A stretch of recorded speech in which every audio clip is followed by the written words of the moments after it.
Hey guys, this is CA Jai Chawla, Chartered Accountant from Pune, Be Smart Academy. I teach CA Inter Accounts and Advanced Accounts and CA Final Financial Reporting. Guys, in this video, I have covered the entire branch accounts chapter in detailed form. And along with the detailed revision, I have covered all the important questions along with this chapter for the practice. So this branch account covers entire detailed concept understanding along with the question practice. So any of you, if you guys are not much confident in this chapter, like if you may have some doubts in stock and debtors method, dependent branch, independent branch, foreign operations, so this video is for you. And believe me, after watching this video, you will definitely love my teaching, as well as you will be very much confident in this chapter. So don't forget to watch the entire chapter. I have covered each and every part in detail. Along with that, don't forget to download my notes from where I have covered the questions also. The most important, one of the most important thing is I have given you all the notes of all the chapters of Question Bank Compiler. The compiler contains RTP, MTP and past exam papers, all the questions along with the solutions. So don't forget to download that also. Along with that, the class notes of this entire video has been given to you in this chapter, in this video. You can watch this video at 1.25 speed so that you can cover the entire video in 4 hours or 4.5 hours, right? Then in this entire video of 5 hours, you will definitely, you will be confident enough so that you can do or attempt the question properly. So I hope you must like the lecture. If you like this lecture, please do comment and like this video, subscribe my channel so that you will get further updates. Also, please share this video along to your friends also, so that all of your friends can get the benefit. So thank you so much guys. If you are watching this lecture, thank you so much from bottom of my heart. Please do comment and give me your feedback. Thank you so much.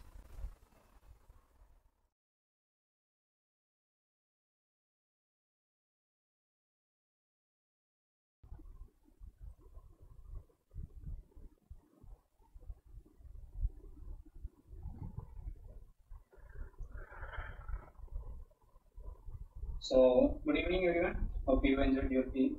So, we all have gathered here today for CA Inter revision class for November 2022. Last time we conducted first and we got a huge response from below. So, hope from here also. So, our faculty does not require an introduction, as he is one figure in our country. He is known for his wonderful teaching. CA Chawla, a name much known about his expertise, and he taught more than 1,000 students in the last 7 years. And CA Chawla has over 7 years of strong experience in training students for subjects such as accounts, accounts, and financial reporting. And he completed the Chartered Accountancy course in 2011 with a good rank. With great knowledge and expertise over the years, he has successfully mentored 6,000 students. Indeed, CA Chawla classes have proven to be of great value to many. So his energy and teaching style is always spoken of. So I'm welcoming sir for handling this session. Thank you, sir. Thank you so much, Mubarak. First of all, let me ask one question. Am I audible, guys? Am I audible and visible? Yes. All right. So Mubarak and the entire Sikasa team of your branch, thank you so much for inviting me in your platform. And one thing I would like to make a correction, that instead of 7 years, I have experience of 10 years. I completed my chartered accountancy in 2011. From that time onwards, I'm into the teaching. So thank you for inviting me once again. Thank you so much for giving me this opportunity for teaching the Kerala people. And I really, what I should say, I came Kerala twice or thrice for CA final lectures for face-to-face, and this is my first Kerala batch for CA intermediate students. So I'm really very feeling very happy to teach CA inter students now as well. So thank you so much, students. Thank you so much for joining my session. I hope today's and tomorrow's session will help you to crack all the questions which we will understand. So as you may be aware that our topic is branch accounts, right? as you may be aware that our topic is branch accounts, right? So you must have got the notes. You must have got the notes, guys. Are you having the notes? Are you having the notes with you? Yes. All right, all right. You must have the notes also. Okay. So first of all, 1 second. Let me show the screen also. Yes. So you can see the screen also. So these are the notes. These are the notes, guys. Before starting the session, one thing I would like to tell you is, along with the notes of branch accounts, since you guys have invited me to teach you, and I must say I should do something for you for this upcoming attempt. So for this upcoming attempt, not only the branch account notes, like branch account question banks, the entire question bank of CA inter accounts, the entire question bank means all the chapters including AS and AS, I'm providing you through a link, free PDF. You can freely access all the chapters PDF for this upcoming attempt, November 22. So this is a small gift from my side, that not only the branch accounts, but you will get entire full chapters, all the chapters notes of all the RTPs, MTPs, covering all the RTPs, MTPs and past exam questions. And not only this, one more thing I will give you at the end of the session, that is my accounting standard smart digital book. That is also available for you, will be available for you freely. That smart digital book, how it will work, I will tell you later on. So one book is this question bank compiler. I'm giving you free of cost the entire soft copy, and the other thing is accounting standard AS Trump book. And this is that book is not only the textbook, that will be the text come video book. Now what is text come video book? Like against each and every paragraph, against each and every question, there's a video button. If you want to understand the concept behind this, if you want to understand the logic behind this, or if you don't want to, if you want to understand the answer of that question, you can just click on the video, and my lecture will appear on that particular, my short concept lecture will appear for that particular question or particular paragraph. So that I will give you. So but for that I will provide you later on the link for both the books. I will provide to Mubarak. He will give you provide you the links. So Mubarak, if you are available right now, please do please be in contact with me after the lecture will become over. I will share with you the links for these two books. Okay. All right. So now let's concentrate on our topic, that is branch accounts. So once again, before starting this chapter, I want to know from your side, either you can chat or you can use your audio from your side. Can I know in branch accounts, like where you feel to attempt the question, like while attempting the question, where you feel the toughness of the chapter? What are the things which you feel like that you are not good at? So can I know that? In the branch accounts, what are the things you are not liking about? So please do let me know first of all.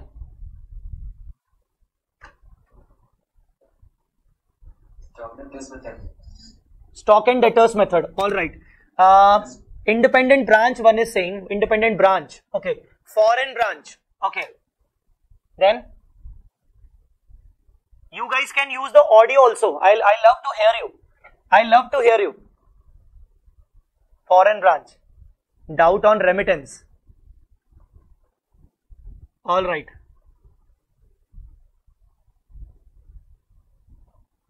Foreign branch. Oh my God. Foreign branch is the hot topic. Okay. Foreign. All right.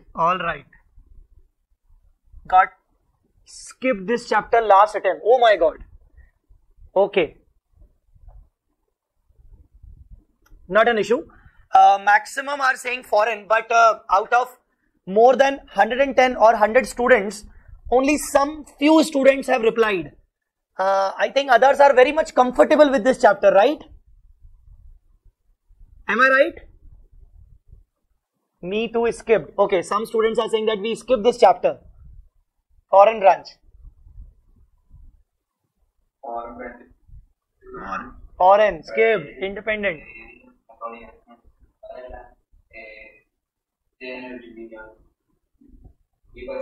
Ritesh, your voice is not audible.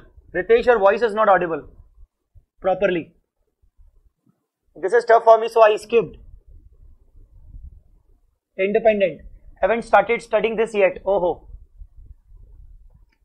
Entire chapter. Stock in debtors. Haven't started studying this yet. Okay. Okay. Now everyone is replying. Independent branch. All right. All right. So, not to worry, dear. Let me first open the Zoom also in my phone so that I can see your comments properly.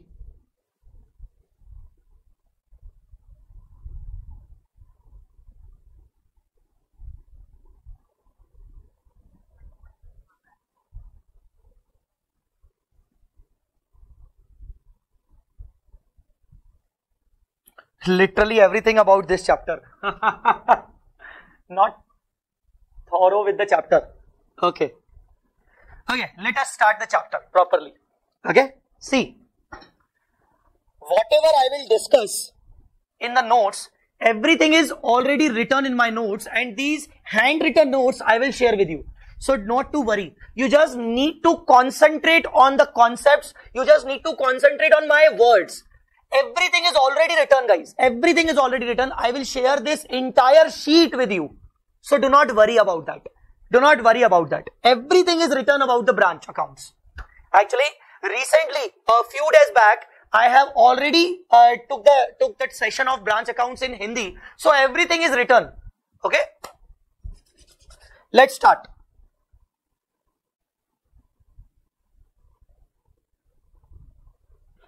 So branch accounts, see, under the branch accounts, there are two types of branches. One is dependent branches, the other one is independent branches. Now you ask me, sir, what do you mean by dependent and independent? See, here the dependency is all about books of accounts.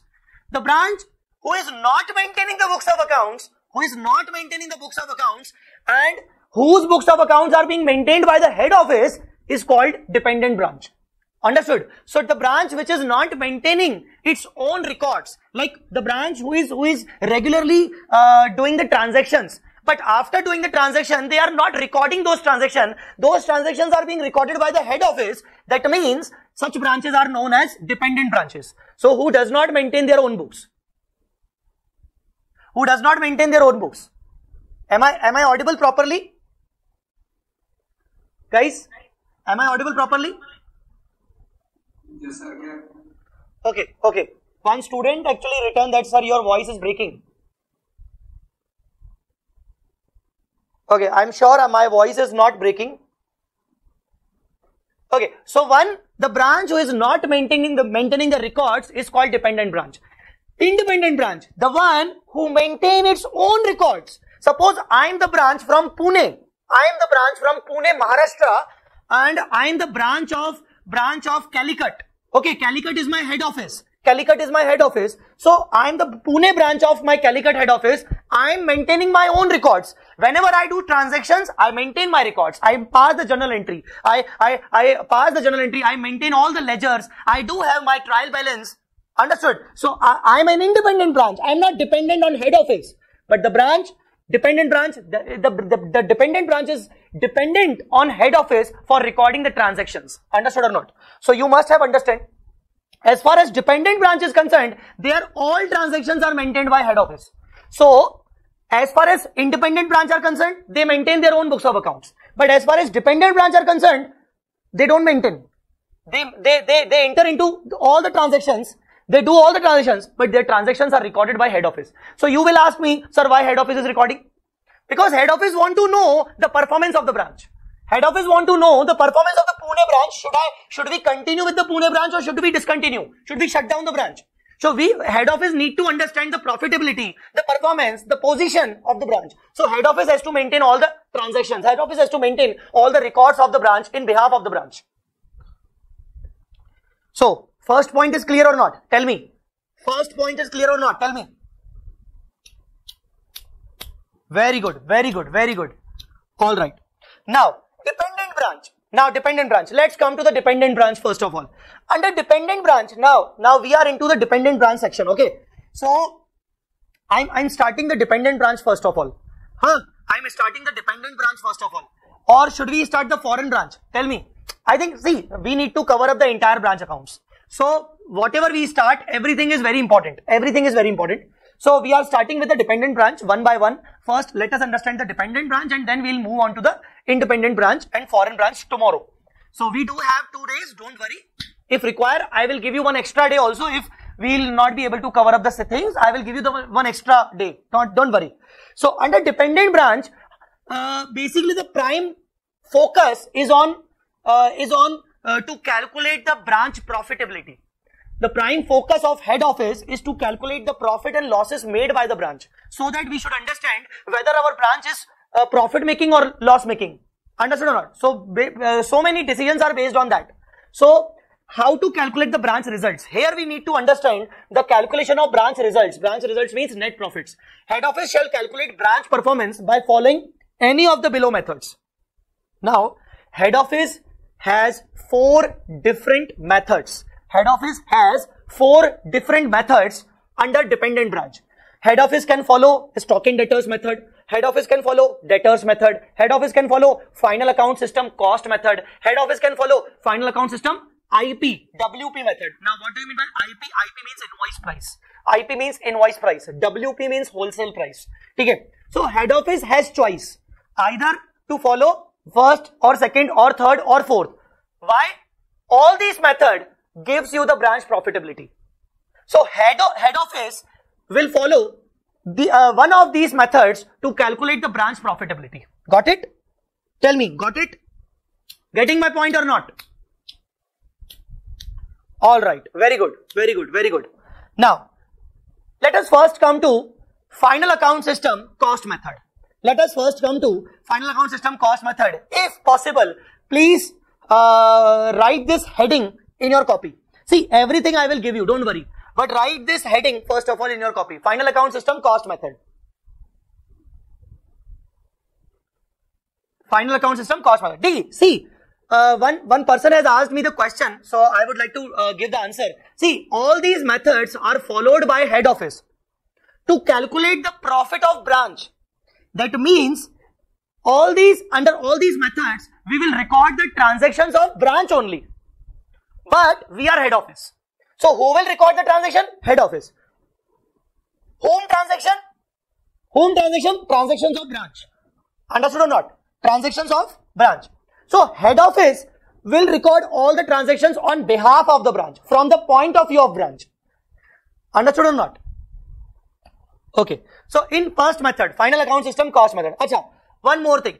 Before going to the first method, there are some basic important terms. Some basic important terms. Like, there are 3 important terms. One is cost. You can say cost price. One is IP. IP means invoice price or WP. WP means wholesale price. And the third one is selling price, which is also known as list price and catalog price. List price and catalog price. Guys, are you getting my point or not? So, three prices are there. In the first price, the first price is cost price. Whenever you see cost, 50,000, cost, goods sent to branch, 5 lakh, cost, return by branch, 3 lakh, cost. Whenever you read cost, it means cost from head office point of view. It means cost from head office point of view. So, whenever you read any question and some cost values are given, those cost means cost from head office point of view. Those cost means cost from head office point of view. Understood or not? Suppose head office purchased some goods locally. Suppose head office purchased some goods locally at rupees 100. So 100 will be the cost. So 100 will be the cost from head office point of view. Now, if head office has purchased the goods locally, at 100 rupees.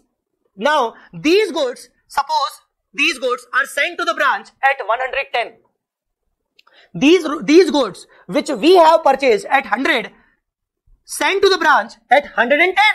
So 110 is known as invoice price or wholesale price. 110 means invoice price and wholesale price. Price at which head office transfers goods to its branch. Price at which head office transfers goods to its branch. So at which price head office purchase the goods? 100. So 100 is the cost. Cost means cost from the head office point of view. At which price head office sends the goods? 110. 110 is the invoice price or wholesale price. Guys, understood or not? Now, can I say sometimes the cost price and invoice price may be same. Sometimes the cost and invoice price may be same. Suppose head office purchase the goods at 100 and send the goods to branch at 100 only. Head office purchase the goods at 100 and send the goods to branch at 100 only. So in that case, the cost as well as IP, both are 100. Both are 100. Guys, understood or not? So in my previous example where the cost was 100 but the IP value was 110. IP value was the 110. So what is 10 rupee? Now tell me, if the cost is, if I tell you the cost is 100 and IP is 110. So what is the difference between this? 10. What should I call 10 rupee? What should I call 10 rupee? 10 rupees I will call loading, margin. Loading or margin.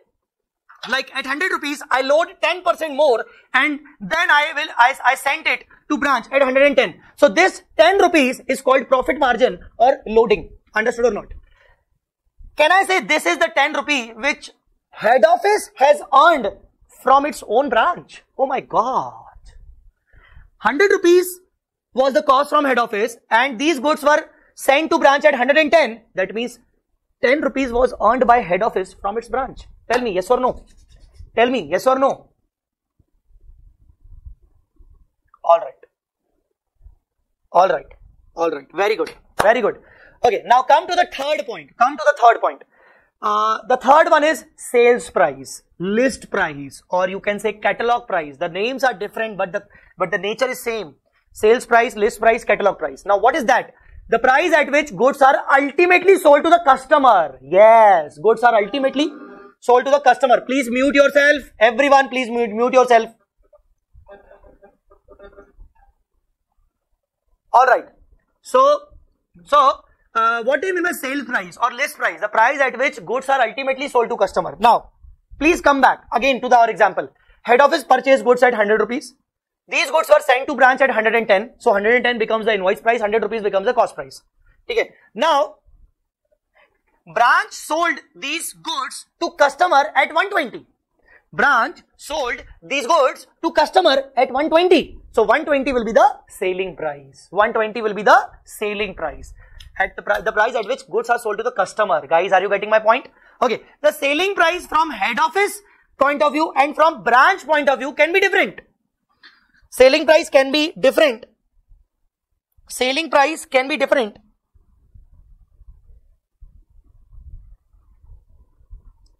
Selling price from head office point of view or branch point of view. Head office different. Branch different. Can be different.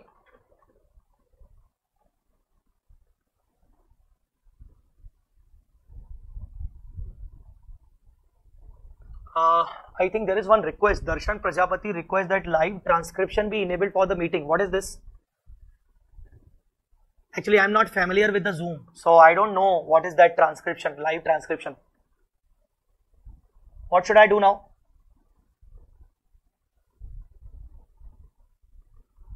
Subtitles. Okay, enable. All right. All right. All right.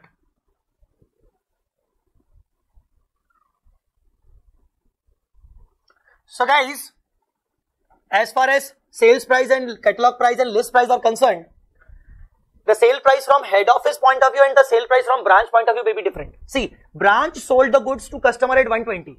Maybe head office is selling the goods to customer, its own customers at 115. So head office selling the goods to customer at 115 and branch is selling the goods to customer at 120. So there are two different selling prices. There are two different selling prices. Understood or not? Okay.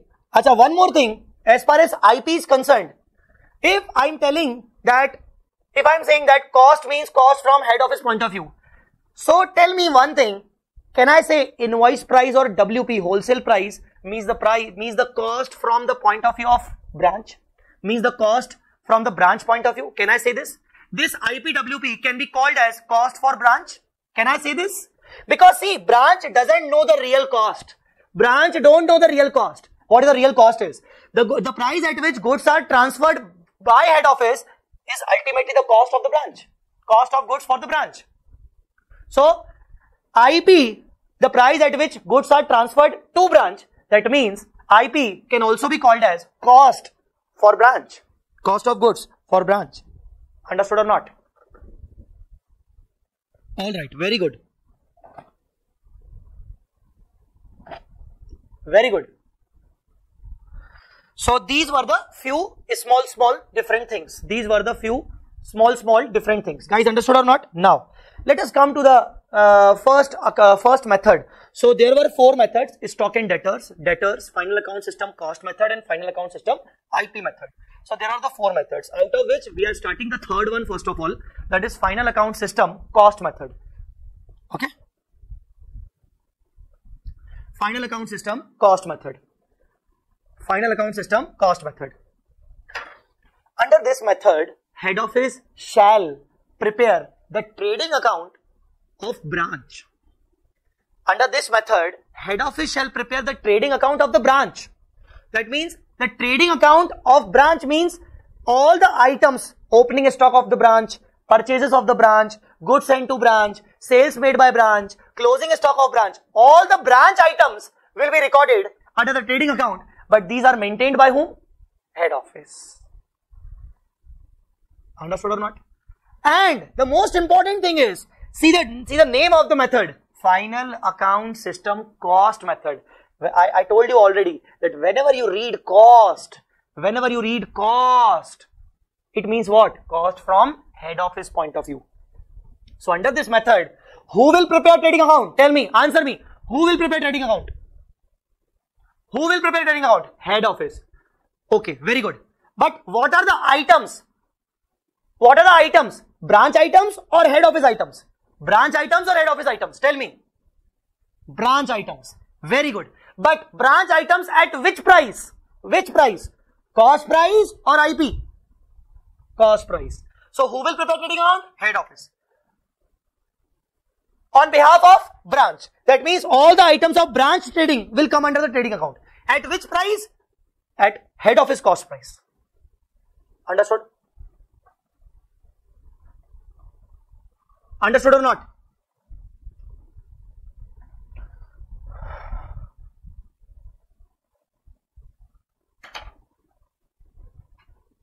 All right.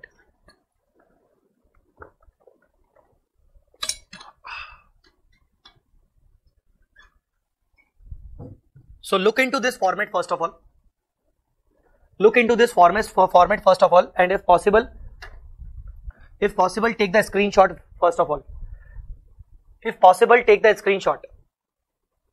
If possible, take the screenshot of this format. Take the screenshot of this format first of all. Okay, and take the screenshot of this working note.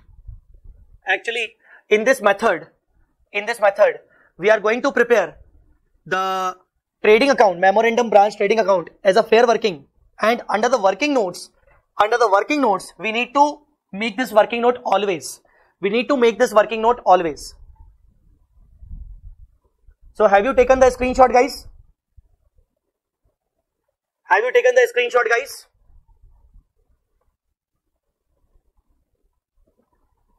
All right. All right.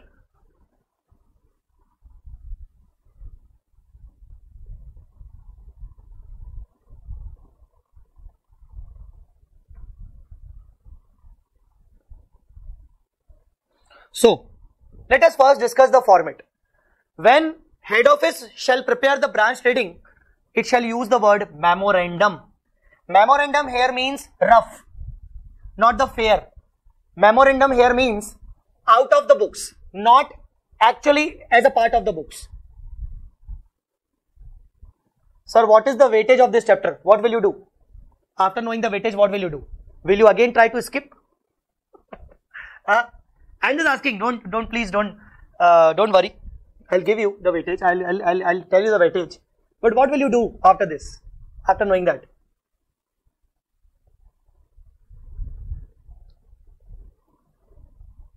Okay, the weightage is approximately 10 to 12 marks. Approximately 10 to 12 marks. Okay, the weightage is approximately 10 to 12 marks. But you never know. You never know. Institute may ask a 15 marks or 20 marks question on the branch. You never know. In the last attempt, they asked 20 flat on one chapter, which was very easy, which was profit and loss pre and post incorporation. Profit or loss pre and post incorporation. The actual the estimated weight of that chapter is about 8 marks or 10 marks. But last time they asked a 20 marks question on that. So if you ask the weight, the weightage, approximately on an average, Jagdish, stop the video. Stop the video. Okay, weightage is approximately 10 to 12 marks. You never know. They may ask the higher weightage also. Okay. So memorandum branch trading account. Memorandum branch trading account. So what are the items which comes into trading? See, opening stock of the branch at cost. Goods sent to branch, less returns. Goods sent to branch. Goods sent to branch or goods sent from head office. Less goods returned by branch at cost. Sales of cost at selling price. Sales of cost at selling price. Selling price. Understood or not? Shortage of goods. There is one most important item is shortage of goods. Shortage of goods means the goods lost. The goods lost or destroyed. Shortage of goods. Obviously at cost. Closing stock. Obviously at cost. So all the items will be returned at cost except sales. Except sales price. Sales which is to be recorded at selling price. So guys, once again, as far as format is concerned, format is very simple. In the trading account, we all know opening stock and closing stock will come. Purchase from branch point of view means the goods received from head office, less returns to head office. Sales, there is one item called shortage. There is one item called shortage of goods. You will get to know the concept of this further in the further discussion. Don't worry. So shortage of goods on the credit side. At cost. All the figures to be recorded at cost except sales. That is to be recorded at selling price. Okay. So the balancing figure will be GP. All the indirect expenses will be comes under profit and loss account. Will come under profit and loss account. Okay. Now what is that working note? You must have opening stock with you. You must have opening stock with you. Opening stock of the branch. If such opening stock of the branch is given at invoice price, what will you do? Suppose if I tell you this opening stock is given at 60,000 and 60,000 is invoice price, and suppose cost is 100 and IP is 120. Now tell me, please calculate the cost value. Can you please calculate the cost value, guys?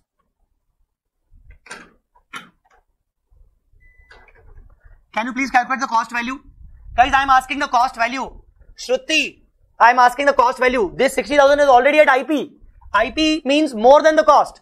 So cost must be less than the 60,000. So how will you calculate the cost? Simple. It's very simple. It's quite simple. See, 60,000 is IP. Numerator. 60,000 is IP, which is numerator. So in denominator, I need to place the IP. Means 120. So that the base should be same. If numerator is IP, the denominator should also be IP. The denominator should also be IP. Multiplied. What I need? I need cost. So what is cost? Cost is 100. So multiply by the value I need. So 60,000 divided by 120 into 100, that is 50,000. I will write 50,000 here. Guys, are you getting me? Tell me.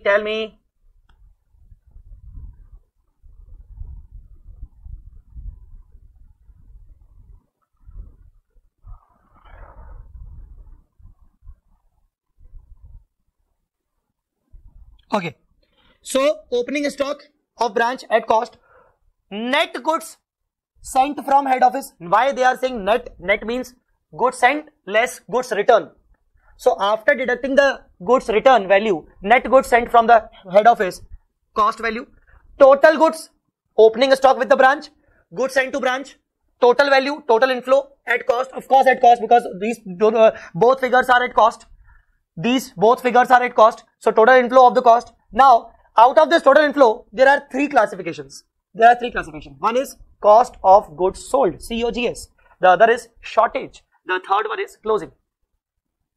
Total inflow at cost, total inflow of goods at cost, total inflow of goods at cost, out of which one would be classified as COGS. COGS means the goods you have sold at a respective selling price. What is the cost of those goods? And here cost means, which cost we are talking about, guys?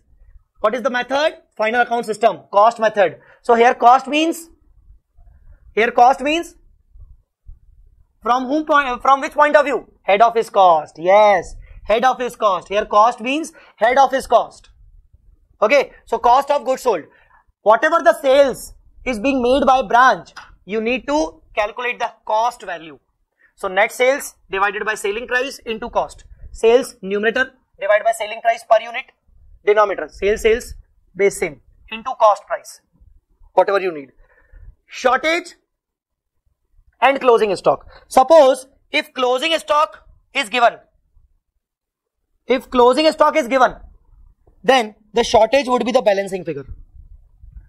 If closing stock is given, shortage would be the balancing figure. Or if shortage is given, then closing stock would be the balancing figure. So out of these two, one value will be given, the other value will be the balancing figure. Are you getting my point? Tell me yes or no. Are you getting my point? Tell me yes or no.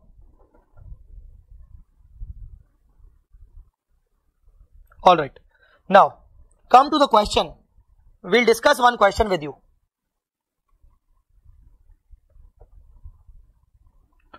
In these notes, there is one question. Question number 23, the last one, May 22 exams.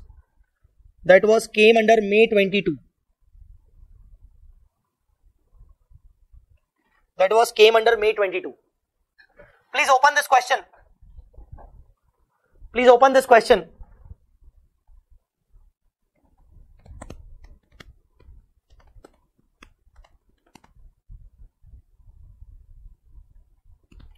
Now, question 23, May 22, question bank. Shall I start reading? Or not? Tell me. Okay. Walkaway Footwears has its head office at Nagpur and branch at Patna. It invoiced the goods to its branch at 20% less than list price. List price means selling price. Invoice the goods to branch at 20% less than list price. Here they are saying the invoice price is 20% less than list price. And what is list price? 20% less than list price, and list price which is cost plus 100%. So the list price is cost plus 100%. 100% means margin. Here 100% means margin. So if I assume cost to head office is 100. Suppose if I assume cost to head office is 100. So what should be the list price? Can I say 200? Because cost is 100. 100 plus 100% margin, that means 200. And what should be the invoice price? Can I say 200 minus 20%? That means 160. So cost to HO, assuming cost to HO is 100. So list price or selling price will be 200 and invoice price will be 160.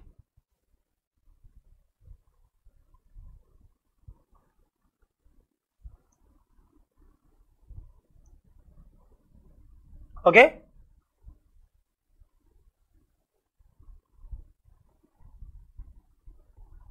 Next,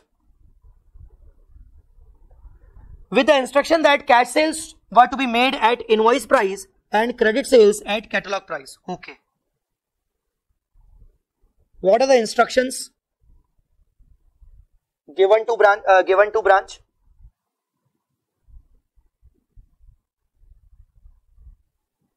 Cash sales at IP,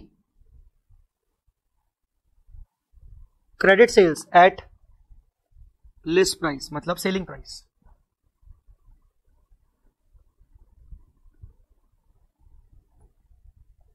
Okay. The following information was available at the branch for the year ended 31st March 2022. Stock 1st April invoice price. See, this is the invoice price. See, this is the invoice price. Can you please tell me the cost? Can you please tell me the cost? If I say the cost is 100, invoice price is 160. So can you please tell me the cost of this 12,000? See, how will you do this? See, 12,000 is what? IP. If numerator is IP, the denominator should also be at IP, 160. And multiplied by the value which I need. What I need? I need cost. Cost here is 100. So, divided by 120 into, divided by 160 into 100. So, it is 7,500. 7,500. Very good, guys. Very good. Very good. Now, please tell me, debtors are at actual value, not an issue. Goods received from head office. Invoice price. Can you please tell me the cost? Can you please tell me the cost?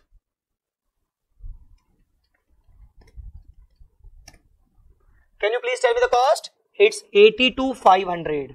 The cost is 82,500. Very good. Okay. Now the sales. Cash sales, it must be at IP. See, what are the instructions given to the branch? You need to make the cash sale at IP and you need to make the credit sale at SP. So cash sale must be at IP. So tell me, what is the cost? What is the cost? 46 divided by 160 into 100.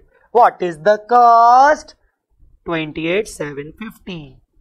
And there is credit sale of list price. So if credit sale of 1 lakh, if credit sale is 1 lakh, which is at list price, and the list price is 200, the cost is 100.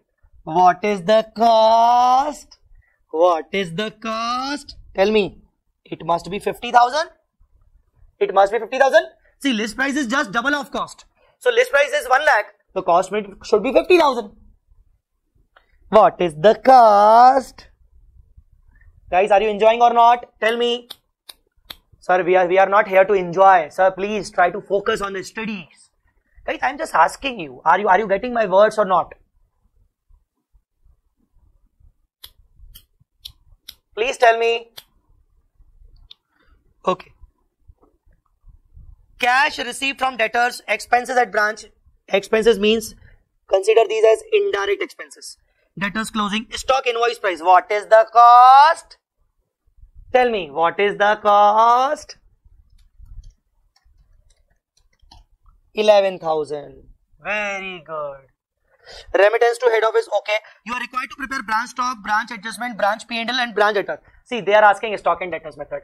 We'll discuss this question again under stock and debtors method. But we are here to discuss, solve this question under final account system method. So, okay, with me, guys, with me.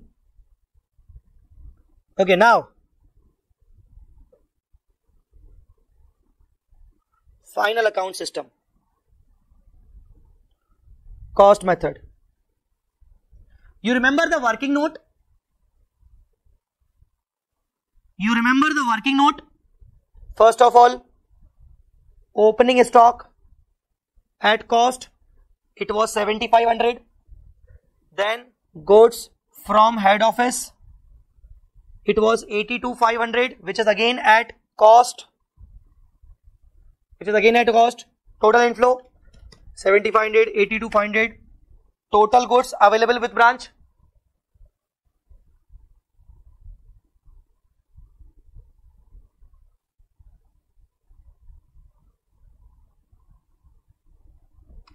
Total goods available with branch 90. Now out of these 90, there is one heading COGS, the other is shortage, and the third is closing stock. Now tell me, is the closing stock given to you? Yes or no? Is the closing stock given to you? Yes or no?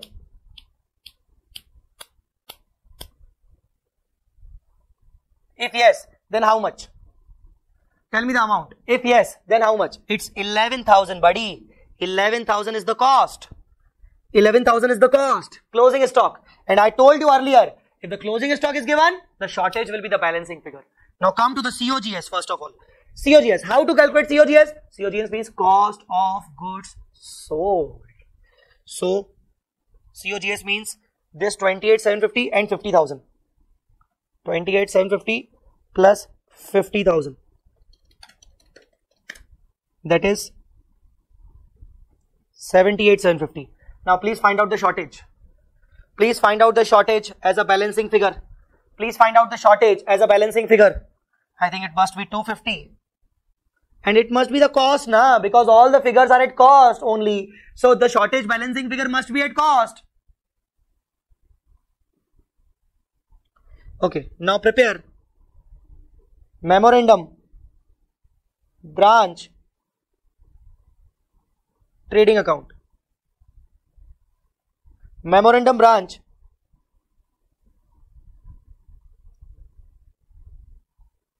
trading and profit and loss account.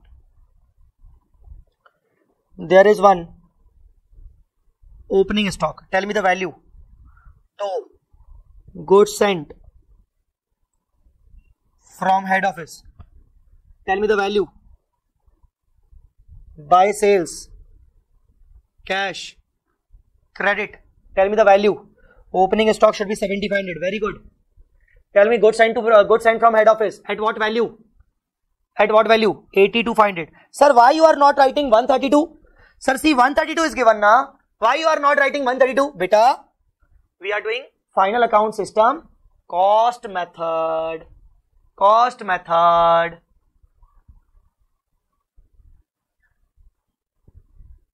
So, cash sale and credit sale.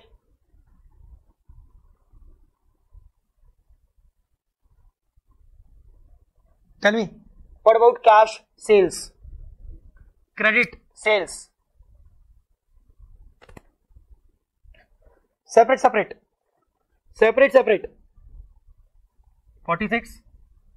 1 lakh. Buy. Shortage. 250.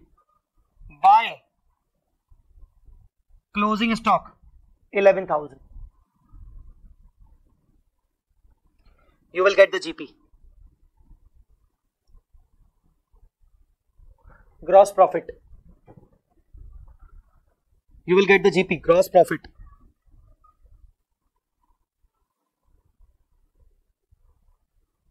$67,250.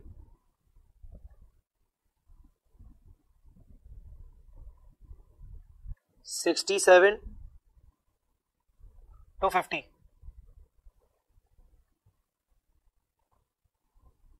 Expense 17,500. Now, see, as far as shortage is concerned, when there is nothing mentioned in the question, always assume that shortage is your abnormal loss. So here you will record abnormal loss 250. See, goods are short. So you are first reversing the purchase. You purchased the goods from head office, but you could not trade. So you are reversing the purchase. And ultimately it becomes your loss. So you are recording the loss. So why you have credited the shortage? Why you have credited the shortage? Because you are reversing the purchases. You purchased the goods for trading purpose, but you could not trade. You are reversing it. Why you could not trade? Because these goods are lost. When these are lost, it becomes abnormal loss. It becomes abnormal loss. Some students are asking, sir, how 250 arrived? 250 is arrived because of this working, guys. 250 is arrived because of this working. Because of this working, the balancing figure. the balancing figure. 90,000 minus 78,750 minus 11,000. So 250 is the balancing figure. Understood? Some students actually are not listening to me carefully. They are just concentrating on writing, and once they are done with the writing now, then they are asking the quite simple question which were already answered. So I told you earlier that why I am writing 250 here. The same there are one or two guys who are asking the same question. I already told 250 is what? 250 is first of all shortage. So I could not trade on these goods. I could not trade these goods. So I am reversing the purchase. These shortage earlier they were the part of the purchase or opening. So I am reversing that from trading because I could not trade. Okay, understood. These are lost. And if suppose these are lost, I need to assess, is this my normal loss or abnormal? If this is a normal loss, I don't need to debit it. But if this is an abnormal loss, I need to debit it in the P&L. So why I am saying abnormal? I assumed it as abnormal because nothing is mentioned in the question. So nothing is mentioned in the question. We need to assume it as abnormal.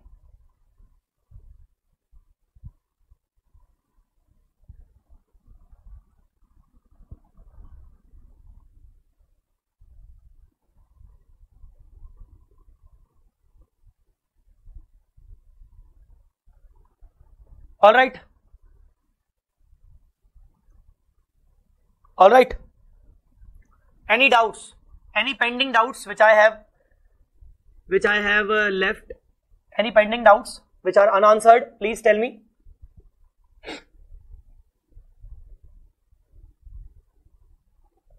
Can you explain COGS once more? Because COGS is the cost of goods sold. COGS is the cost of goods sold. So goods sold are cash sales and credit sales. There's a cash sale of 46,000 which is at invoice price. Now what is the cost of these goods? If 46,000 is invoice price and per unit invoice price we assumed as 160, so what will be the cost? If cost is 100, so what will be the cost? Cost will be 280,750. This is what we have written, 28750. This is what we have already calculated, 28750. Understood? In the same way, we calculate the cost of goods sold of credit sales. Sorry, my phone is ringing.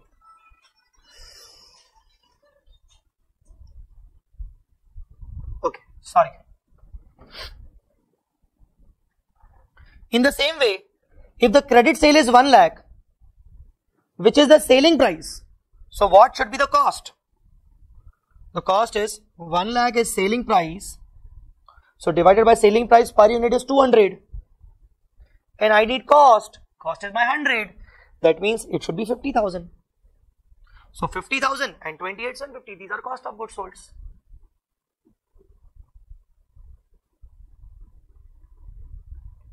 Got that point or not? So now let us calculate the final answer. 67,250 minus 17,500 minus 250. So it is to net profit 49,500. Acha, abnormal loss, it is assumed. It is assumed. So 49,500 is our answer. Tell me. Sir, cash sales, 1% doubt is, sir, cash sale is at issue price, whether it should be shown in memorandum trading account at, no dear, why you are getting confused? You haven't listened the earlier instructions. I already told you that head office has given instruction to the branch to make the cash sale at IP only, beta. One thing you need to understand that in these type of lectures, you should hear the faculty properly. Okay? Because these are the revision lectures. Okay? So, you will be at loss. Try to understand. You need to hear me very properly, very clearly. Do not write. Do not try to write down the answer. I will give each and every sheet. Don't worry. I already told that branch has been given instruction to make the credits cash sale at IP.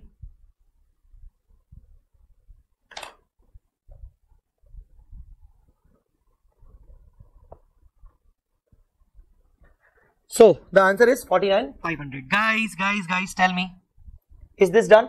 So the first method is done. The first method is done. The first method is done, which is called final account system cost method. Now there is second method. See the second method. See the second method.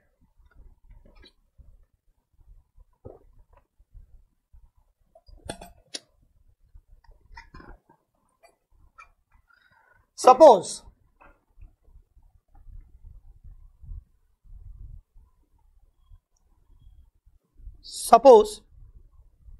cost is 100, IP is 120. That means head office purchased the goods at 100 and head office sent these goods to branch at 120 and instructed the branch to make the sale at 130. Now look into the trading. Now that we are into the second method, final account system, IP method. See, under our first method, that was final account system cost method. Who was preparing the trading account? Head office. On whose behalf? Branch behalf. Whose items? Branch items. At which value? Cost. Head office cost. But now, final account system, IP method. Who will prepare the trading? Again, head office. On whom behalf? Branch behalf. Whom items? Branch items. Which price? IP. So the same format, same format. See, opening stock now at IP. IP is 120. Goods sent to branch. That means goods sent from head office 120. IP. Sales, it must be at selling price. In our case, selling price is 130. Shortage, it must be at IP. In our case, IP is 120. Closing stock, it must be at IP. IP in our case is 120. So you will get the GP. Balancing figure. And GP must be the difference between 130 and 120. So you have written the sales at 130 and you have written all the figures at cost, IP 120. So GP must be equal to 10 now. Okay. Working note, same as above method. Same means this one, same. Just the difference is, instead of cost, here we will write IP. Instead of cost, here we will write IP. COGS must be at IP. Shortage, IP. Cost, closing stock, IP. COGS at IP. COGS at IP.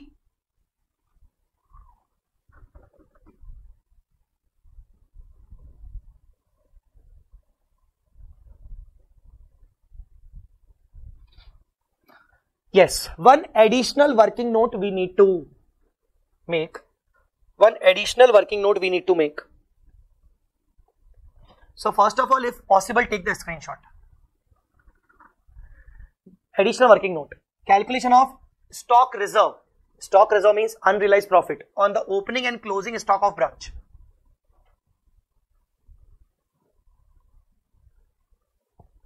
Opening and closing stock of branch. Calculation of stock reserve on opening and closing stock of branch. Please take the screenshot.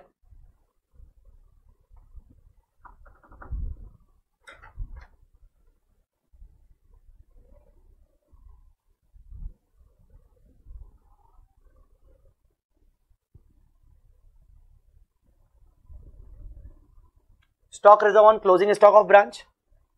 Stock reserve on opening stock of branch. I will discuss these things, don't worry. I will discuss these things.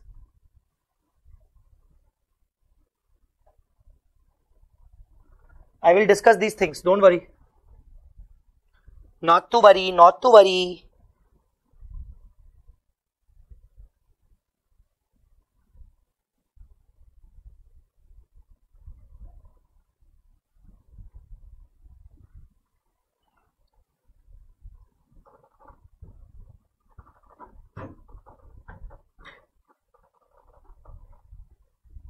Okay, shall we proceed? Shall we proceed? Okay. Now what we will do, we'll solve the same question. We'll solve the same question with the second method, final account system, IP method. Now once again, in your copies, please do write down final account system IP method, question number 23. Question number 23. Sir, does AS2 won't apply here in IP? Dear, AS2 will apply, and that is the reason we are calculating unrealized profit. Na? AS2 shall apply, and this is the reason we are calculating the unrealized profit and reversing it. So, you just need to understand the concept first of all before asking this type of question. So, first of all, understand the concept. What is the concept of stock reserve? Then ultimately you will not get into the doubts.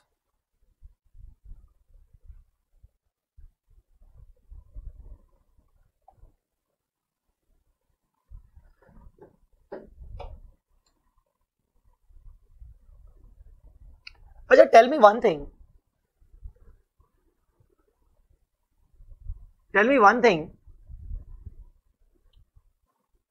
Calicut or Kozhikode? Kozhikode.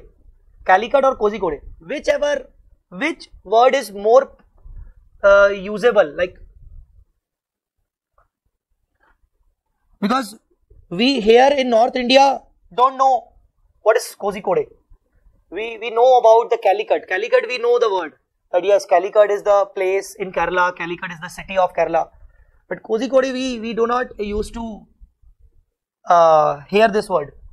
We are not used to hear this word. Kozhikode, local name. Okay, local name Kozhikode. Okay. So it's officially Kozhikode. What is the official name? What is the official name? Kozhikode in Malayalam, Calicut in English. Okay. Official name is Kozhikode. Official name is Calicut. You guys don't know. You guys don't know actually what is the original the documentation name. Calicut name given by Britain. Okay. First it was called as Kozhikode. After that British named it Calicut. Okay, British named it Calicut. Kozhikode is the official name. Okay, let us continue.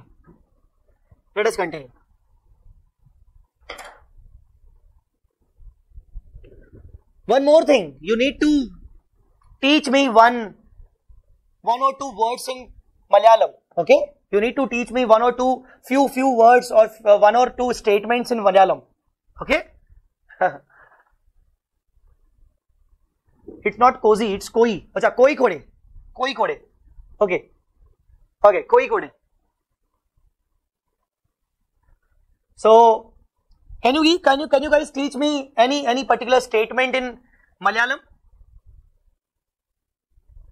Sugama.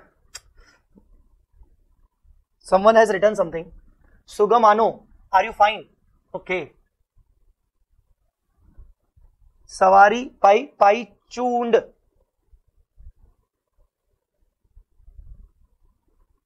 Chaya Chavla, my name is Intapar Jai Chavla. My name is Jai Chavla. Yes, this one is good. Archa Sunil. Please write it down first once again. Please write out once again. Sunil. Archa Sunil. Intapar Jai Chavla. Intapar Jai Chavla. My name is Jai Chavla. Okay. Sure.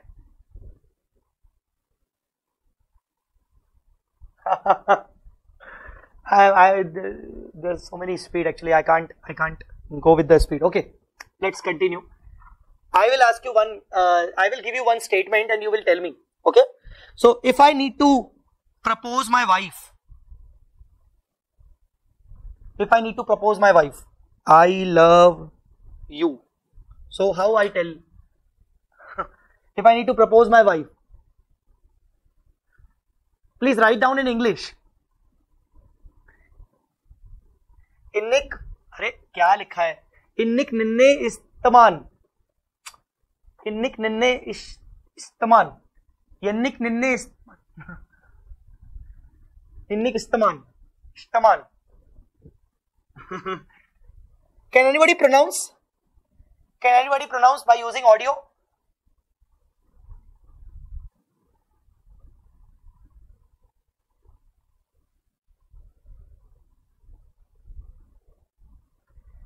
You, I love you. अच्छा, okay. Innik, I love you. Okay. Okay.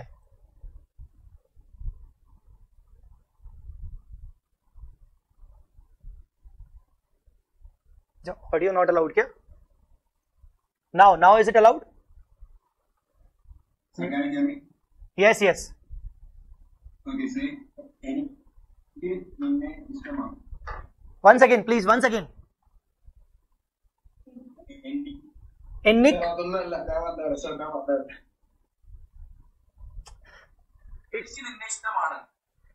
Innik ninne istaman. Yeah, perfect. Okay. Innik ninne istaman. Damini, innik ninne istaman. Okay. Thank you. Thank you. Thank you.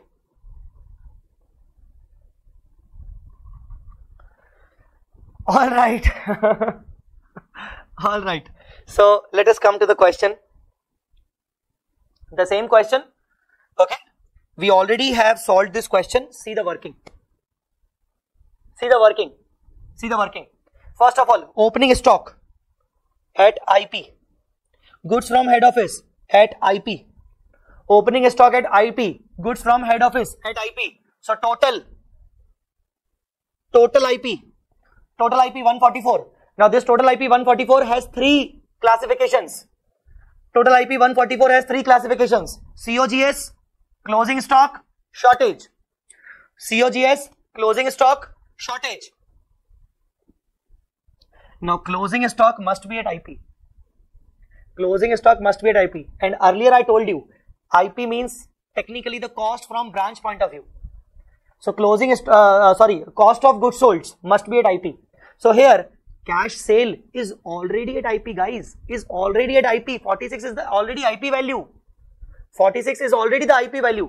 Credit sale was originally 1 lakh, which was the list price. Now, if you convert it at IP, so 1 lakh divided by 200, because 200 is the list price, into 160. 160 is the IP. So IP value of the credit sale is 80,000. So technically, the COGS, you must write the COGS at IP, out of which cash sale is already given at IP. So no need to convert it. Credit sale, 1 lakh, which is at list price. That means sales price, list price or sales price. Guys, understood or not? I need to convert it at IP this time, not the original cost. So IP here is 160. So that is 80. So 80 and 46. Total COGS is 126. Total COGS is 126. 46, 80, 126. Guys, are you getting my point? Okay, closing stock. It is already at IP. Already IP available. IP, this 17,600 is already at IP. 17,600 rupees is already at IP. So the balancing figure is 400 at IP. In our earlier example, earlier method, the shortage was, if you remember, the shortage was 250. You remember the shortage was 250. That was the cost. Now suppose cost is 250. Cost is 250. If you add 60% on that. Why 60%? Because cost is 100. IP is 160. So if you add 60% on it, you will get 400. And what 400 is like? You got 400 as a balancing figure. Right? So if you prepare trading account, memorandum, branch trading,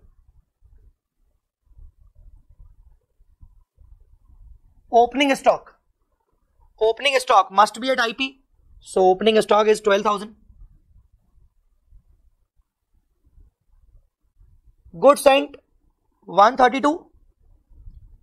Sales. The cash sales is 46. And credit sale is 1 lakh. Sale, you need to write the sale at original sale value. Shortage. It must be at IP, that is 400.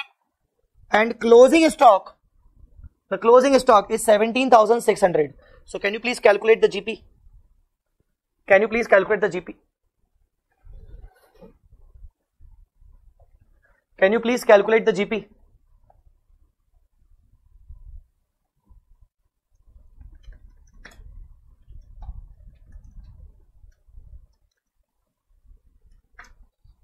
It's 20, right?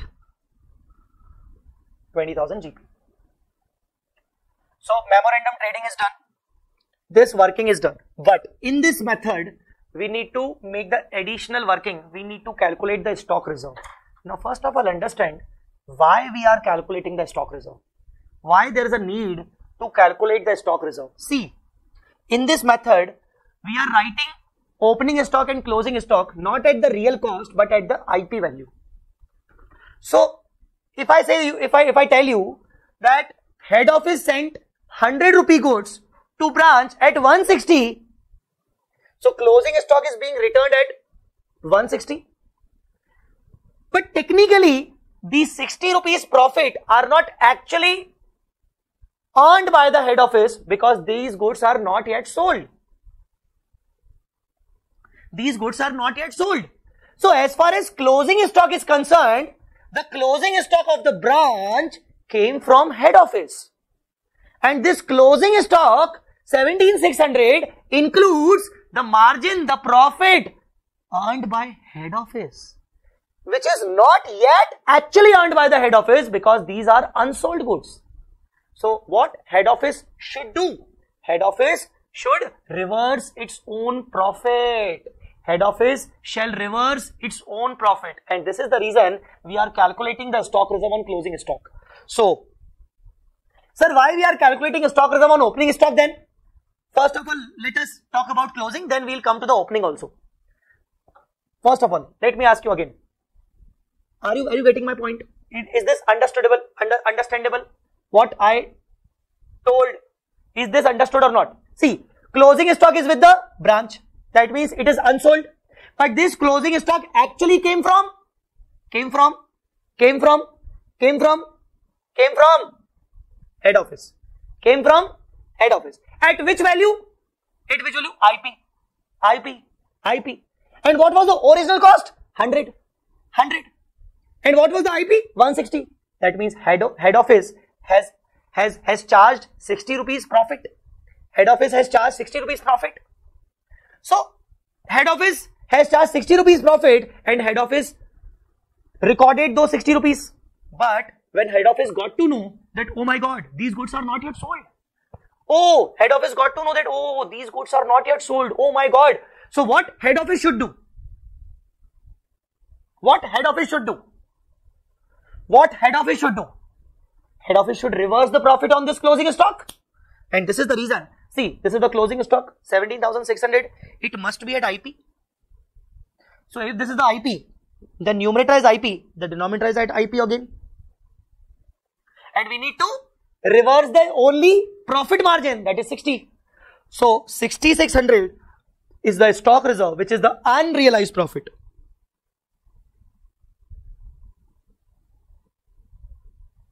This is the stock reserve, which is unrealized profit of head office.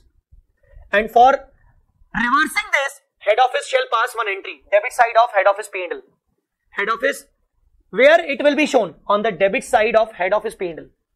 Because this is the profit which was actually recorded by head office in its P&L. So head office will reverse this profit. Reverse into the debit side of head office P&L. Guys, are you getting my point? Are you getting my point? As far as closing stock is concerned, are you getting my point? Are you getting my point? So, as far as closing stock are concerned, we are reversing the profit. But suppose the same closing stock in the next year will become opening stock. and into the opening stock, what we will assume that now these goods will be sold. So if there's a closing stock which is the unsold goods of current year, so this closing will become the opening of the next year, and what we will assume that opening stock will be sold in the next year. So next year, now suppose it is the current year, opening stock in the current year will be sold in the profit, and if it will be sold, we need to again book the profit. So whatever profit we have reversed last time, we need to record this time again. So in closing stock, we reverse the margin, but in opening stock, we record the margin by assuming that opening stock will ultimately be sold in the current year. So opening stock is 12,000 at IP. What we will do? 12,000 divided by 160 into 60. We calculated the 4,500 rupees margin. So 4,500. This opening stock was earlier the closing stock in the last year. So this opening stock was earlier the closing stock of last year. So in the last year we reversed 4,500. Last year we reversed the 4,500, and this time we will assume that we will earn the 4,500, and hence this 4,500 is the earning of head office. It will be shown in the credit side of head office P&L. It will be shown in the credit side of head office P&L. Guys, understood or not? So you will do these workings and make sure head office P&L, not branch P&L. Head office P&L, guys, not branch P&L. Head office P&L, not branch P&L. Guys, understood or not? Understood or not?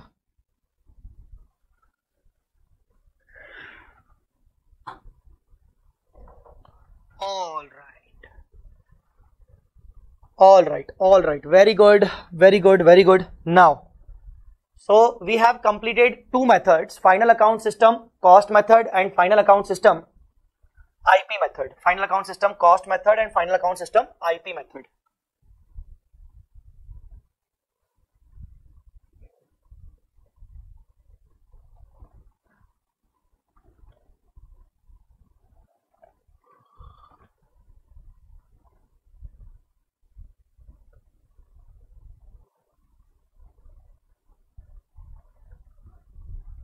Okay. Now what we are going to do? Now,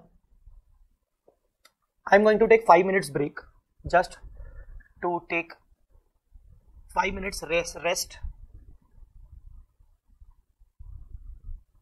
Sir, why we are not reversing the invoice and abnormal loss? That profit is also not realized, right? See.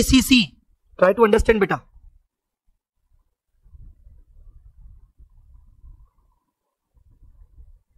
When we are showing the shortage on the credit side, we have reversed the entire IP. But yes, you are right. Along with closing stock, we will calculate the reserve on shortage also. So first of all, yes, you are right, Vishwajit, you are right. Along with closing stock, we will calculate the stock reserve on shortage also. So here, stock reserve on closing stock, also on shortage.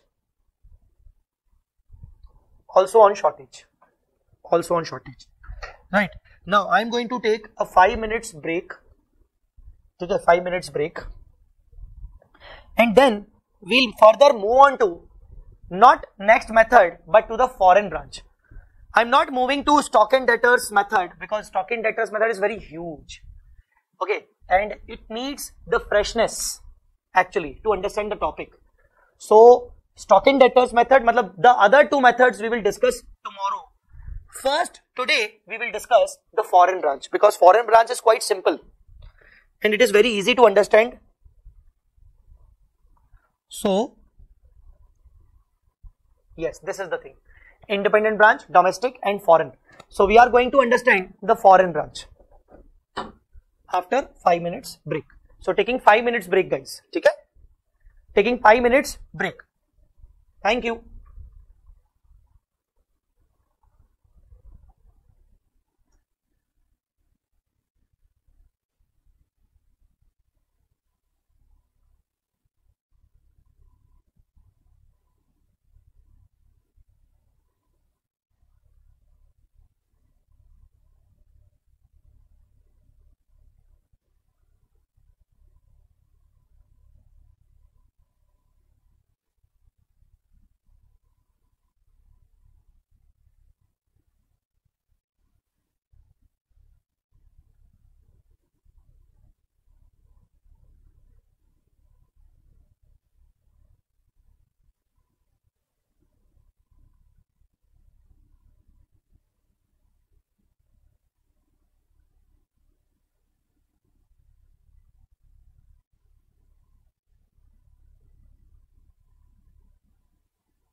Okay, guys, I'm back.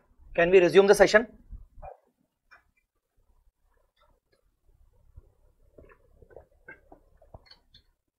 Can we resume the session?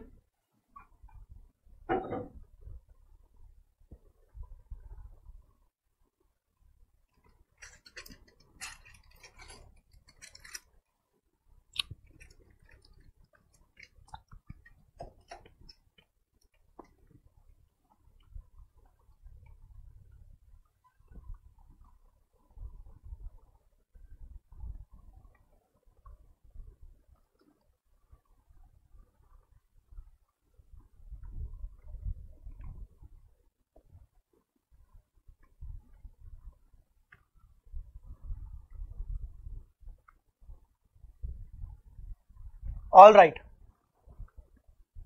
Okay. Independent branch. So we are shifting to independent branch. Why? Because see, the other two methods of dependent branch, stock in debtors and debtors, these are long methods actually. So we will take these methods tomorrow. Okay. And I request you to come at 7 tomorrow at 7 instead of 7:30. Tomorrow we will meet at 7. Right. Now, independent branch.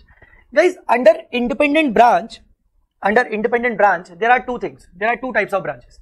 One is domestic. See, independent branches are recording their transactions. Independent branches means they are maintaining their own books. But again, there are two classifications. Domestic means maintain the books in the same currency, in the same reporting currency of head office. Foreign, they maintain their books at foreign currency. Now, what is foreign currency? Foreign currency means other than reporting currency. What is foreign currency? Other than reporting currency. Now, you will ask, oh sir, what is reporting currency? You will ask, sir, what is reporting currency? So, reporting currency means the currency of head office. The currency of head office. Okay. Now, foreign branch. See, what is the objective? Head office has its own set of records. So, head office can prepare its financial statements, individual financial statements in the reporting currency. Suppose reporting currency is Indian rupee. Now, branch is located in US. If branch is located in US, so branch shall prepare its own books in US dollars. So, branch must have its own trial balance in dollars. Trial balance in dollars. Branch must have its own trial balance in dollars. So, head office financial statements or head office trial balance in rupee, branch trial balance in US dollar. How can we combine them? How can we combine them? They can't be combined. So, what is the objective? To convert the branch trial balance from foreign currency, matlab dollar, to reporting currency. So that head office can prepare consolidated financial statements in reporting currency. So that head office can prepare consolidated financial statements in reporting currency. Guys, are you getting my point? Are you getting my point? So, branch has its own trial balance in foreign currency. Head office has its own trial balance in reporting currency. We need to merge both these trial balance, but the currencies are different. So, what is the objective? Branch trial balance, which is in foreign currency, needs to be converted into Indian currency so that we can merge it and make a consolidated financial statements, consolidated balance sheet and P&L of the entire company, including branch. Guys, getting my point or not? Now, what are the rules? To understand the rules of conversion. Now, we need to understand the rules of conversion. We need to understand the rules of conversion. What is the aim? What is the objective? Conversion of trial balance of branch from foreign currency to Indian currency. Now, for that, we need to understand the rules. And before understanding the rules, we need to again classify the foreign branch into two types. To understand the rules, conversion rules, we need to analyze which branch is this. There are two types of foreign branches. See, you call it foreign branch or you call it foreign operation. It is same. You call it foreign branch, you call it foreign operation. It is same. Getting or not? So there are two types of foreign operations. First is integral. The second is non-integral. The first is integral. The second is non-integral. Integral, EFO. Non-integral, NIFO. Integral, EFO. Non-integral, NIFO. NIFO. Understood or not? What is integral? What is non-integral? What is integral or non-integral? See, if any branch, although maintaining their own books of accounts, but they are financially dependent on head office, like they can't take any kind of operating or financial decisions. All the operating and financing decisions are taken by head office. If any branch is working in the foreign country but entirely depending on head office rules, entirely depending on head office decisions, that branch is the integral foreign branch, which is the integral part of head office, which is not different from head office. So all the activities and business decisions of the branch are dependent on head office. So all the operating decisions, financing decisions, even the fundings, even the purchases are done from head office only. We are depending on fundings from head office. If we need to make some expense, we need to first ask the head office. If we need to make some capital expenditure, we need to ask the money from head office. If we need to sell the goods, we need to purchase it from head office. Everything is dependent on head office. So that branch is integral branch. That foreign operation is integral foreign operation. Example, branch which is not a separate legal entity. But when we talk about non-integral operation, that means under non-integral operation, the branch is independent. As far as operating decisions are concerned, it is independent. As far as purchase of goods are concerned, they can purchase the goods locally also, from any other party also instead of head office. They can take their own decisions. They are not fully funded by head office. They have their own fundings. They have their own purchased goods. So these branches are non-integral. These branches are non-integral. The examples are foreign subsidiary. See, subsidiary companies are different from holding company. Subsidiary is a separate legal entity. Subsidiary has its own management. Subsidiary is not dependent on holding company as far as small decisions are concerned. Of course, they are dependent on holding as far as big decisions are concerned, but they are not dependent on holding company or head office as far as small decisions are concerned. So examples of non-integral operations are foreign subsidiary, foreign joint venture, foreign associate company. These are the foreign operations. First of all, have you understood the basic meaning of integral and non-integral? Have you understood the basic meaning of integral and non-integral? Guys, please reply me. Tell me guys, please reply me.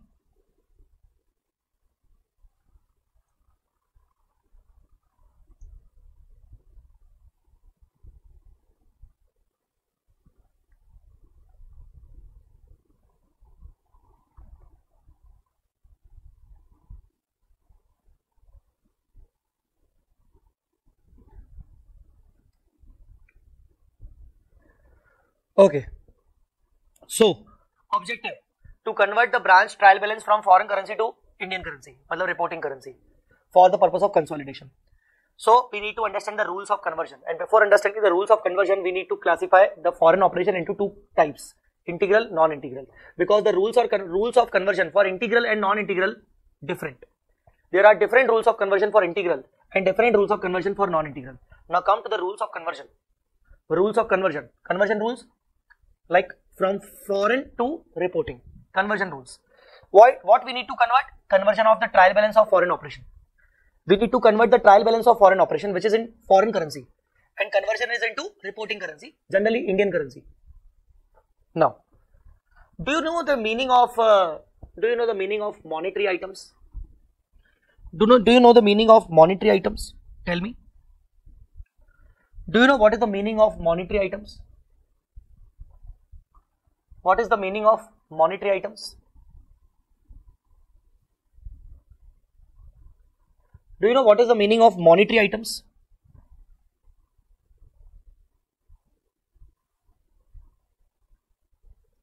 Monetary assets or liabilities? Measured in terms of money? No. In terms of money? No. Monetary assets and liabilities, those asset liabilities which are measured in the terms of money? No, no, no, no, dear, no. Highly liquid? No. Which are certain? Yes. Which are certain? Chaco George. Which are certain? Yes. This is bit. Good answer. Which are simply transformed like receivables. Okay. Which has ability of being converted? No. Every asset or liability has the ability of being converted into cash. Book value is equal to market value. No. See, monetary items, monetary assets or monetary liabilities means those assets which has fixed value, which has a fixed amount of value or determinable amount of value, whose value is always fixed, whose value is always fixed. Just like debtors. Like suppose I sold goods to customer on credit, rupees 1 lakh. I will get this 1 lakh after 3 months. Now during these 3 months, is the value change? Will the value change? I will get 1 lakh means 1 lakh. It is not like I have the debtors of 1 lakh, but at the balance sheet date I need to revalue it. No. Debtors are 1 lakh at 1 lakh, only 1 lakh. They are not going to change. They don't have any other market value. They don't have any other market value. Okay. So if you talk about asset, so when the recovery is fixed, when the recovery is determinable, if you talk about the liability, when the settlement is going to be fixed, the settlement is going to be fixed or determinable. But as far as investments are concerned, investments are not monetary. Investment in equity shares, are they monetary? Are they having fixed value? No. They have their own market values and their market value can become changed every day. Every day they are not certain. Okay, let us talk about building, property, plant and equipment. Building, fixed asset. Inventory, they don't have the fixed value. Their value may get changed. Their value may get changed. So monetary assets and liabilities means whose value is fixed or certain or determinable all the times.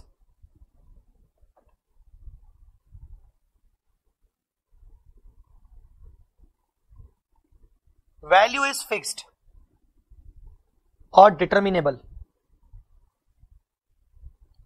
As far as monetary assets are concerned,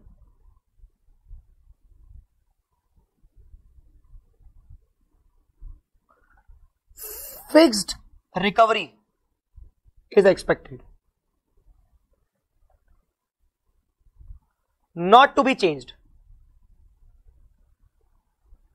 As far as monetary liability,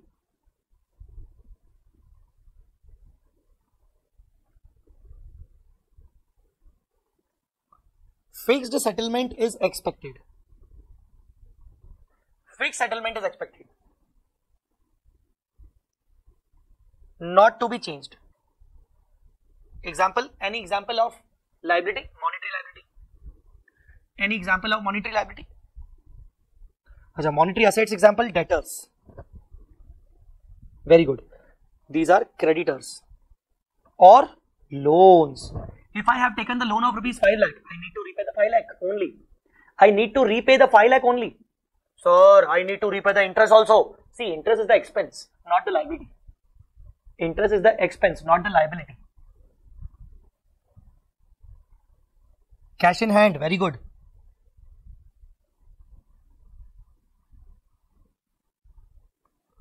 Cash at bank. Prepaid expenses, outstanding expenses. These are the monetary. And what are non-monetary?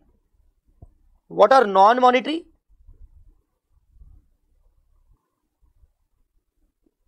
What are non-monetary? You can say other than monetary. Example, buildings, stock, investments, ठीक है।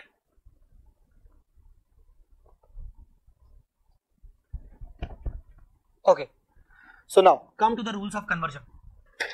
Come to the rules of conversion. There are simple rules of conversion. As far as integral foreign operation is concerned, we need to convert the trial balance,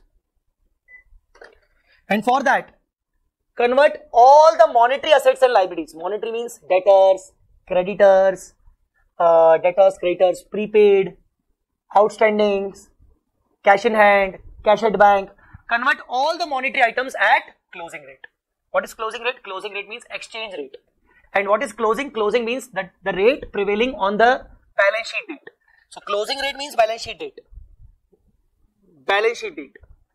So monetary assets and liabilities, convert them at closing exchange rate. As far as non-monetary assets and liabilities, convert them at spot rate. What is the spot rate? The rate prevailing on the date of transaction. On the date of transaction. Spot rate means originally they have recorded at which rate? At the same rate we need to convert. When the transaction took place, earlier when the non-monetary asset transaction took place, suppose I purchased the building 5 years ago. So what was the rate 5 years ago? On that date. I purchased the building 5 years ago in 15 June. So what was the rate 5 years ago on 15 June? That rate we will take for the conversion.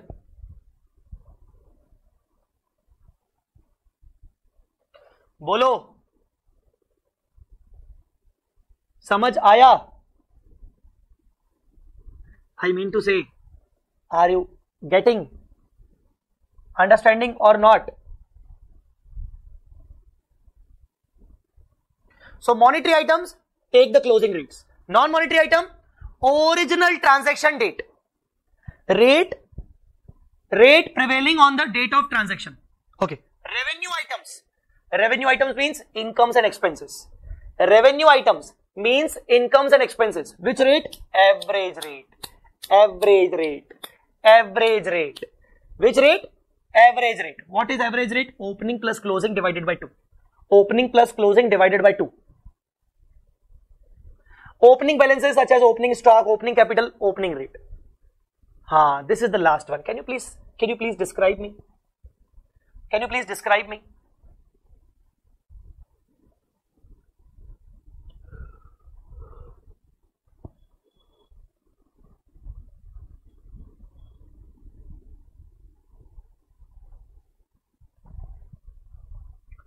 See, in the branch trial balance, see, imagine the trial balance of the branch. Imagine the trial balance of the branch.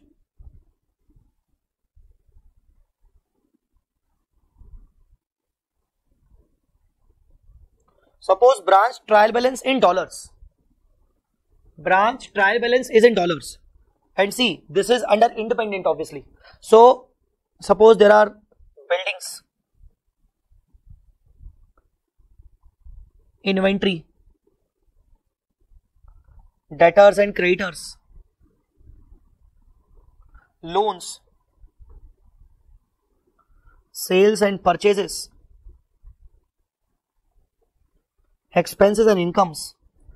But there is one, goods received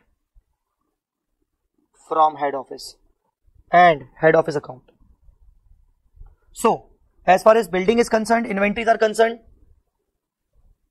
spot rate. As far as debtors and loans are concerned, closing rate. As far as sales, purchase, income, expense are concerned, average rate. What about these two? What about these two? What about these two? Goods received from head office and head office account.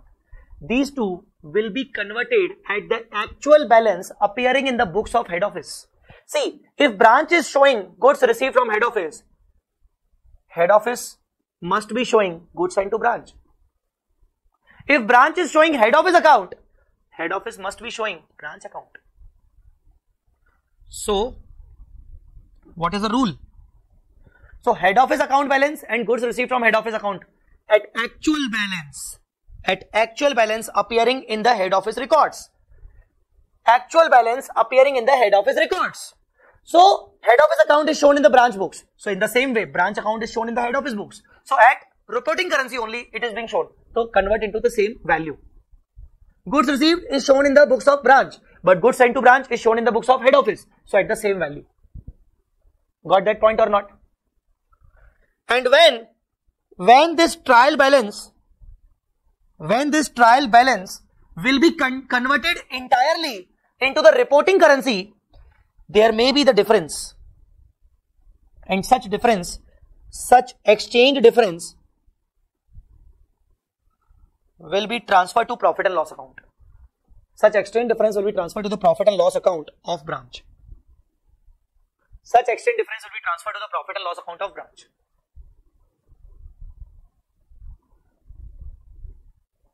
Okay. So first of all, I am giving you 2 minutes to just go through these rules of conversion for the integral operation. Just take the time and we will discuss one question. Okay.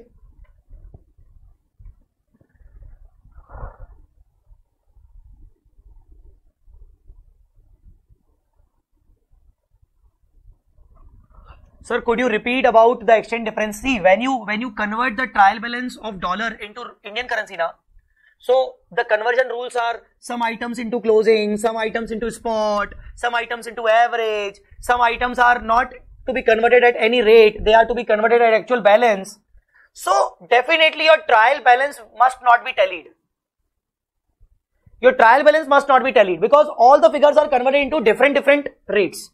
So definitely there must be a difference in the trial balance.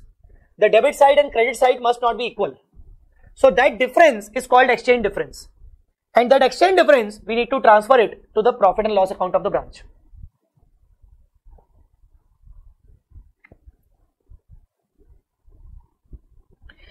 Please see the conversion rules. Please see the conversion rules for integral and non-integral. Please see the conversion rules for integral and non-integral.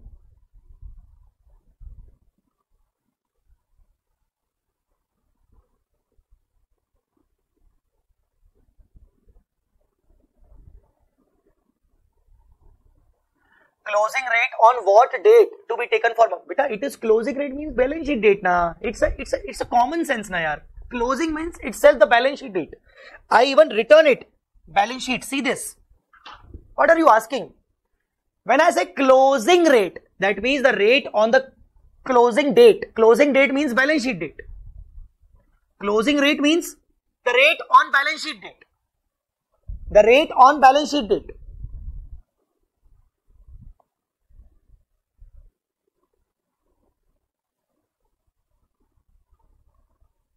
Okay, can we move on to the question? Can we move on to the question?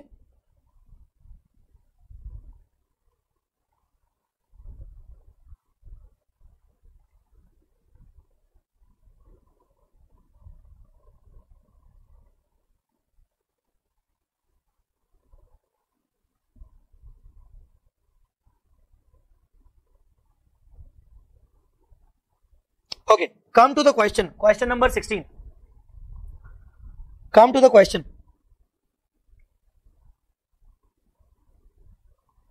Question number 16. Question number 16. We are going to discuss this question and then we'll end up the class. We'll end up the class and we'll continue tomorrow. Right? We'll continue. After discussing the question, we'll end up the class.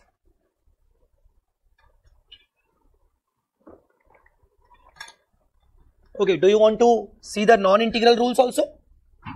Okay, before discussing the class, just take the screenshot of non-integral operation also. Non-integral.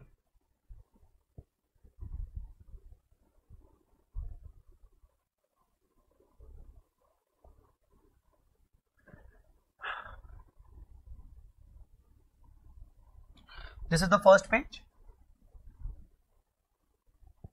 This is the first page.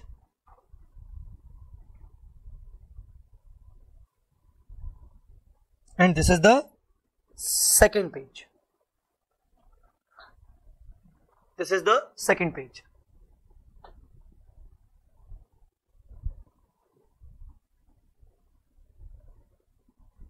All right. Question number 16. DM Delhi has a branch in London. Which one? Which one? Which one? E4. Yes, very good. Integral. At the end of the year, 31st March 2021, the branch furnished the following trial balance in UK pound. UK pound. So now you need to convert the pound into rupee. Arey yaar. I will show the rules after discussing this question. Please don't disturb yourself and others. Please first of all concentrate on the question first of all. Okay, I will show you the screenshot, I will show you the notes after discussing the question. So, the trial balance is in UK pound. Our objective is to convert this trial balance of UK pound into rupees. Now see, there is an integral for an operation. So, fixed asset. Fixed asset means monetary or non-monetary? Fixed asset, monetary or non-monetary? Non-monetary. So acquired on 1st April 17. See, the trial balance is of 21. The trial balance is of 21 and the fixed asset acquired on 17. So which rate you need? Which rate you need? Which rate you need? Rate as on 1st April 17. Spot rate. Check the question. 1st April 17. 70. So you need to apply here 70 rupees. Okay, next. Stock as on 1st April. Opening stock. Which rate? Opening stock. Which rate? Tell me. Opening rate. What is the opening rate? The opening rate is 76. So 76. Okay. Goods from head office. Goods from head office. Goods from head office. Tell me. Which rate? No conversion. Sorry. No conversion. Conversion will be there, but actual balance. What is the actual balance? Tell me. Okay, this is the London branch account. Then the London branch account in the books of head office. In the head office books, the branch account stored below. London branch account. Tell me, what is the figure? Here, goods from head office. So here it is. Goods sent to branch. Goods sent to branch. 4926. So it is to be converted at 4926.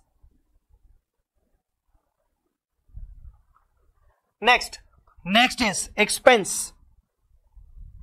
Next is expense. Tell me, expense, average rate. Average, 75. But, wait. There is one suspense. What's the suspense, guys? See. Can you see this? On 31st March, there were expenses outstanding and expenses prepaid 400 and 200. Can you see this? And these expenses outstanding and prepaid expenses are not available in the trial balance, inside the trial balance. So if they are not available inside the trial balance, that means they are not yet been recorded. They are not inside the trial balance, that means they are not yet been recorded. We need to record them. So what is the calculation? The calculation is expense as per trial balance. Expense as per trial balance 4800.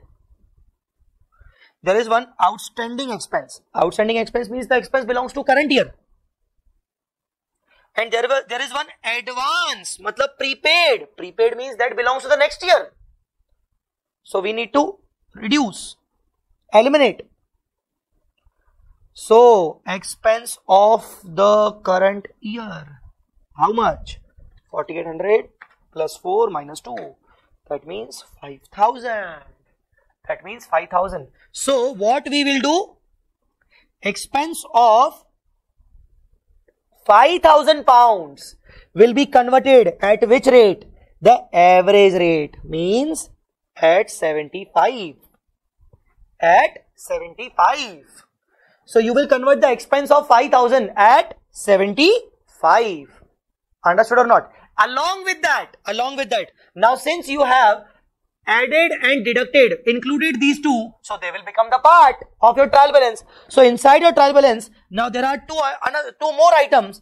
One is outstanding expense and one is prepaid expense. And tell me, outstanding and prepaid, they are the asset and liabilities. They are the assets and liabilities. Tell me, monetary, non-monetary. Shruti, I am coming to your question. Wait, monetary or non-monetary? Monetary. So which rate? Closing rate. The closing rate is 77. So outstanding expense, it is the liability.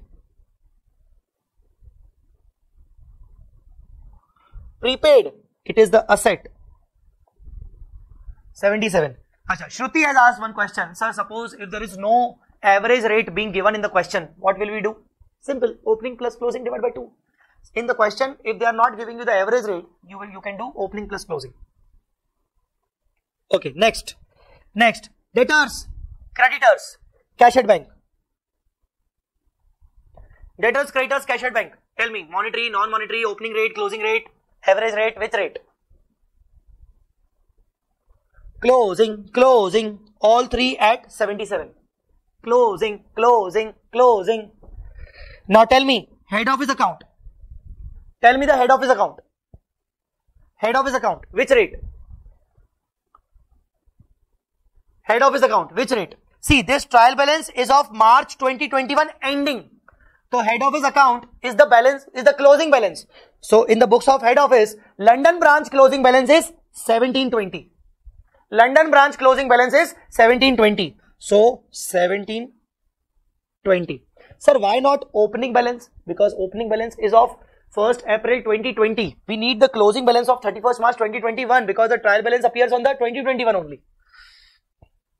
Last but not the least, last two, purchases and sales. Tell me. Average. What's the average? 75. So guys, when you convert all these figures into the respective rates and balances, your trial balance is like this one. The format is particulars, amount in UK pound, conversion rates, where the goods received from head office, there is no rate, head office account, there is no rate. And when you convert these, you will get the difference, the exchange difference. On the credit side, 12,400, and that you need to transfer to the P&L account.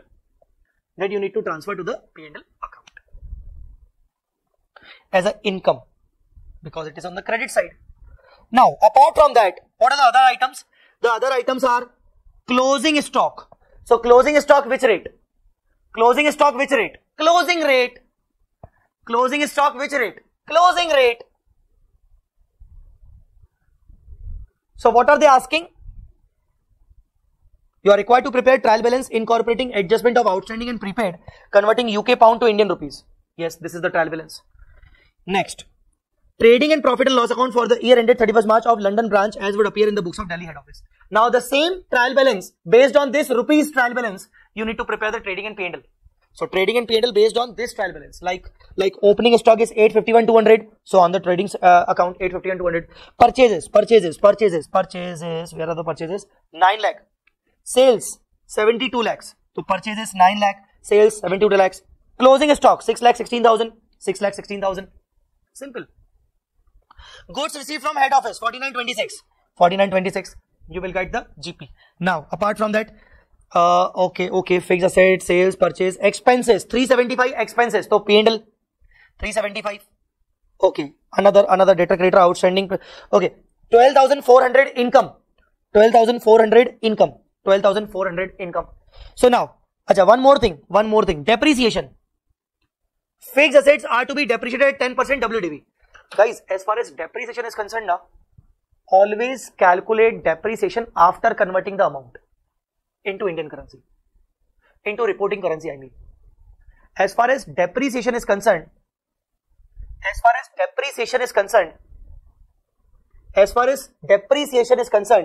Akshay, please ask your question after 2-3 minutes. Hold on, please. So as far depreciation is concerned, always calculate the depreciation after converting into reporting currency. So your fixed asset has been converted. Your fixed asset has been converted 1680. Now 10% of 1680. That means 168. So 168 will be the depreciation. Alright, you will get the net profit. You will get the net profit. Okay, Akshay, sir, why is closing stock not non-monetary? Why is closing stock not non-monetary? Okay, good question. Good question. Now see, technically, closing stock is a non-monetary item. Now you will ask me, sir, if it is a non-monetary item, why you have converted it into closing rate? Okay. First of all, stock is a non-monetary item. Okay, sir, stock is a non-monetary item. But as far as AS2 is concerned, stock is to be valued at cost or NRV, whichever is lower. Cost or NRV, whichever is lower. Understood? So since the stock is to be valued at cost or NRV, whichever is lower, that means we measure it sometimes at cost or sometimes at NRV. So those assets and liabilities which are measured other than at cost are again to be recorded at closing rate. So this is the reason. So those items which are measured at other than cost are again to be recorded at closing rate. So in short, closing stock is always to be recorded at closing rate.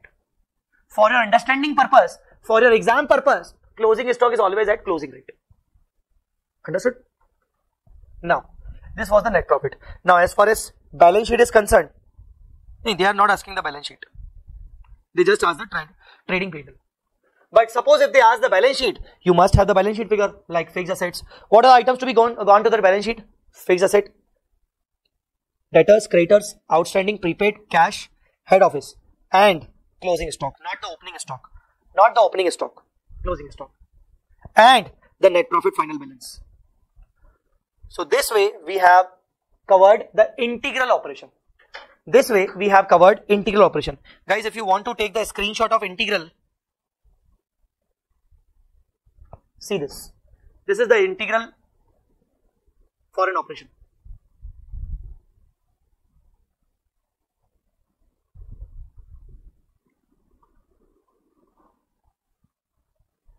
For an operation.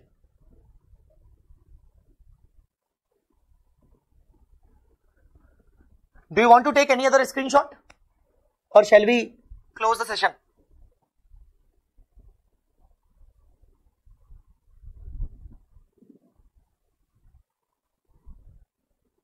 Yes, if you want, I will send you the notes today also.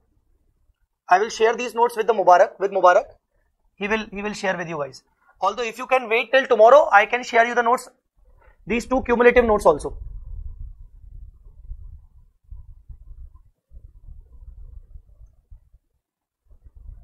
So guys, how was the session?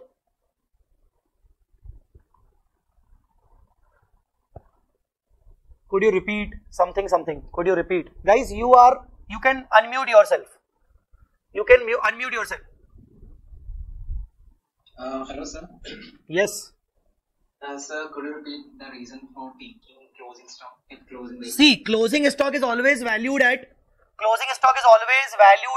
cost or NRV, whichever is lower. So closing stock is the thing which is technically the non-monetary, but it is being valued at other than cost also. So when you measure the closing stock at NRV, so NRV of which date? NRV of closing date. NRV of balance sheet date. So when you take the NRV of balance sheet date, you need to convert the closing stock at the rate given on balance sheet date, and this is the reason we take closing rate.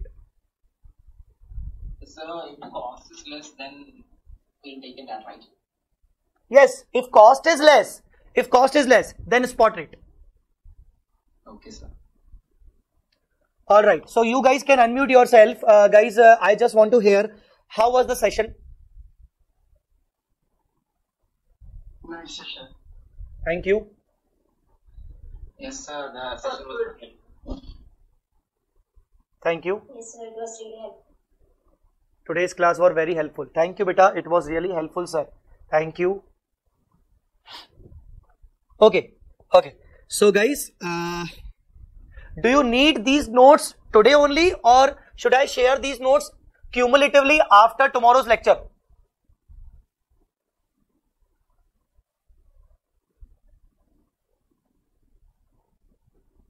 Give some questions for tomorrow. You can do foreign branch question.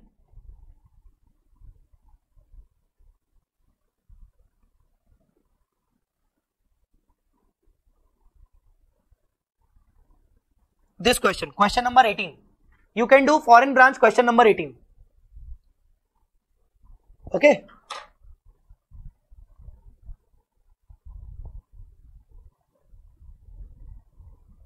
Okay, we can do one thing. I'll give you the notes today also and will share with you tomorrow also.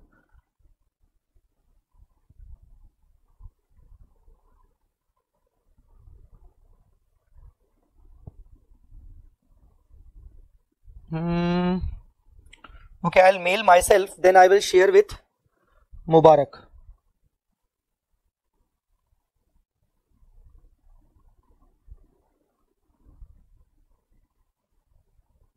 Alright. So guys, thank you so much. Thank you so much for patience listening. It was a nice lecture from my side also. You guys are awesome. And we'll meet tomorrow at 7. At 7, okay? Anything? Or shall we end the session?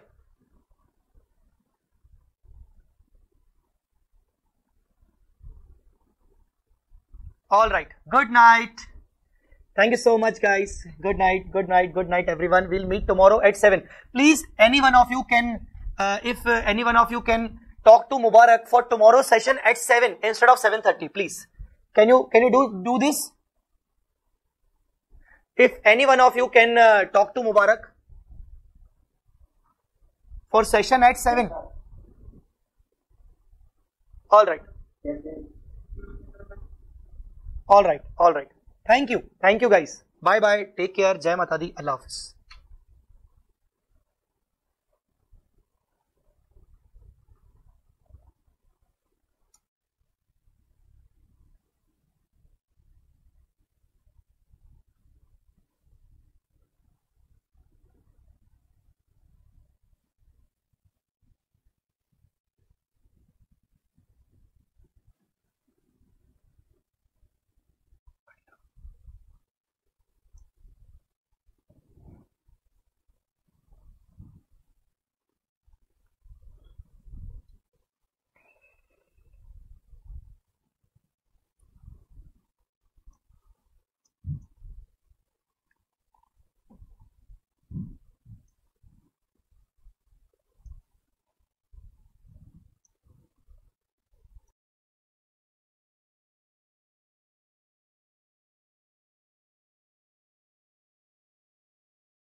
guys, good morning. Am I audible? Hi guys.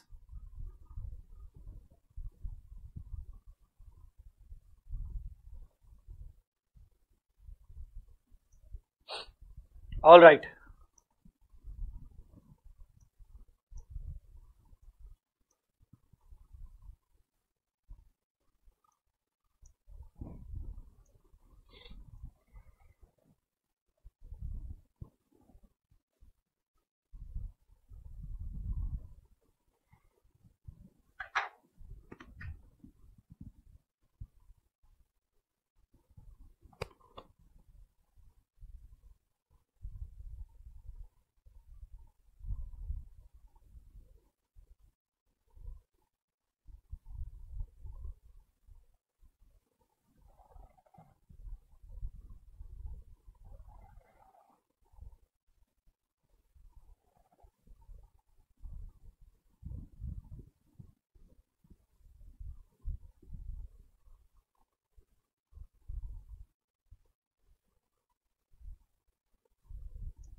All right.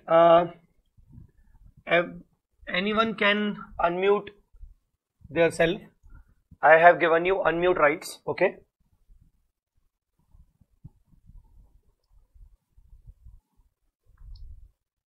Hello, sir. Yes. Sir, good morning. Good morning. Yeah, let's start. Can we start? Yes, sir. Okay. In just 2 minutes, we are starting, right? Okay, sir.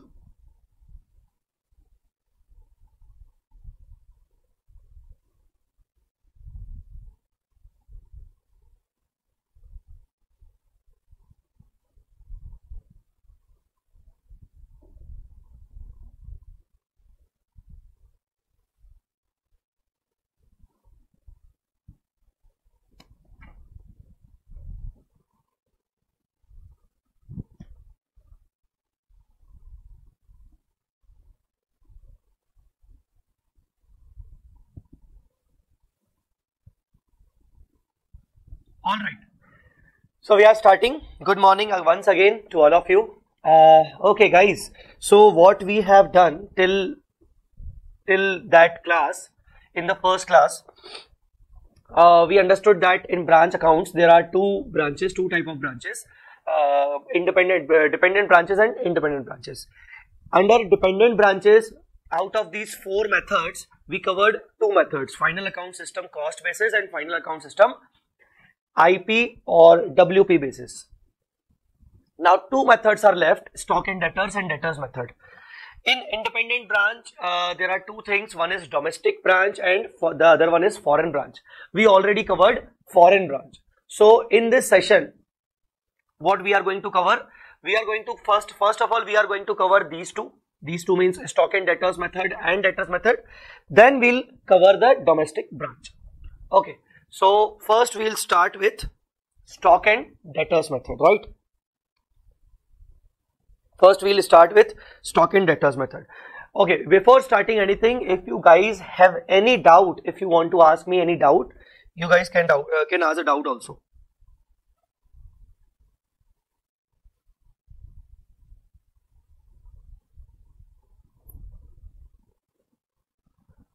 Okay, any doubt?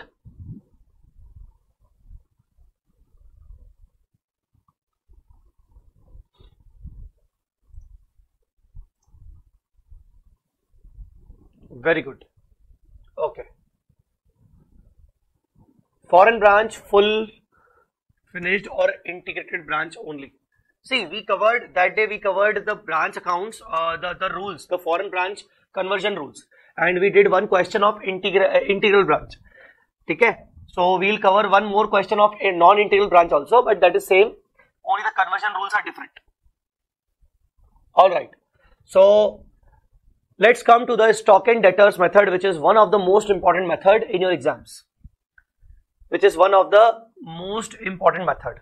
Okay, let's come to the stock and debtors method. So we are discussing stock and debtors method.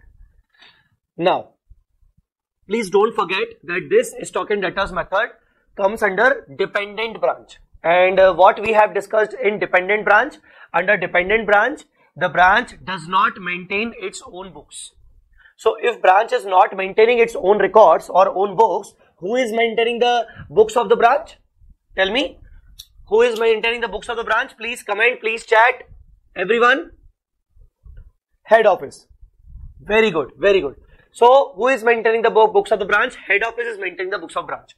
Now under this method, this is a very special method. Under this method, head office will pass each and every journal entry for branch transactions.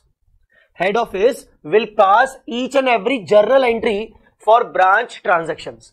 Suppose if branch sells the goods, head office will pass the journal entry. If branch purchases the goods, head office will pass the entry. If branch is making any expenses, head office will pass the entry. If branch is making any income, head office will pass the entry. Branch is purchasing any asset, head office will pass the entry. Collection from debtors, head office will pass the entry. Collection, payment to creditors, head office will pass the entry. So head office on behalf of the branch will pass journal entry for all the branch transactions. In the previous two methods which we have already covered, final account system, cost basis and IP basis, these previous two methods, in these previous two methods, basically head office was not passing any entry. Head office was just preparing the trading accounts. Head office was just preparing the trading account in short. Okay, in the previous two methods, final account system, cost basis and IP basis, head office was not used to pass any entry. Head office is making the trading account in both the methods on behalf of the branch for all the branch items. But now in a stock and debtors method, head office will pass each and every single entry for all the transactions of the branch. Now, when head office will pass the entry, few things you need to understand. Wait a minute. Yes, few things you need to understand. See, head office is already maintaining its own books. Head office is already maintaining its own books. So, I would like to ask you few questions. Please tell me the journal entries, if possible. Head office is maintaining its own records already. So, tell me one thing. When head office makes any expense, in cash, what journal entry head office should pass? For making any expense, head office should pass an entry. What journal entry? Very good. Viswajit. Very good. Roshni, Alina, Shruti, Sahira. Expense debit to cash. Very good. Very good. Very good. Expense debit to cash. Expense debit to cash. Now head office will pass the entry expense debit to cash. Now, since in the stock and debtors method, head office will pass the entry for branch transaction also. Now same, if branch makes any expense in cash, what journal entry head office will pass for that entry, for that transaction of the branch? Tell me, what journal entry head office should pass? Branch makes the expense in cash. Head office will pass the entry. What journal entry head office will pass?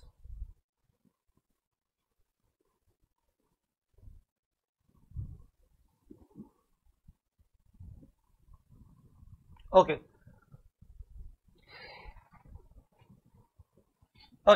There are the replies, but some of the replies are not correct and some of the replies are correct. See, when head office will record the transactions of the branch on behalf of the branch, head office will pass entry like this: branch expense to branch cash.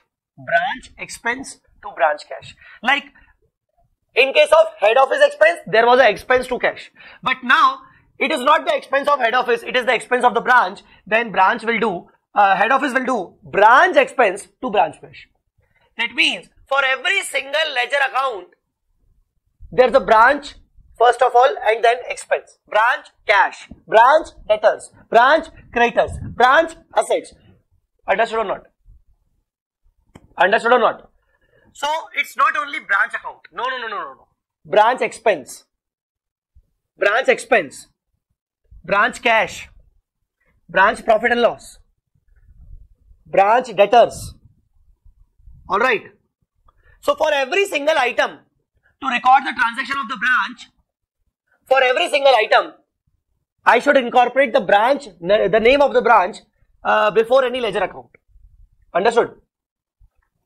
So all the items of the branch will be recorded by head office. Even the sales and purchases will be recorded by head office. But for recording the sales, for recording the purchase, for recording the stock related items, like sale is also a stock related item, purchase is also a stock related item, opening stock, closing stock, shortage of the stock, for recording all the stock related items, head office will not open branch sale account. Head office will not open branch purchase account. Head office will open one common account known as branch stock account. So branch stock account is one common account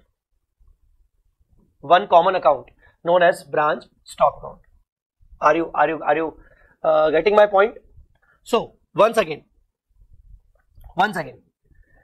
for expenses, there should be a branch expense. For debtors, there should be a branch debtors. For cash, there should be a branch cash. Because expense, debtors, cash, they are not stock related items. So for each single ledger account, there's a branch. Okay. For expense, there's a branch expense. For asset, there's a branch asset. For liability, there's a branch liability. For cash, there's a branch cash. For bank, there's a branch bank. But for sales, for purchases, for stock related items, there should be the branch stock account. There should be the branch stock account. So in this method, we are going to understand following, we are going to make following ledger accounts. These 7 ledger accounts are to be prepared. But before going to that, once again, for stock related items, okay, let me ask you few questions again. Now, goods are sold. Wait a minute.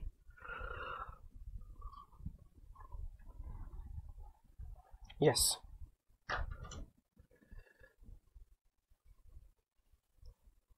Few examples.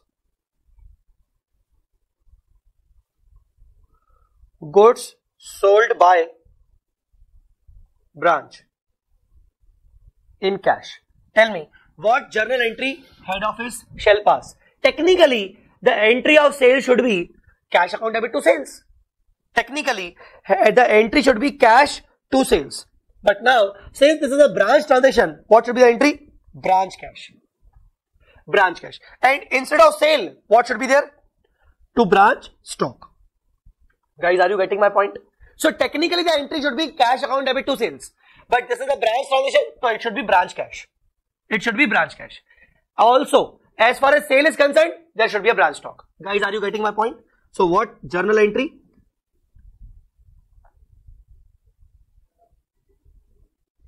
So instead of sale, there's a branch stock. Guys, are you getting my point? Tell me, are you getting my point? Goods sold by branch on credit. Tell me. Technically, the credit entry is to be passed like this: debtors account debit,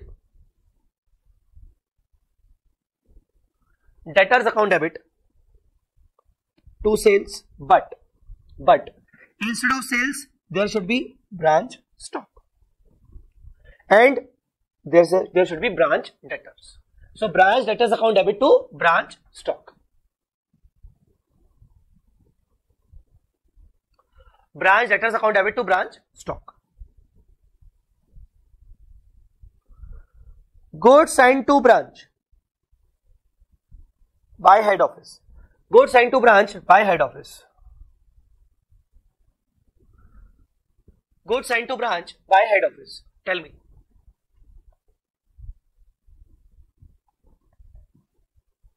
What should be the entry? Now, because of this goods sent to branch by head office, this is a transaction between head office and branch. So this is a common transaction of branch and head office. This is a common transaction. Like this is a transaction of head office and this is a transaction of branch. Common transaction of branch and head office. So as far as branch is concerned, branch stock will be increased. Branch stock account debit.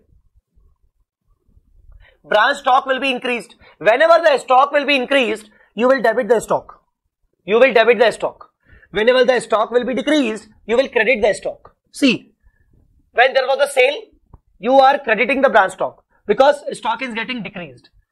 Again, credit sale, you are decreasing the branch stock, crediting the branch stock. Whenever the stock will decrease, credit it. But whenever the stock will increase, debit it. Branch stock account debit. 2. Goods sent to branch. 2 goods sent to branch. 2 goods sent to branch. 2 goods sent to branch. Guys, understood or not? 2 goods sent to branch. What is goods sent to branch, sir? Sir, what is goods sent to branch? Yes. Sir, what is goods sent to branch? See, goods sent to branch. It is a kind of sale made by head office. Technically, what is goods sent to branch? Goods sent to branch is as good as the sale made by head office.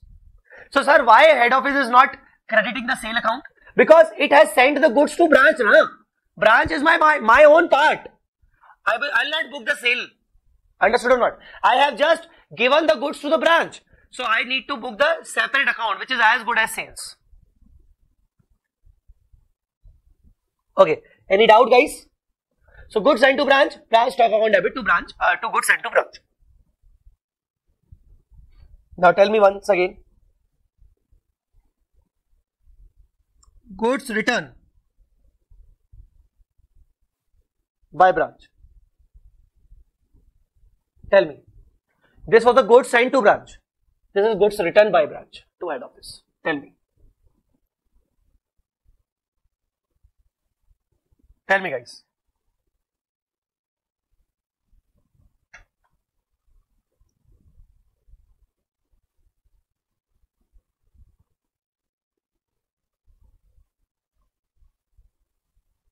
Simple. Reversal. Goods sent to branch account debit. Goods sent to branch account debit to branch stock. Because in this case, the stock is getting reduced. So it should be credited. It should be credited. Are you getting my point? Goods sent to branch account debit. Why? Because it is a reversal of this sale. It is a reversal of this sale. Return. Return. Alright. Alright.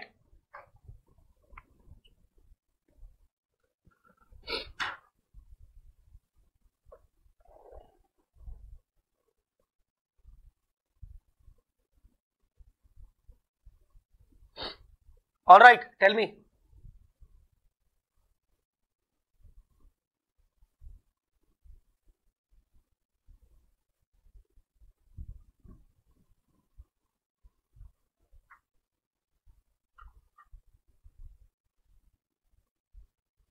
Okay, very good. So these ledger accounts are required to be prepared in the question they will ask. So we have to prepare the branch stock account. We have to prepare the goods sent to branch account. We have to prepare the branch debtors account. We have to prepare the branch cash account. We have to prepare the branch adjustment account. What is branch adjustment account? I will tell you, don't worry. And we have to prepare the branch P&L account. So these 7 accounts, not 7, 1, 2, 3, 4, 5, 6. These 6 accounts we have to prepare while solving the question. Now, for preparing these accounts, there are few rules. 1. Branch stock shall always be shown at IP value. All figures must be at IP.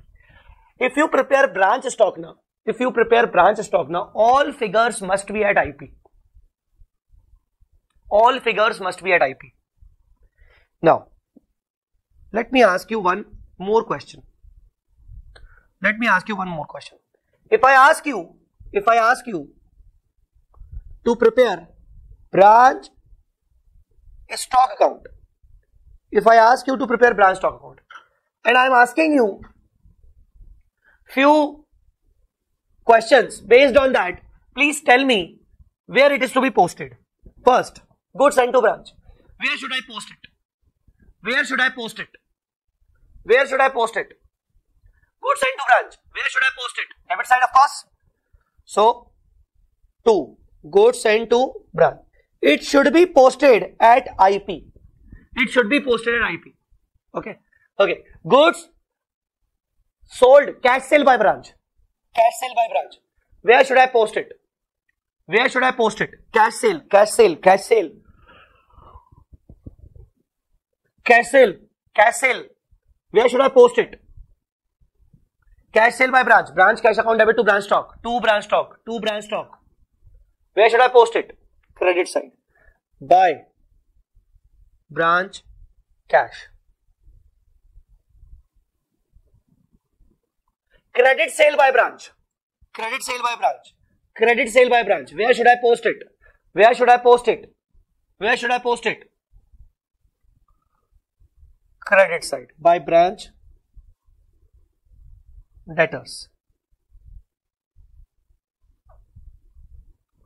Credit sales. Credit sales. By branch debtors. It should again be at IP. It should again be at IP. It should again be at IP. Okay. Then, goods returned by branch. Goods returned by branch. Goods sent to branch account debit to branch stock. To branch stock. To branch stock. To branch stock. Credit side. By goods sent to branch. It should be at IP. Apart from these things, there should be a opening. There should be the opening balance, the to balance brought down. It should again be at IP. There should be a closing balance, buy balance carried down. It should be at IP. If there is a shortage, of the goods, so shortage will come here. It should be at IP. So all the figures must be at IP. All the figures must be at IP. Now the main point is, suppose the cost is 100 and IP is 120. IP means the price at which goods are transferred to branch, and selling price is 130. Now, selling price is the price at which goods are sold to the customers. Recording in progress. Goods are sold to the customer. The recording was paused earlier. Why so? All right. So the selling price, the selling price is 130. The selling price is 130. All right. Now, when you sell the goods to debtors, suppose sold goods to debtors, technically the entry should be shown at 130. This entry I am talking about. This entry 130. When you are going to sell the goods to branch, when the branch is going to sell the goods to debtors, the entry should be at 130. And 130, remember 130 is the selling price. So the posting will be at 130 now. The posting will be at 130. Now, is 130 the selling price or invoice price? Is 130 the selling price or invoice price? It's the selling price.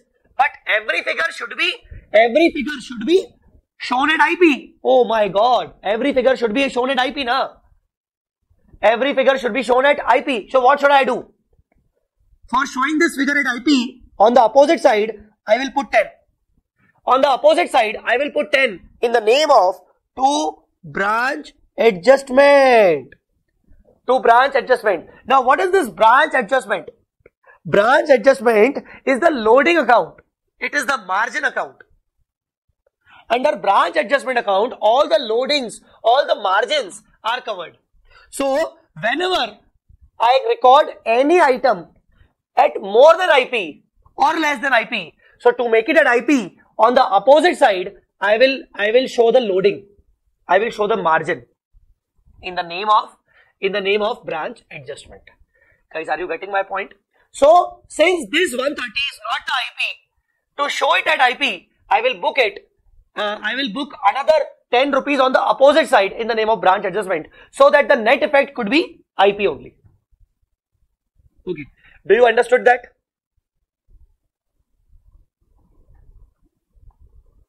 Tell me guys, do you understood that? Alright, very good.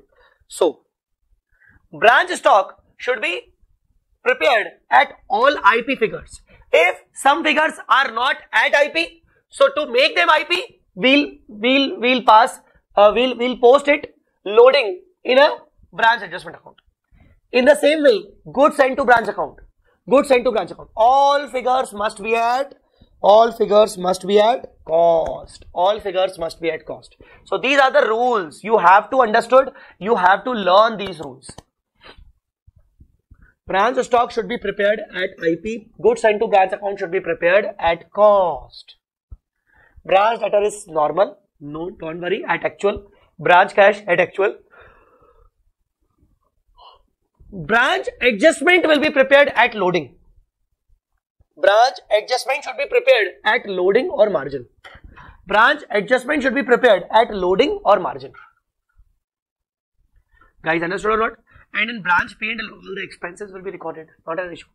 So these, out of 6 accounts, these 3 are like identical. These are not identical. These 3 are unique.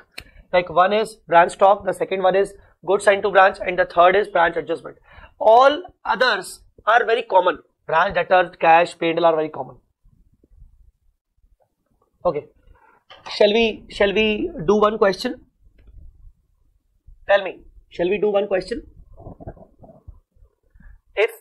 If you want to ask anything before starting the question, you can ask me regarding this method. You can ask me regarding this method.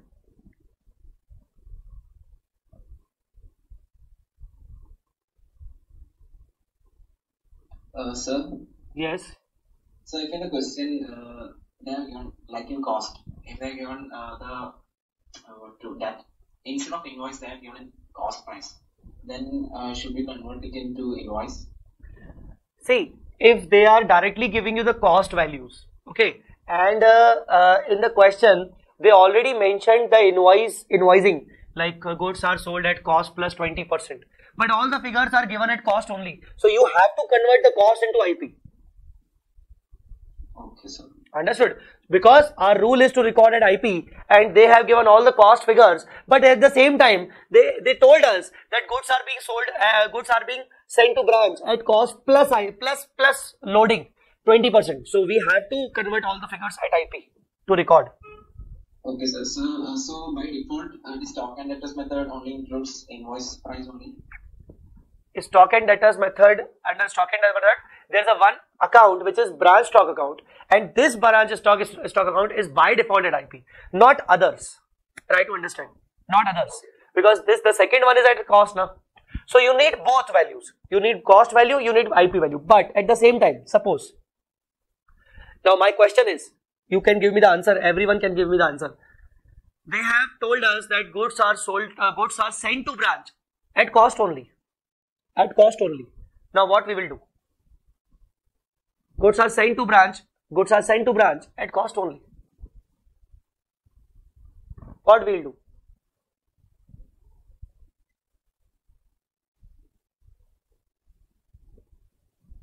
The recorded cost. Technically here cost and IP is same. If cost is 100, the IP is also 100. So if cost and IP is same, so technically we'll record at cost only, because they both are same. Okay? Alright.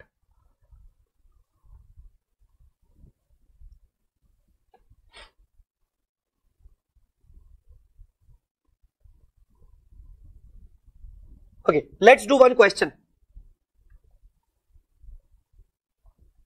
Let's do one question. The same question, question number 22 if I am not wrong. Not 23. Question number 23. The same question we will understand. Question number 23. That is question bank.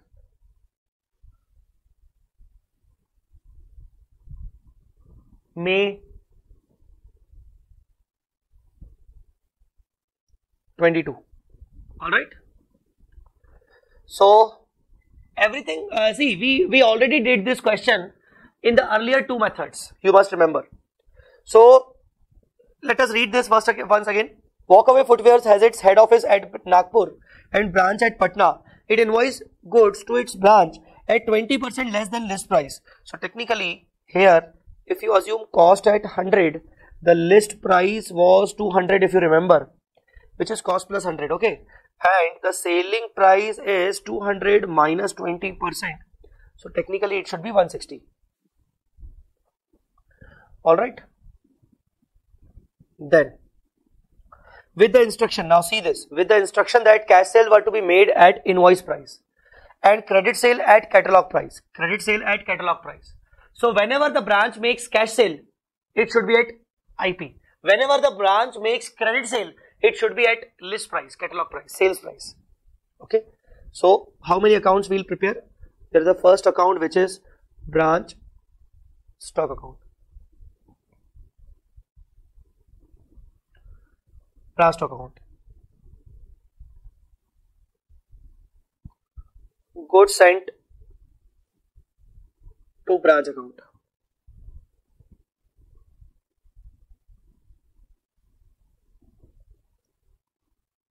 Branch debtors account. Branch cash account. Branch adjustment account. Okay, we'll prepare branch P&L after some time. First of all, let us concentrate on these accounts, these formats. Are you preparing the formats? Are you solving the question simultaneously?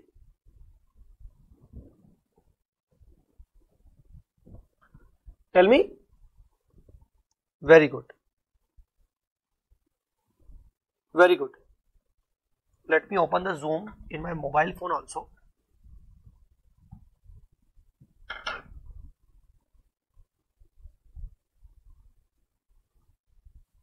Recording in progress.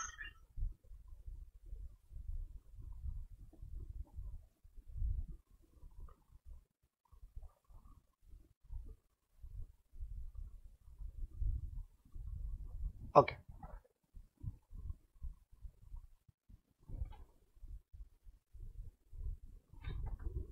Okay. The following information was available at the branch for the year ended. First is opening stock. Opening stock at invoice price 12,000. So where should I write the opening stock? Tell me, where should I write the opening stock? Of course, the branch stock debit side. Of course, the branch stock debit side. So to balance brought down. What is the opening stock? It's 12,000, which is of course at invoice price. Which is of course at invoice price. It's not working.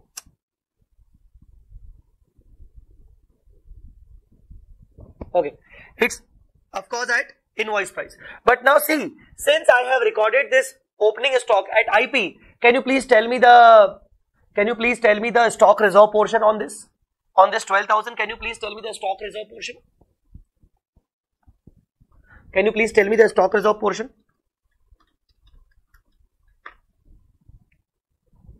The loading portion, the margin part, the loading part included in this 12,000. The margin, the loading part included in this 12,000. Tell me. It should be 45. How? See, 12,000 is the invoice price and the cost was already 7,500. We have already calculated the cost. 7,500. How come? 12,000. If it is IP, so divide by 160. 12,000 as IP, so denominator should also be at IP. The base should be same. And what I need the loading. Loading. The difference between invoice,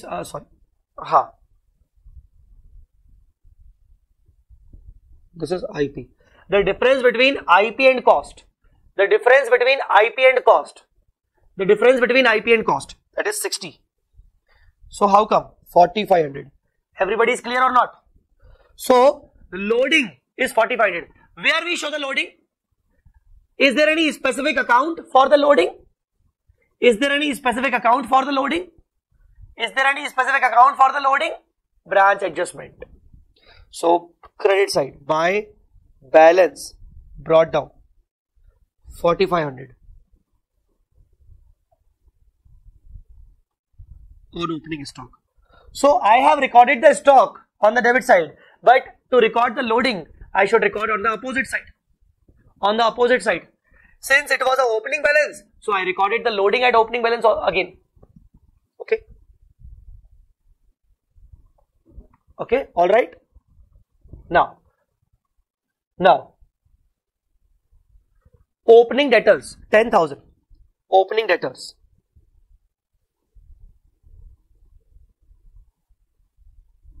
$10,000. Opening debtors are 10,000. Opening debtors are 10,000. Opening debtors are 10,000. Goods received from head office. Goods received from head office.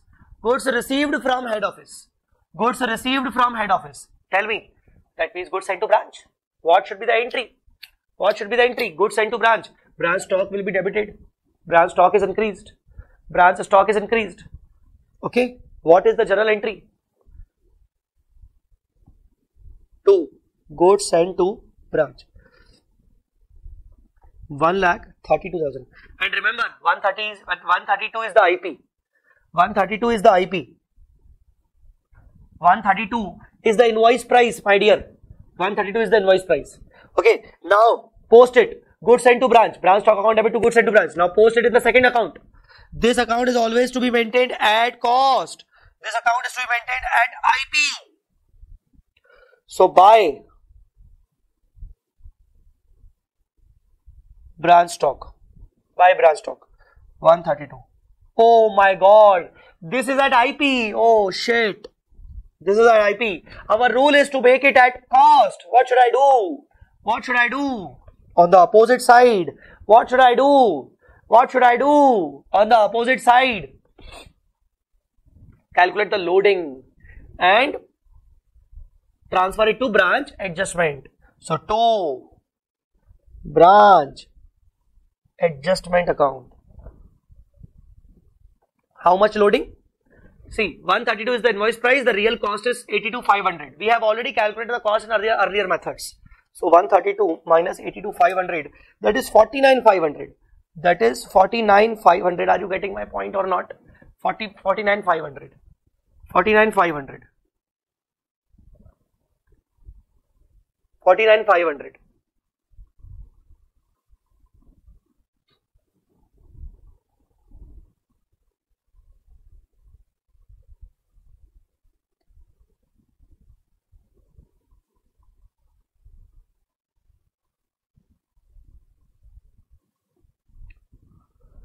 Clear?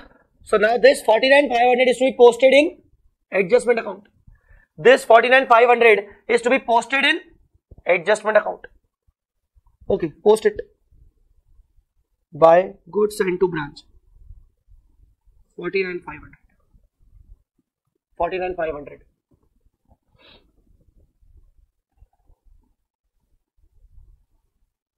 All right. Okay. Now the next one. Cash sale. Tell me, cash sale. Cash sale. Cash sale, where it is to be shown.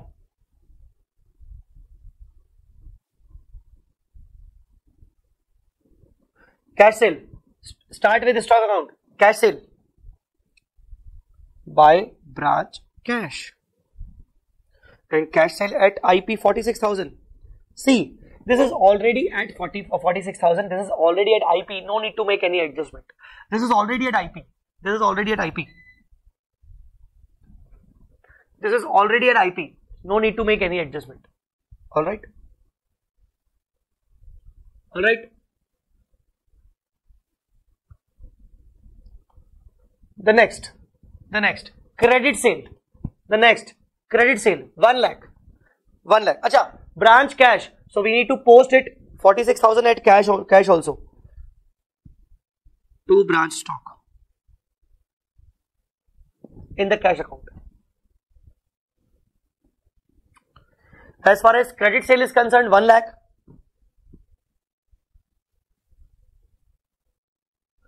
By branch debtors, 1 lakh.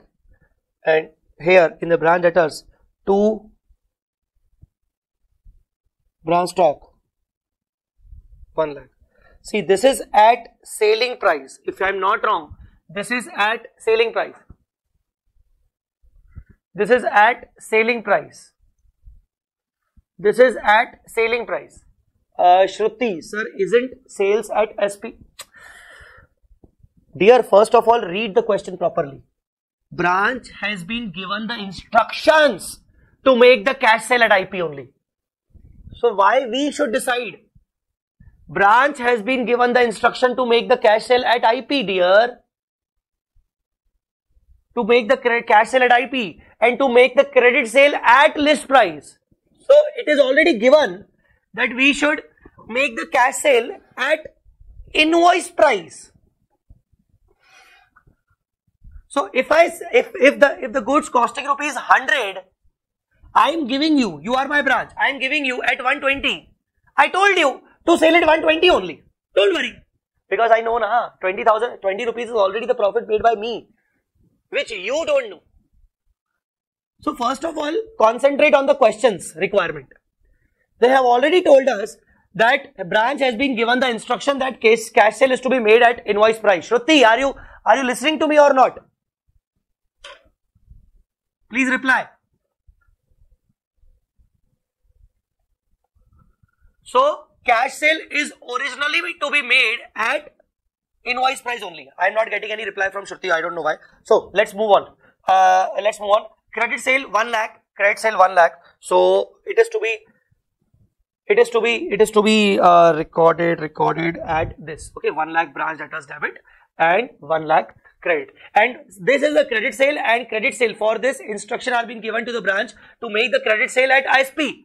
SP. Oh shit. SP. Our rule is IP. What to do? What to do? Our rule is IP. What to do? Tell me what to do. Tell me.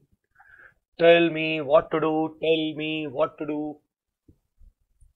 On the opposite side, we should record to branch adjustment. Tell me the amount of loading. How much loading we should record? To make it at IP, selling price to IP, selling price to IP, selling price to IP. It's 20,000. It's 20,000. Sir, how come? You should calculate now. 1 lakh is the selling price. So divide by 200, it should be selling price. The base should be same. Multiplied by, we need to identify the difference between selling price and invoice price. Selling price and invoice price. We have write the 1 lakh rupees at selling price and we need to convert it to the invoice price. So it should be 40 rupees. The difference is 40 rupees.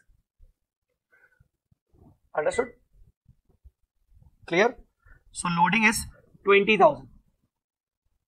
And the same loading will be shifted by branch stock 20,000. By branch stock 20,000. Sir, Vishwadit, sir, is that loading? That's the profit, right? Of course it's a profit. Nah, profit, margin, loading, by whatever name you call. By whatever name you call. It is technically the profit which is made by branch in excess of the loading. So technically, if I know that the cost is 100 and I am giving you at 120 and telling you that you should sell it at 130.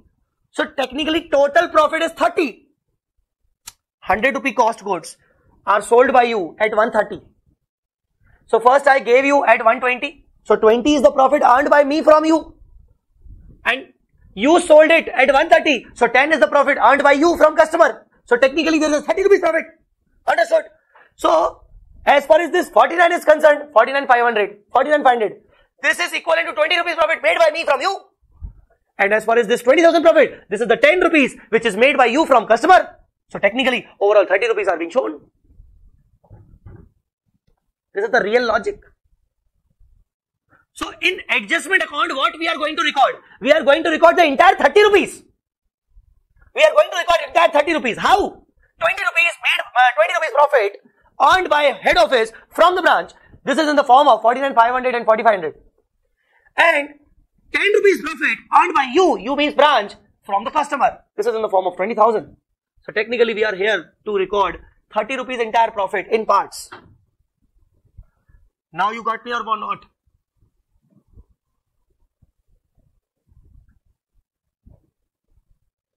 Everyone is not replying.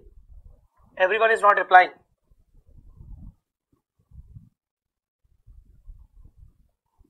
Okay, so we write it branch stock, by branch stock 20,000 in the adjustment. That is also loading.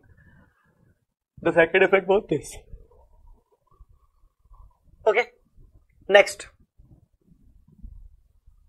Now after that, there's a cash received from debtor. What should be the entry?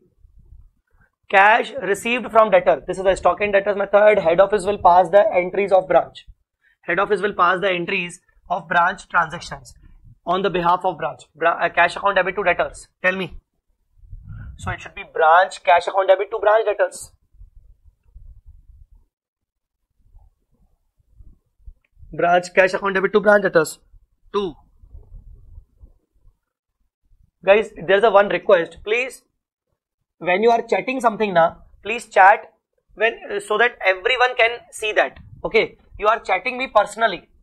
Don't direct message. Don't make me direct message. Okay, when you are chatting, so chat do not chat personally. Chat directly to everyone so that everyone can watch it. Please.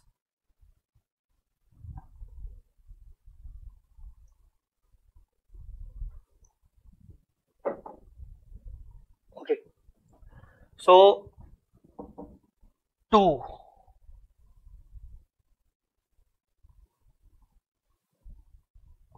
To branch debtors. Branch cash to branch debtors. How much money? 85,000. And in branch debtors, by branch cash. 85,000. 85,000. Got that point?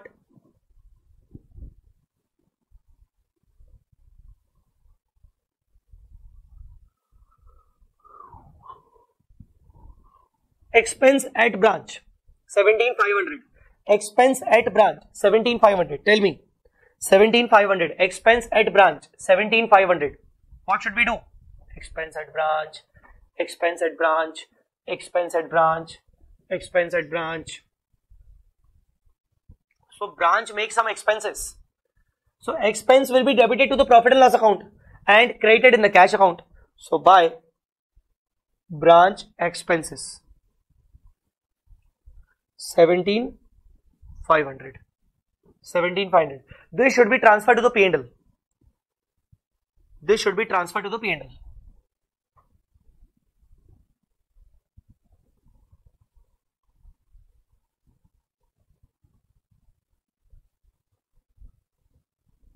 Okay. Next, closing debtors 25,000.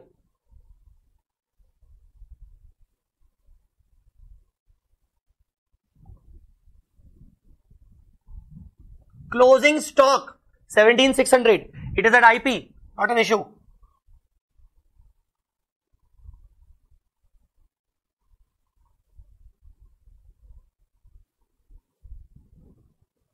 Closing stock, it is at IP. It is at IP.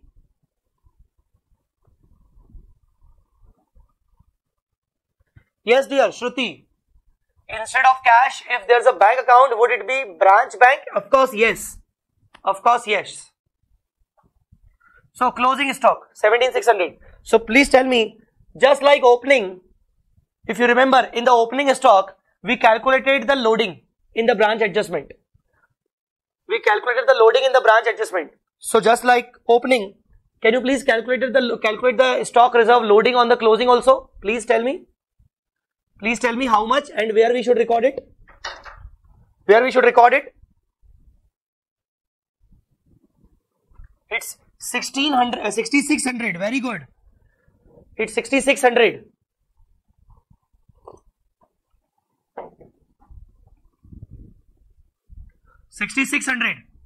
Where we should record it?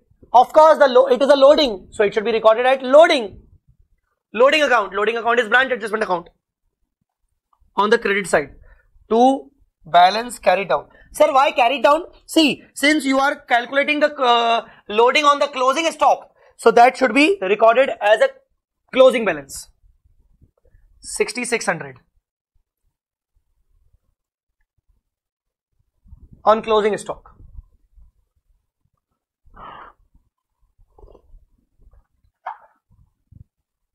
Got that?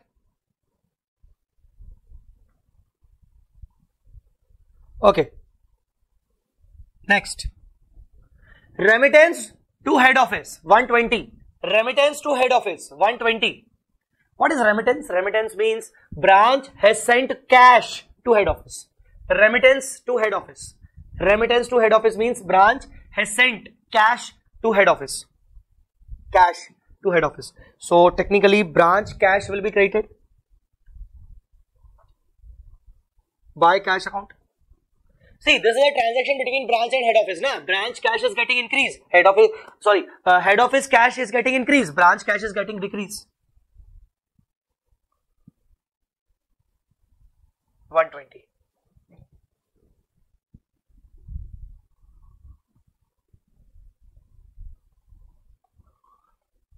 Alright. So, now there is one more rule. And please listen to me very carefully. There is one more rule. After posting all the transactions now, remember one thing. You should close these two accounts first. You should close these two accounts first, always.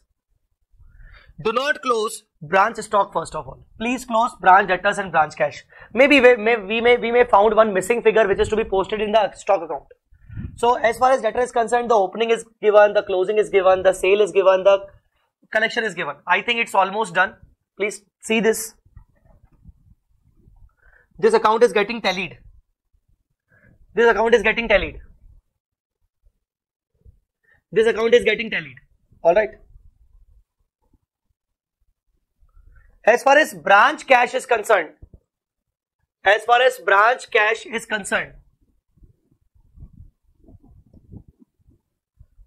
please, can you please close it?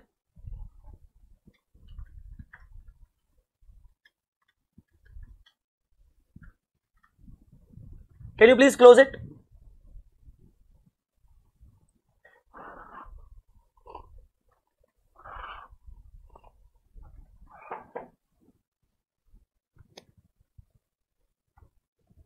Close it, please. Is there any difference? There's a difference of 6,500. Difference of 6,500. What it should be? It may be the cash sent to branch. Cash sent to branch by head office. It may be the cash sent to branch by head office. Head office is sending cash to the branch. So branch cash will be increased. Head office cash will be reduced. So, to cash.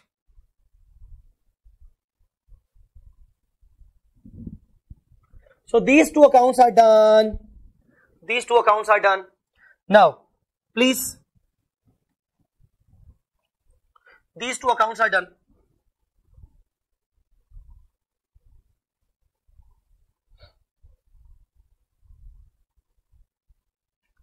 Can you please close this account?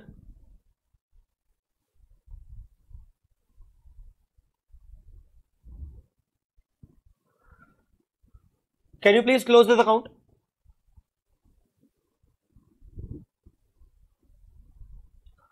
Please close it.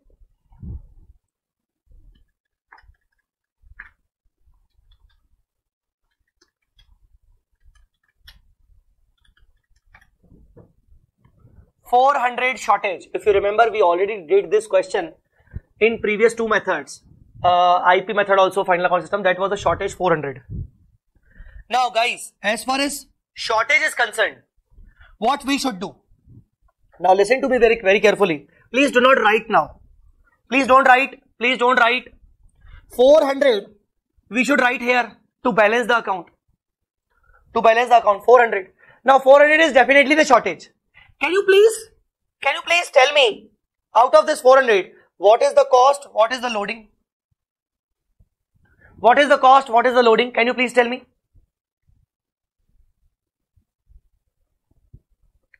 What is the cost, what is the loading?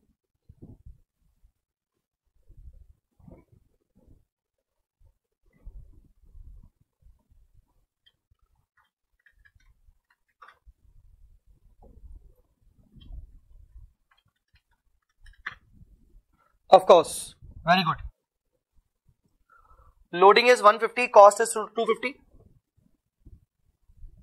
And loading, where it is to be transferred? Is there any account for loading? Is there any account for loading? Where we should transfer the loading? Very good, branch adjustment. As far as cost is concerned, this is our actual loss. So where it should be transferred? P&L. It is to be transferred to P&L. So cost is our actual loss. Cost is our actual loss. The rest is the loading part, na? The rest is the loading part. So how do we record this transaction? By branch P&L, by branch adjustment.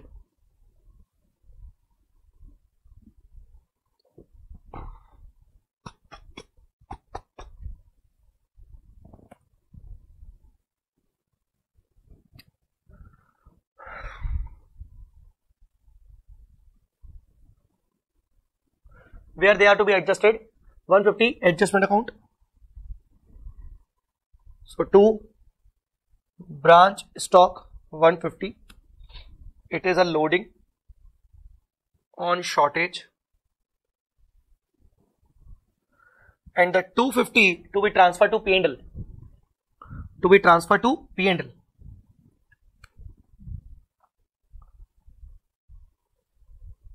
Can you please okay, this account is closed now. This is done. Now, can you please close this account? Can you please close this account? Can you please close this account?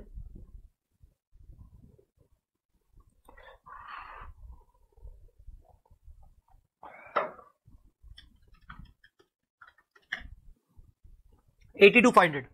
Sir, this $82,500 will be shifted to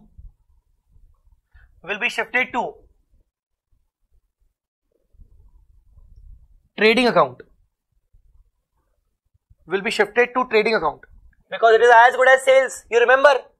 It is as good as sales. Goods sent to branch. It is as good as sales of head office. It is as good as sales of head office. Head office will post it to trading account.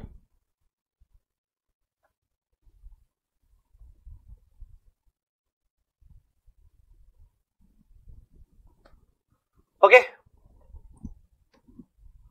this is done. So suppose if branch P&L we prepare, if we prepare branch P&L, what are the postings? Expense, there was an expense of 17,500. Branch stock shortage 250. Shortage 250. Now don't close it. Close this account. Close this account. You will get GP. You will get gross profit. By closing this account, you will get GP.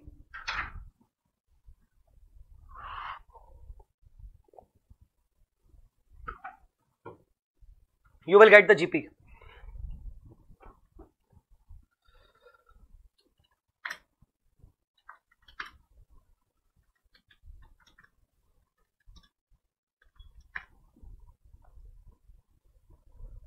To GP, transfer to P&L account, 67,250 by GP, 67,250. This account is closed. Now close P&L. Close P&L.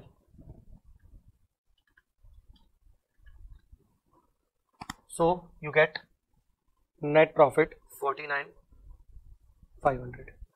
You get net profit 49,500. Sir, can you please tell us the logic of this account once again? Yes, definitely. I would love to share the logic of the entire branch adjustment account. See, we all know adjustment means loading or margin or profit by whatever name you call it. Okay. Now technically, if you can see,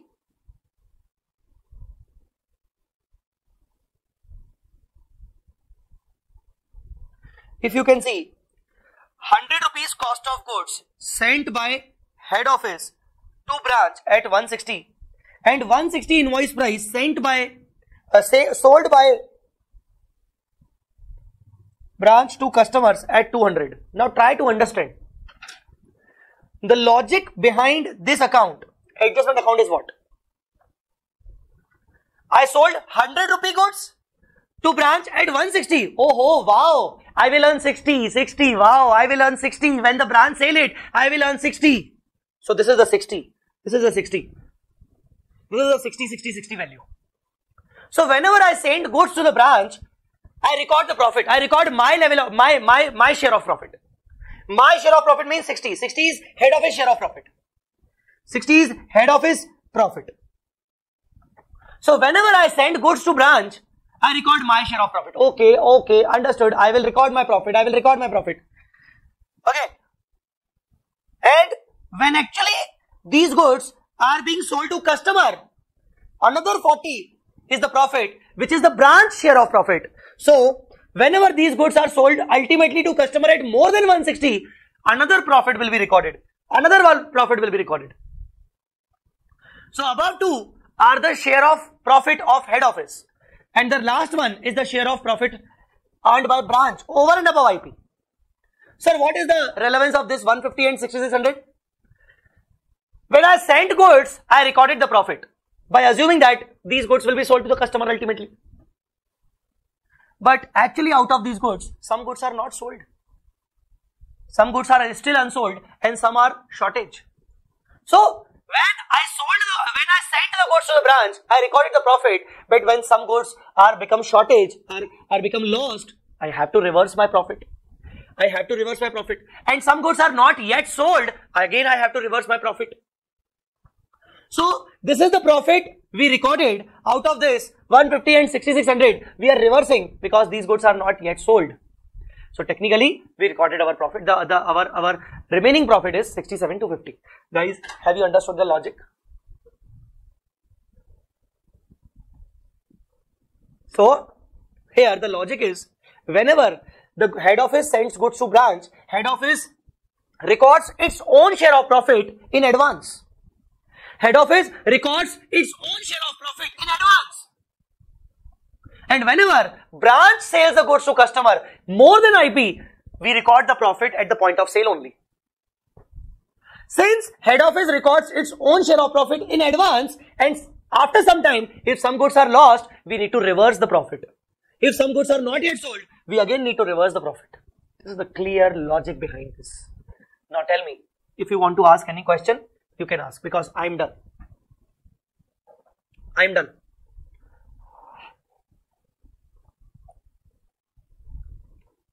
Sir, Yes.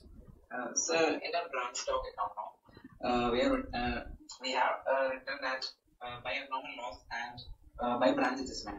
Instead of that, shall we write by abnormal loss only and make a further bifurcation later on, like to just write in branch adjustment in 150 and in P&L 250.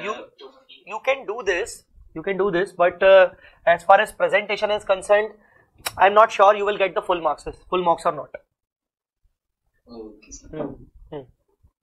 Achha, tell me one thing, everyone tell me one thing. There was an abnormal loss, and because of this we bifurcated this 400 into two parts, 250 and 150. Suppose instead of abnormal loss there is a normal loss, what we should do? Suppose instead of abnormal loss there is a normal loss, what we should do?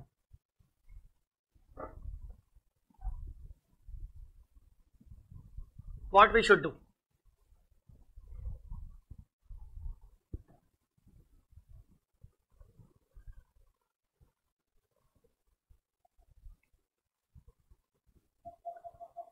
Anybody? See, normal loss is not the expenditure. So instead of abnormal loss, if there was a normal loss now, I should write like this. By branch adjustment 400. Entirely transfer to 400 to branch adjustment. So here 400. Entirely transfer to 400. Entirely transfer the 400 to adjustment account. No need to provide any loss in the P&L. No need to provide any loss in the P&L. Why? Because it is not a loss. It is the abnormal loss. Oh, sorry, it is a normal loss. So instead of P&L, we should entirely transfer it to branch adjustment. Please remember this and please write it down in your copies.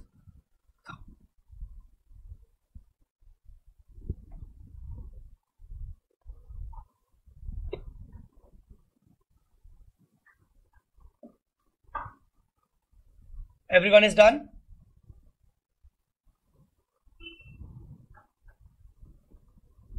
Okay.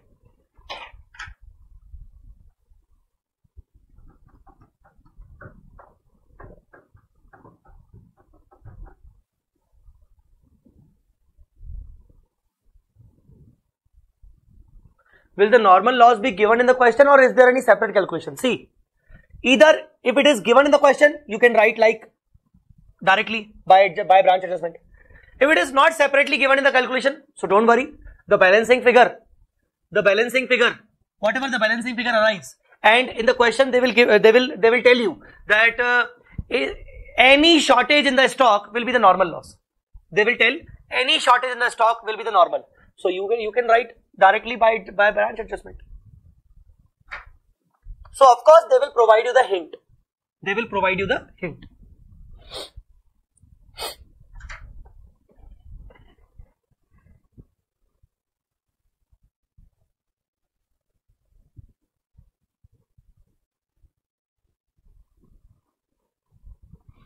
Okay, tell me. Done with this question? Done with the stock and debtors? Okay. Do you want me to discuss one more question with some more adjustment or some different kind of adjustment? Different means one or two other kind of adjustment. Do you want me to discuss one more question where we will get some one or two different adjustments?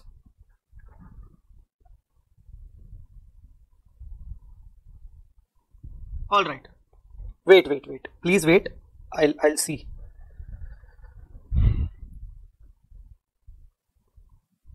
Now, if possible, see, this is the example. Okay, this is the example. Now, please look at this example clearly. I'm giving you 2 minutes. Look at the example and I will ask few questions on this. Okay, look at the example first of all.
Okay.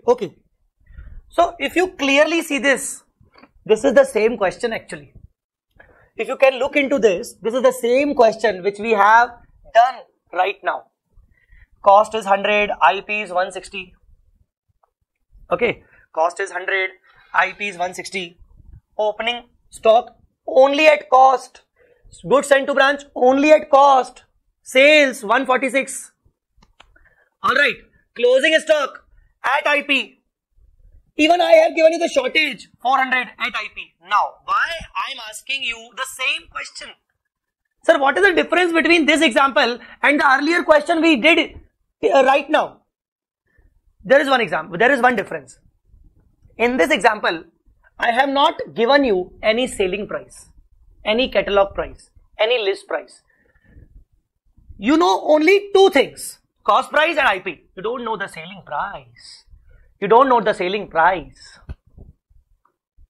Okay, you don't know the selling price. One more thing, I have given you the shortage value also. So first of all, what is the difference? The difference is, in this example, I have given you the shortage already. The closing stock is also given, shortage already, and I have not told you that what will be the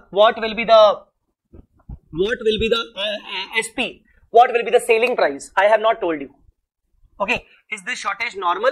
No, shortage abnormal. Please consider it as abnormal if nothing is mentioned in the question. Please, if nothing is mentioned in the question, consider shortage as abnormal always. Okay, now, so sir, technically the question is same na? No guys, there is a one thing which you will got to know in 5 minutes. Now, please concentrate on this example. We already have the solution, branch stock. Okay, now concentrate on the branch stock only. Concentrate on branch stock only. So, first of all, opening stock at cost. What will you do? You will not record the stock at cost. You will record the stock at IP. You remember? You remember? So, 7500 is the cost, but you should record it at IP, 120. 120. Sorry, not 120. 12,000. 12,000. 12,000. Yes, of course, 4500 is the stock reserve loading value, which you will record in the branch adjustment. Okay, so 12,000, is it clear to everyone? 7500 was the cost, but we should record at 12,000 because we should record at IP always. Our rule is IP. You guys are not replying me. You guys are not replying me.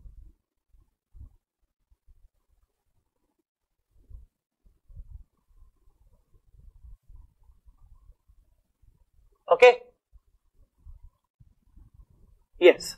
So, opening stock, we recorded at IP. Goods sent to branch, 82,500. We recorded at IP, 132 once again. 132 once again. Goods sent to branch. Sales, 146. We don't know. This sale is at which value? We don't know. Is it at IP? Is it at SP? We don't know. We don't know. At which value is it? So, we record the 146 as it is. We record the 146 as it is. We record the 146 as it is. Okay. Closing stock 17,600. IP. Already at IP. So 17,600 already at IP. Shortage 400. IP. It is abnormal. So technically 150 and 250 bifurcation. So when you have recorded the opening stock at IP, when you have recorded the goods sent to branch at IP, when you have recorded the sales, you don't know what is this IP or whatever. When you recorded the closing stock, when you have recorded this abnormal loss, everything you recorded, and when you close this account, you will get the balancing figure of 20,000. Please close it. Please close it. You recorded 20, you recorded 132, you recorded 146, you recorded 150, you recorded 250, you recorded closing. Sometimes in the exam, they will ask you these kind of question where you will get the balancing figure on the debit side instead of credit side. Now, what is the difference? Please try to understand. In our example, in our previous question, we got the difference on the credit side. In our previous original question, we got the difference on the credit side. We got the difference on the credit side and we assumed it to be abnormal loss. So your question should be, sir, what to do when we get the difference on the debit side? What to do when we get the difference on the debit side, sir? Now, Here is the example. Sometimes you will get the difference on the debit side, and that debit side difference is technically the loading branch adjustment. Sir, how come it is a loading? How come it is a loading? See, when you recorded the sale 146, we don't know that 146, it is at what figure? Is it at selling price? Is it at list price? We don't know the selling price. Is it at what figure? We don't know. But when we got the balancing figure 20, now we are sure that yes, this 146 must be at more than IP. And that is the reason we got the difference here. Guys, are you understanding my point or not? Are you understanding my point or not? So sometimes instead of balancing figure on the credit side, you will get the balancing figure on the debit side also. And this balancing figure on the debit side, you will always show this in the name of branch adjustment. Now tell me, did you understood this?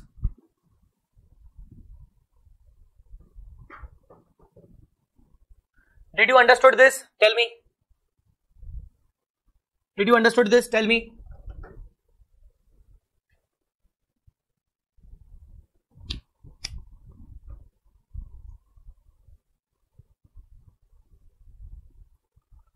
Very good.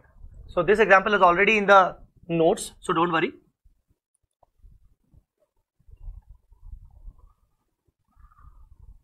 One more example. One more example. See this example. See this example first of all. This situation comes when SP is not given, right? Yes, of course. This situation will come when the SP is not given. When the SP is not given. Okay.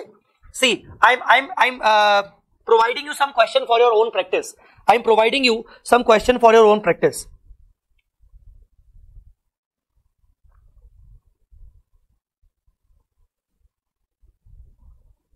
See, you can try question number 22.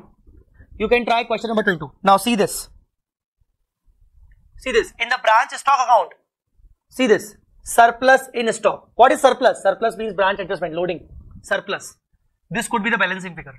Surplus. This could be the balancing figure. Okay. So you can try question number 22. Please make sure you are writing everything. Question number 22 you can try after the class.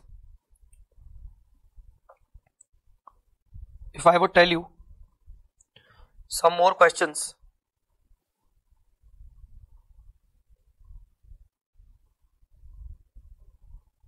You can try question number 19.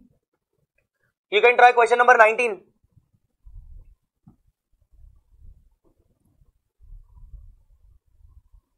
Oh wow, you can try question number stock and debtors method. It's a very good question. Question number 17, exam level question, very good question, where you will get both type of shortages. Invoice value of goods pilfered, that means it is an abnormal loss. Then normal loss at branch due to wastage and deterioration of goods. So in this question, you will get abnormal loss, you will get normal loss, and see this, in the branch stock account, you will get the loading balancing figure. You will get loading balancing figure, that is surplus. So everything comes under this question. This is a gold question. Question number 17 of stock and debtors. Please do this question mandatorily. Do this question mandatorily. Question number 17. Gold. You can leave question number 19. Do question number 17 and question number 22. Minimum. Are you getting my point?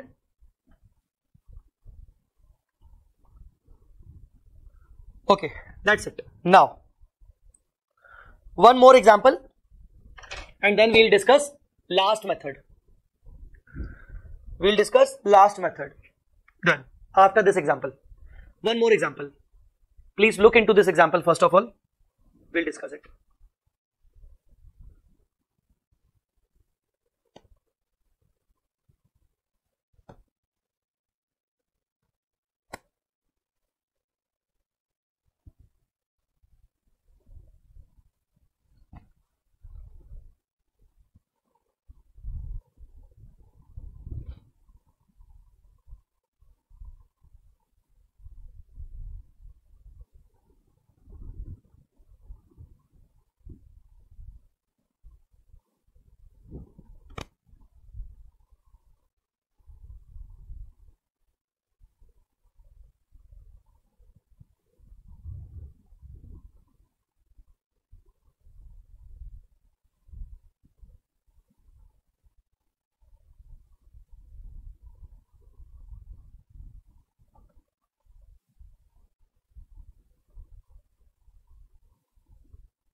All right.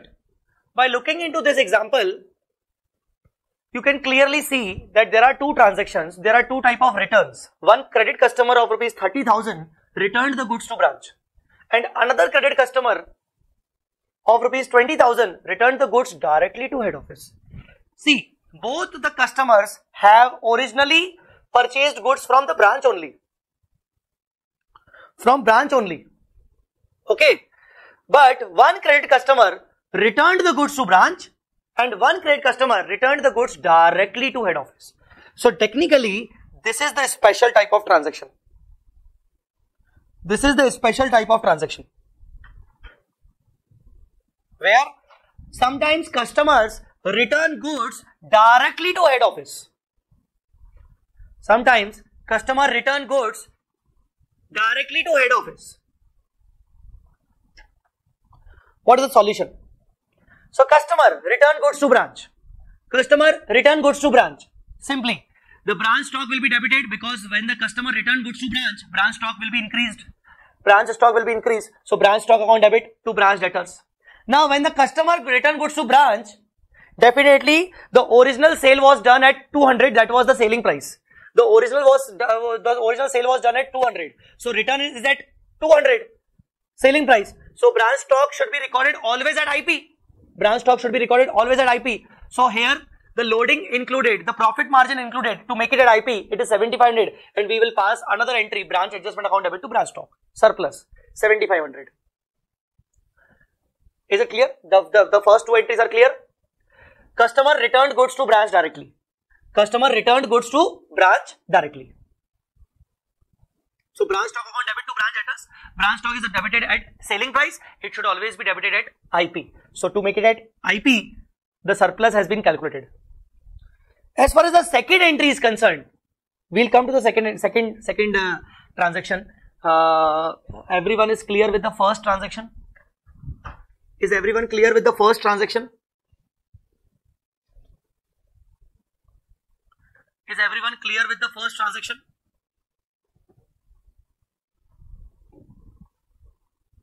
Okay.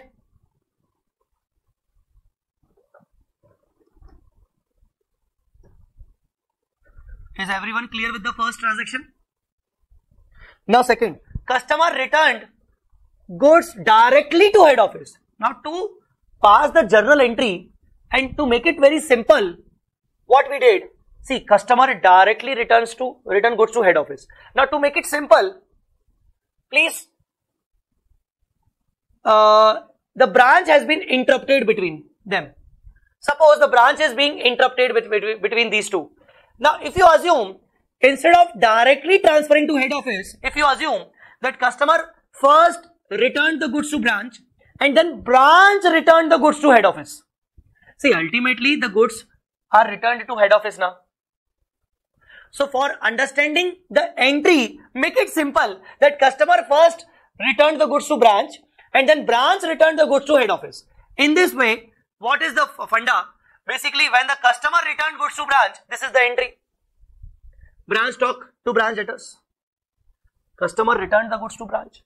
Branch stock to branch debtors. Branch got the goods returned. So branch stock will be increased. Debtors are created. Then branch again returned the goods to head office. Branch again returned the goods to head office. So entry would be goods sent to branch account debit to branch stock. To branch stock. Goods sent to branch account debit to branch stock. Now in this way, branch stock was cut. Branch stock is offset. So final entry should be what? Branch stock should be offset. So just for understanding, simply understanding the entry, what we did, we assume customer returned goods to branch first and branch then returned the goods to head office. So there are the two entries for these two returns, in which branch stock will be offset, net off with the branch stock credit. So branch stock debit and branch stock credit cut off. So the remaining portion is goods sent to branch account debit to debtors. Now if you do this entry, so here the transaction was of 20,000. Credit customer 20,000, return goods directly to head office. So 20,000. The transaction should be recorded like this, 20,000. So now we all know that this 20,000 is at list price. But we know that what is our rule? The rule is goods sent to branch should always be at cost. This is the rule. So if this is at cost, if this should be at cost, and right now it is at list price, so what is the loading?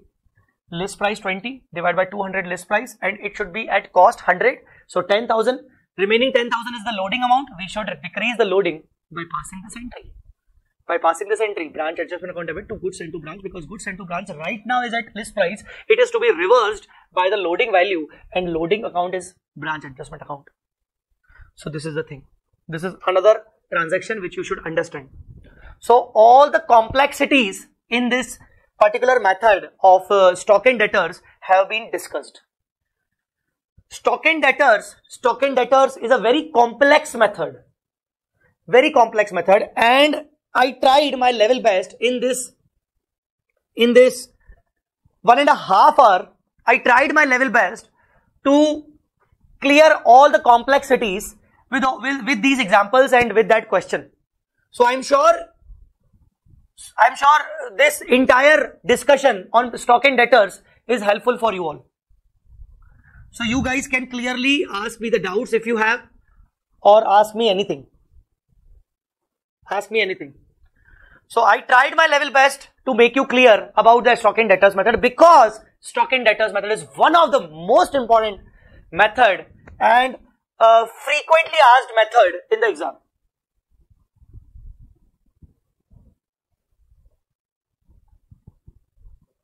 I hope you all are comfortable with this. I hope you all are comfortable with this, right?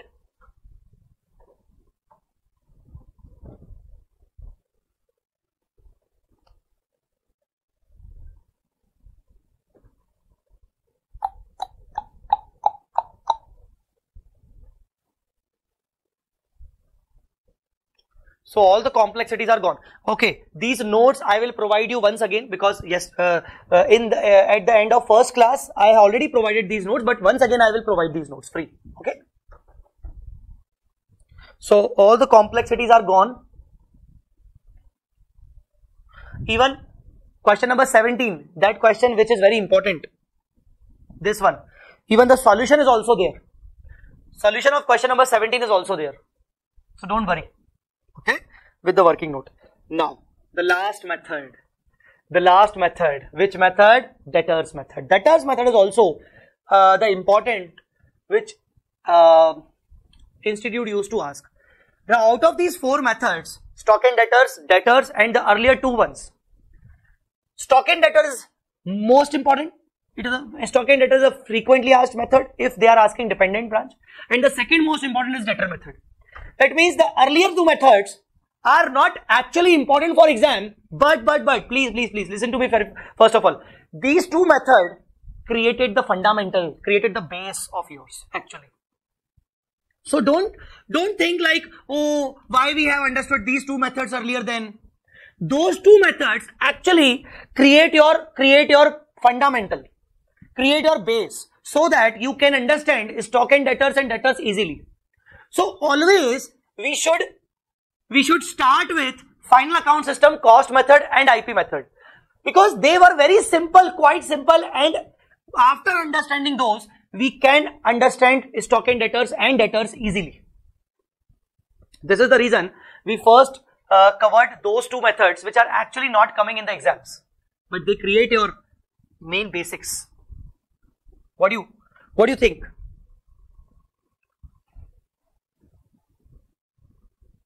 And yes, now the last method of dependent branch is debtors method. Debtors method. What are the characteristics of debtors method? Debtors method, head office shall prepare one single account. Under debtors method, head office shall prepare one single account called branch account. Unlike stock and debtors method, see, in a stock and debtors method there was branch stock, branch cash, branch debtors, branch adjustment, branch P&L, goods sent to branch. In a stock and debtors method, head office is passing each and every journal entry of branch transactions. But in debtors method, head office will prepare only single account, branch account, and treat the branch as an outside party like debtor. Treat the branch as outside party like a debtor. Like when an entity prepares debtor account. Suppose I have my debtor Aditya. I have a debtor Aditya, so I will prepare Aditya account. Just like that, head office has its one more debtor called branch, so I will prepare branch account. So head office will prepare branch account, and branch account will be just like treated as a debtor account. First point clear? Second point. Head office shall treat branch as outside party. Outside party. Just like debtor. Head office shall treat branch as outside party. Head office treat branch like any other debtor and record only the transactions between branch and head office. Now see, I am the head office, you are my branch, so I will record the transactions in branch account, only the transactions between you and me. Like if I send you the goods, I will record it. If you return me the goods, I will record it. If I send you the cash, I will record it. If you send me the cash, I will record it. But if you sell the goods, why should I record? You are outside party for me. Why should I record? It is your transaction. You do something. I will record only the transaction between you and me. Understood? So if you are selling the goods to third party, I don't have any concern. I will not record. If you collected the cash from your party, it's not my concern. If you have incurred some expenses, it is not my concern. But yes, if I incurred expenses on your behalf, I will record it because I made it on your behalf. If I collected something, cash from your debtor, so I collected on your behalf, I will record it. Sales return by your customer to you. Why I should be concerned about this? But sales return by your customer directly to me, yes, I should be concerned because I took the return on your behalf. Understood, guys? Tell me, understood or not?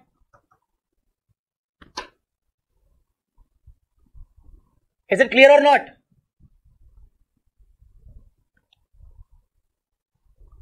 So, see this. Transactions made by branch with outside customer are not recorded by head office. So what is the difference between this method and that stock and debtors? Under stock and debtors, all transactions of branch are recorded by head office. But under this method, only the transactions between branch and head office are to be recorded in this method. And last but not the least, in branch account, when you prepare the branch account, one single account, branch account, like this. I will show you the format also, don't worry. I will show you the format also. So in branch account, this I will discuss separately also, don't worry. But please read it. In branch account, opening balances and closing balances of all the branch assets and liabilities shall also be recorded. Now, what is this? I will discuss one time more further. So in the branch account, opening and closing assets liabilities should also be recorded.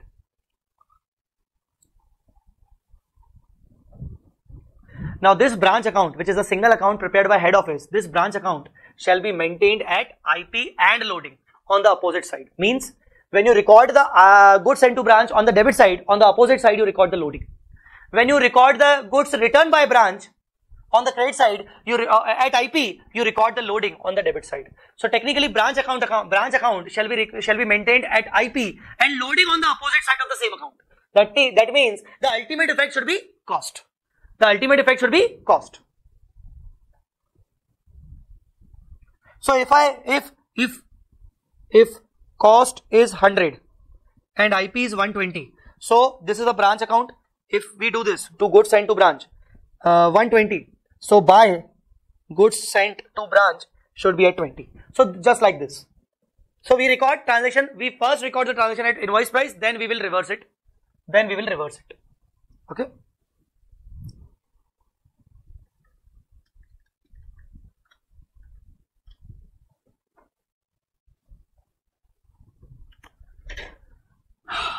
This is very important. What are the transactions to be recorded? What are the transactions that not to be recorded?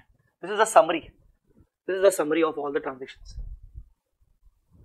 Sir, can I ask you for the food break now? Please give me some time. I will give you the break. Don't worry. I'll give the break. Don't worry. So transactions to be recorded. Transactions not to be recorded. This is a very important thing. Okay. And see the note. Sometimes some transactions or opening closing balances may be missing in the question, or to find out these missing figures, please unmute, please mute yourself. When you find out these missing figures, we should always prepare the ledgers in the working note. These three ledgers you have to prepare, or you may prepare as a working note while solving the question on debtors method. So in the debtors method, you make a single account called branch account. But in the branch account itself, you have to show the opening and closing balances of assets and liabilities. Some opening and closing balances may be missing, like stock account opening closing may be missing, debtors opening or closing may be missing, cash opening closing may be missing. So to write these, to find out these missing figures, you have to prepare the three accounts as a working note. Okay. Anybody has any doubt? Because if anybody want to ask anything, you can ask the doubts on audio.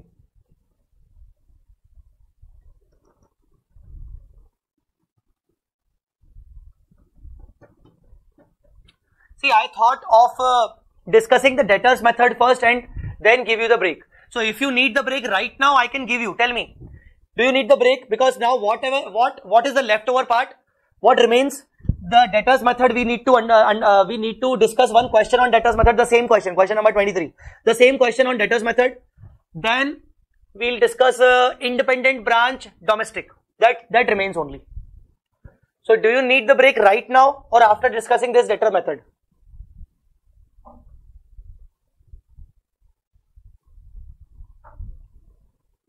Nobody's replying. Please reply me fast. Please reply me fast. Right now. All right. Right now. Okay. So, okay, not an issue.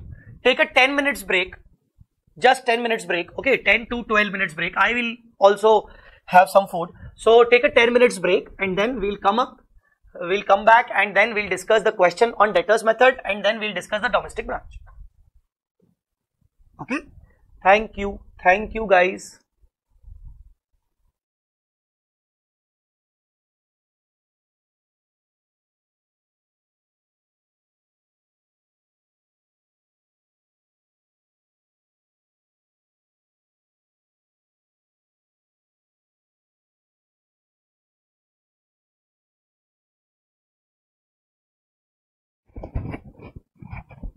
Okay, shall we start?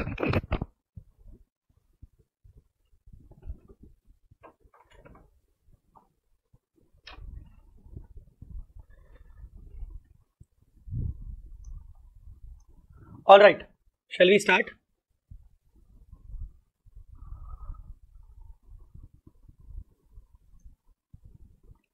Hello, yes, am I audible?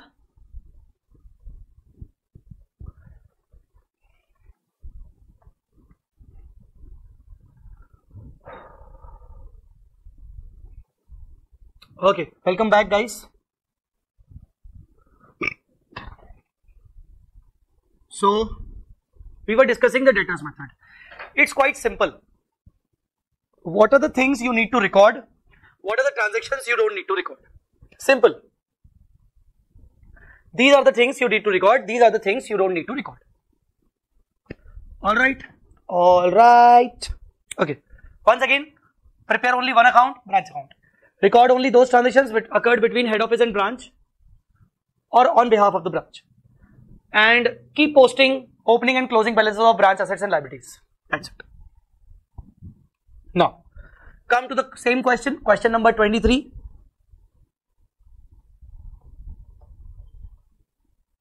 Come to the same question, same question. Okay, alright, come to the same question, question number 23.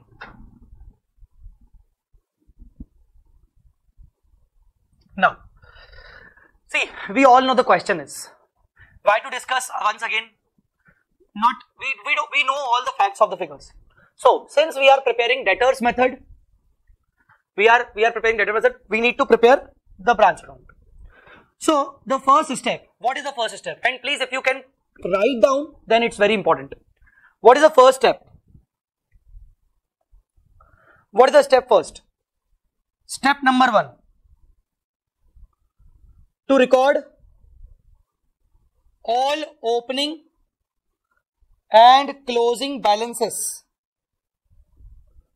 of assets and liabilities of branch. So this is the first step. This is the first step. To record all opening and closing balances of branch. So now, if this is the first step, so see, opening stock, opening debtors. These two are the opening balances. We need to record it, 12,000 and 10,000. So see this. Two opening balance. Stock, 12,000, debtors, 10,000. As far as other assets are concerned, they haven't given. They are not given to us. Okay. So, step number 1, record all opening as well as closing balances. So, come to this. Opening stock done, opening debtors done, goods received from head office, it is not the balance. Cash sale, credit sale, not the balance. Cash received from debtors, not the balance. Expense at the branch, not the balance. Debtors closing, stock closing. Okay, alright, it is the balance. These are the closing balances. Closing balance 25 and 17,600. Record it.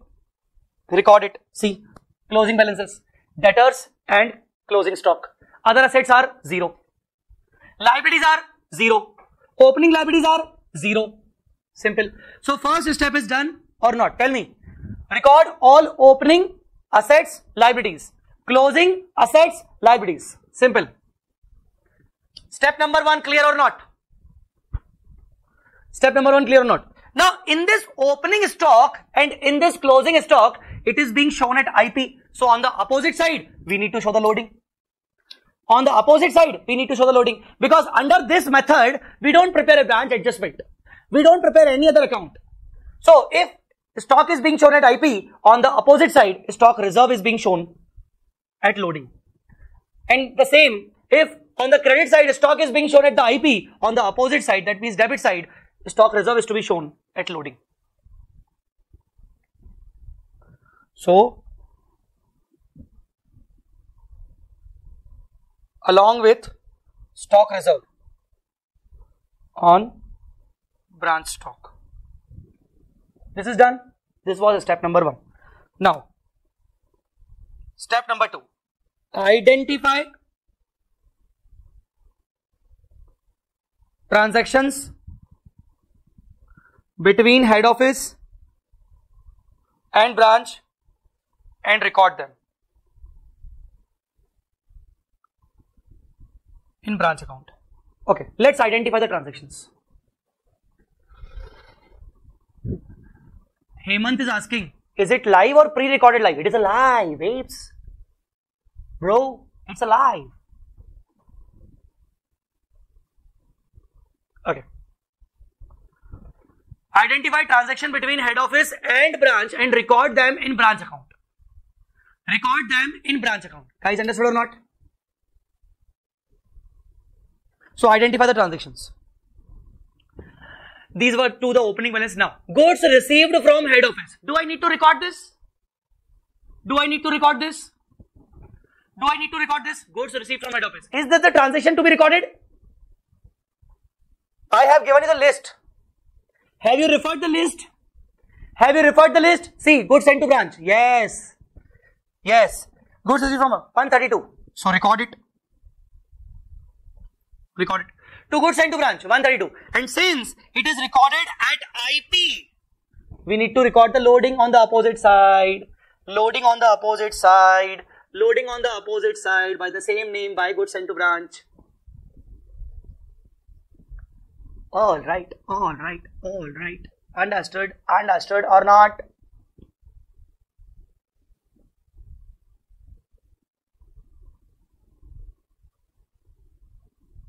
Okay.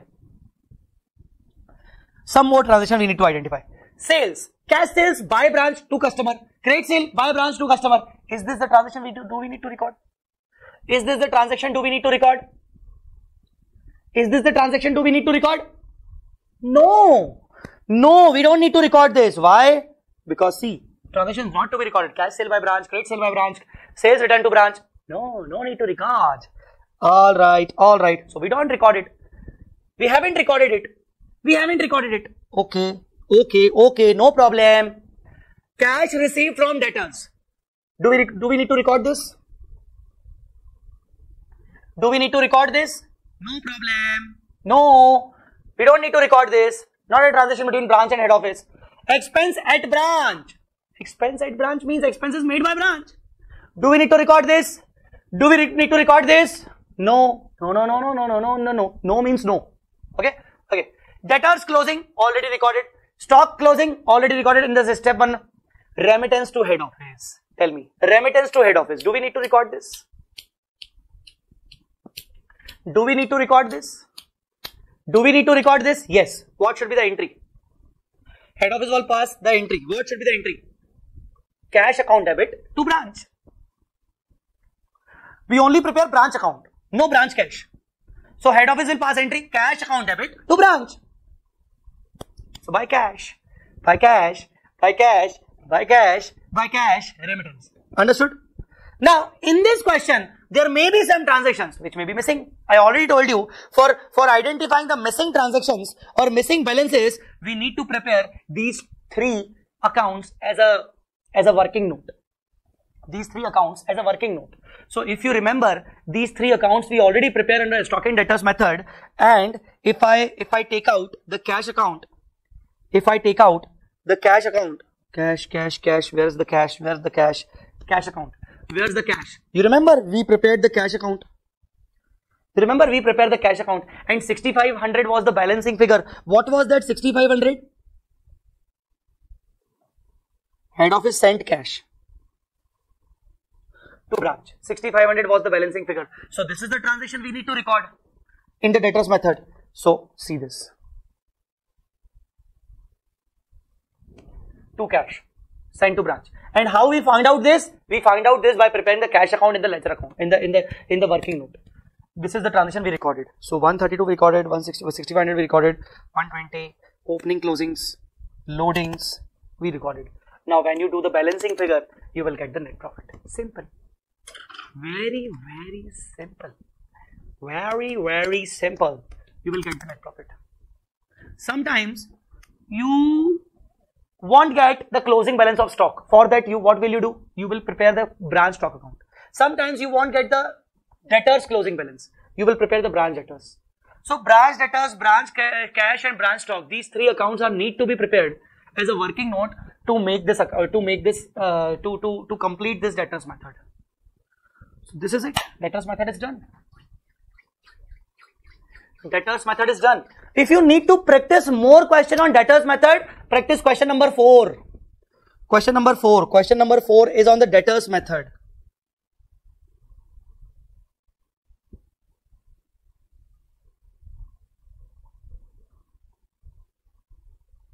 Question number 4 is on the debtors method. So if you need to do more practice, you can practice for debtors method, and for which I have already solved the question.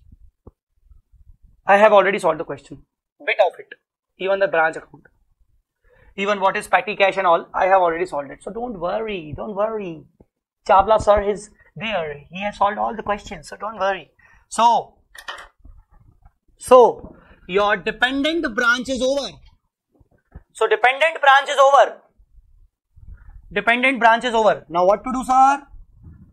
Come to the independent portion. Come to the independent branch portion. And in the independent branch, we have already covered the foreign branch. Okay, let us revise the foreign branch in short. Under foreign branch, the branches will maintain their own accounts, will maintain their own trial balance in the foreign currency. We need to convert those foreign currency items into reporting currency. Okay, 2 types of branches were there: EFO, NIFO, integral, non-integral. Integral means which is a integral part of the head office business. They don't take any kind of decisions. Head office controls them. Non-integral, technically head office controls them, but they don't depend on the head office decisions. They take their own small decisions. Okay, they have their own purchase, own funding and all. What were the rules of conversion? Integral foreign operation. In that you need to convert the monetary asset liability into closing rate. What do you mean by monetary? Monetary matlab those assets and liabilities whose value is fixed or determined, or whose recovery is going to be fixed, whose settlement is going to be fixed. So closing rate, closing exchange rate means the rate on the balance sheet date. Non-monetary asset liability like buildings, whose value is fluctuating always, building, inventory. So spot rate, rate on the prevailing on the date of transaction. Revenue items, remember one thing, revenue items are all the incomes and expenses. We need to convert it at average rate, opening items at opening rate, head office balance and goods received from head office at actual balance appearing in head office records. What is the difference? The exchange difference, if any, will be transferred to the branch P&L account. What are the rules of non-integral branch? What are the rules of non-integral branch? As far as non-integral branch are concerned, all assets, all means all, monetary, non-monetary, monetary, non-monetary, monetary, non-monetary. All assets are concerned. Closing exchange rate on balance sheet date, closing rate on balance sheet date.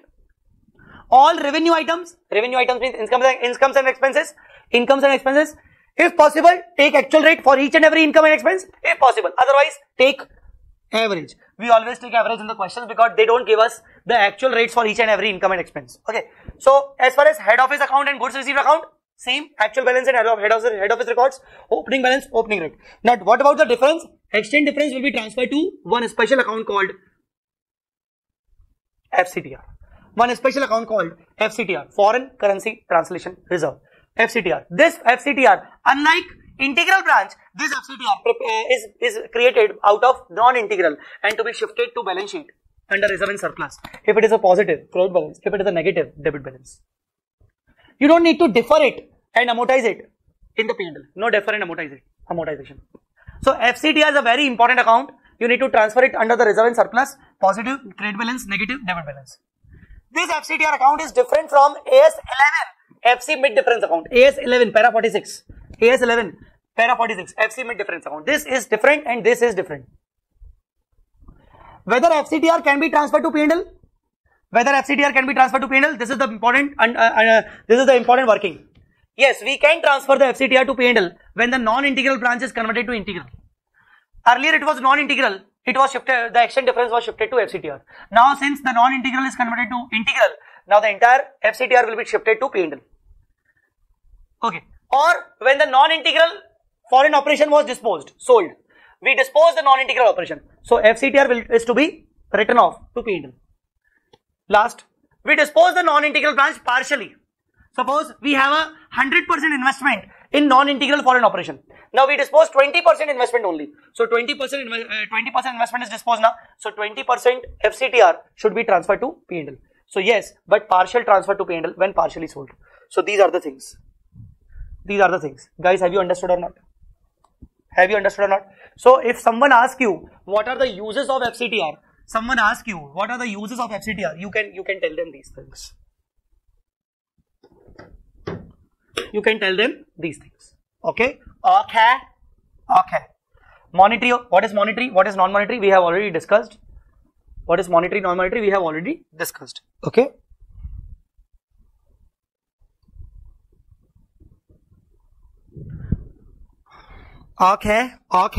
So I discussed few more questions on foreign branch, like question number 18, like question number 16.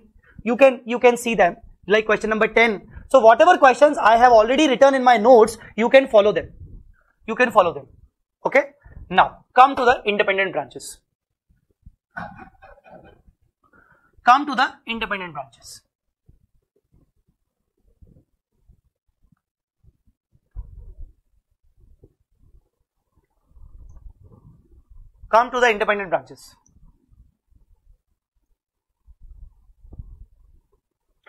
Independent branches, domestic branches. Branch is preparing its own books. That is, it has its own trial balance. Of course, it is independent branch. It is preparing its own books. Branch can debit head office account, credit head office account while transacting with the head office. Obviously, now since branch has its own books and when branch is doing transaction with head office, so branch can also do head office account debit, head office account credit. Wow, very good. So branch is an independent party. Branch can record its own transaction. While transaction with head office, branch can debit head office, branch can credit head office. Just like this. Suppose branch received the goods from head office. What branch will do? Goods received from head office account debit to head office.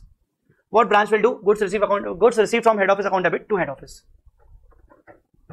Done? Now, can you please read this one, and if you can if you can explain this, can you please read this one? And if you can explain, please try.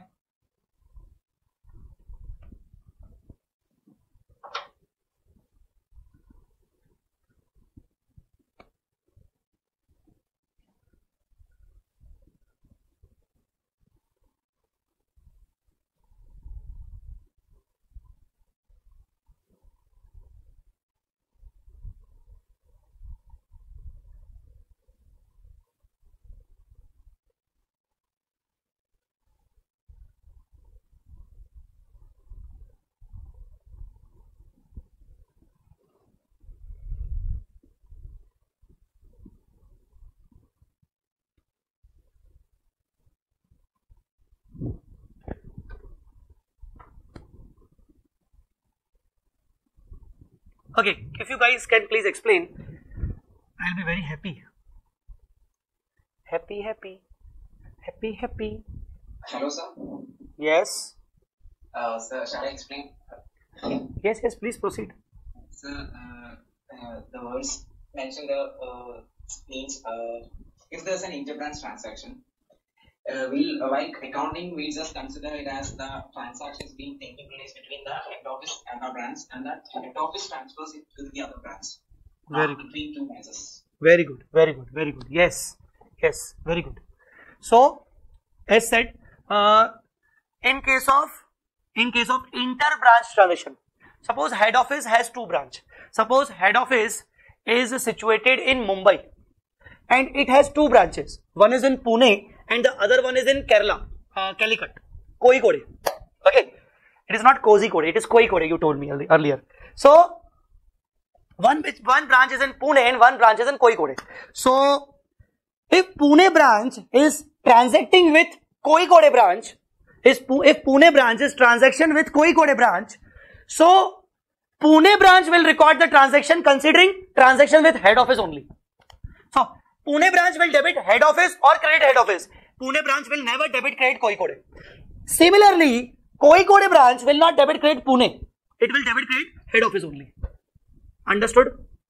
So, branch shall not debit credit another branch name. All inter-branch transactions shall be recorded in the name of head office. Example. See the example. Mumbai branch sent goods to Pune branch of rupees 10,000. There's a branch. Now the example is getting changed. Mumbai is a branch, Pune is the branch. Mumbai is the branch, Pune is the branch. And suppose Delhi is head office. So Mumbai branch sent goods to Pune. Mumbai will not do Pune debit credit. What Mumbai will think? Mumbai will think I sent goods to head office. So head office account debit to goods sent. Or see earlier we did goods received account debit. So the same goods received will be credited. So head office account debit to goods received, or you can say goods sent. Pune, what Pune will do? Pune will say I received the goods, but not from Mumbai. I received the goods from head office. So goods received account debit to head office. But now what head office will do? Head office will pass also some entries. Why? Because head office will say that Mumbai has debited him. So head office will credit the Mumbai. Head office will say Pune has credited the head office. So head office will debit the Pune, so that it could be reconciled. So why head office is doing the entries? For the reconciliation purpose. Otherwise, branch account in the books of head office and head office account in the books of branch will never be reconciled. We need to reconcile both the accounts. So see, it is very necessary, very important to reconcile head office account of branch books with branch accounts of head office books. It is very important to reconcile. It is very much important to reconcile head office account in the branch books and branch account in the head office books. Refer question number 2 of question bank. Come to the question. Come to the question.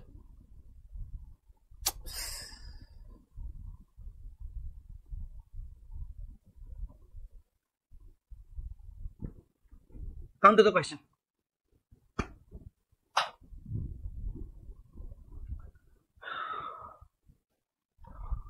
Are you guys live?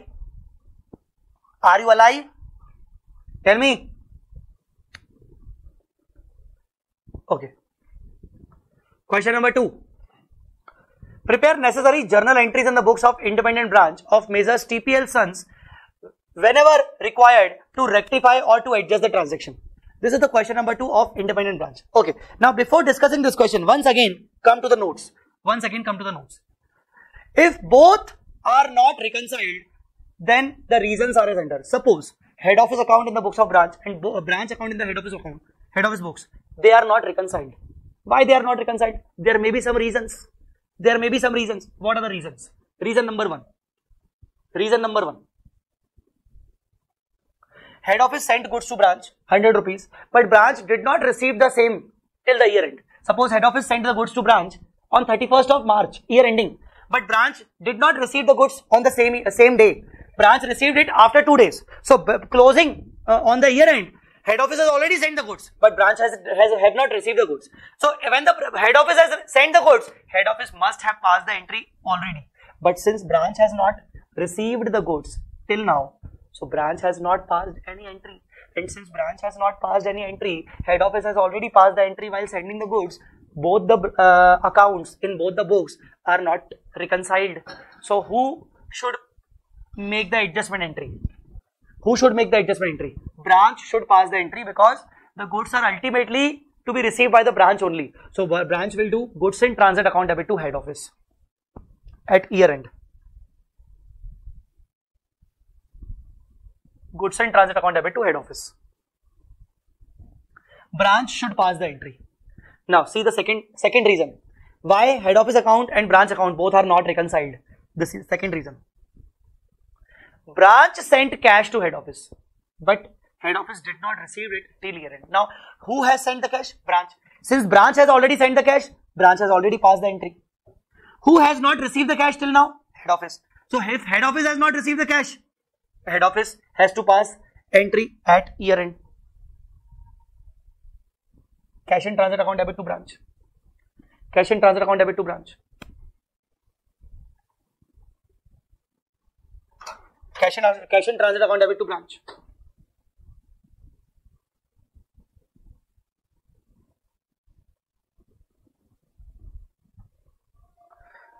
The next reasons could be miscellaneous reasons, like head office received cash from branch debtors but not informed to branch.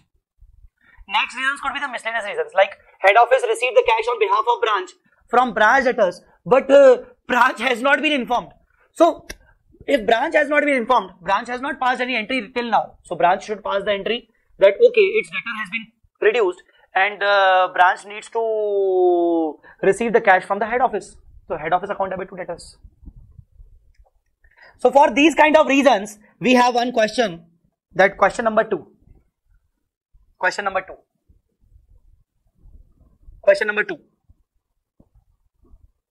Can you please tell me in question number 2, they are asking you the books of the branch, the adjustment or rectifications in branch books only. Adjustments or rectification in the branch books only. Adjustment, rectification in head office, no. So please tell me what will be the journal entry for the first transaction in the branch books. What will be the first entry? What will be the entry in the first transaction?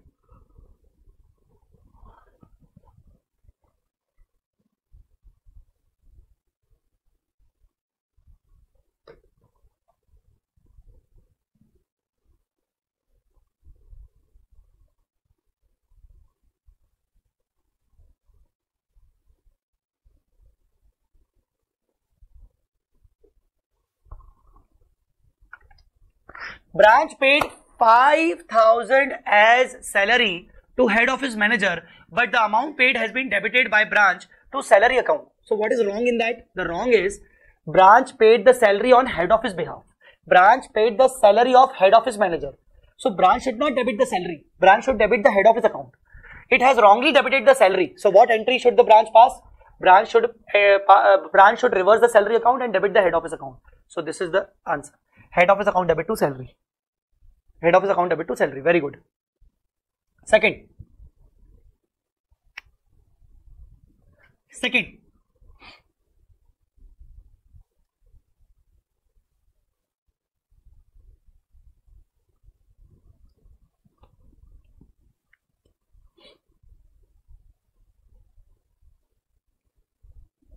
A remittance of 150 sent by branch has not been received by head office. So if head office has not received, why the branch should pass the entry? There is no entry. There is no entry in the books of the branch. No entry in the books of the branch. Very good. You guys are awesome. I love you. Okay. Third number.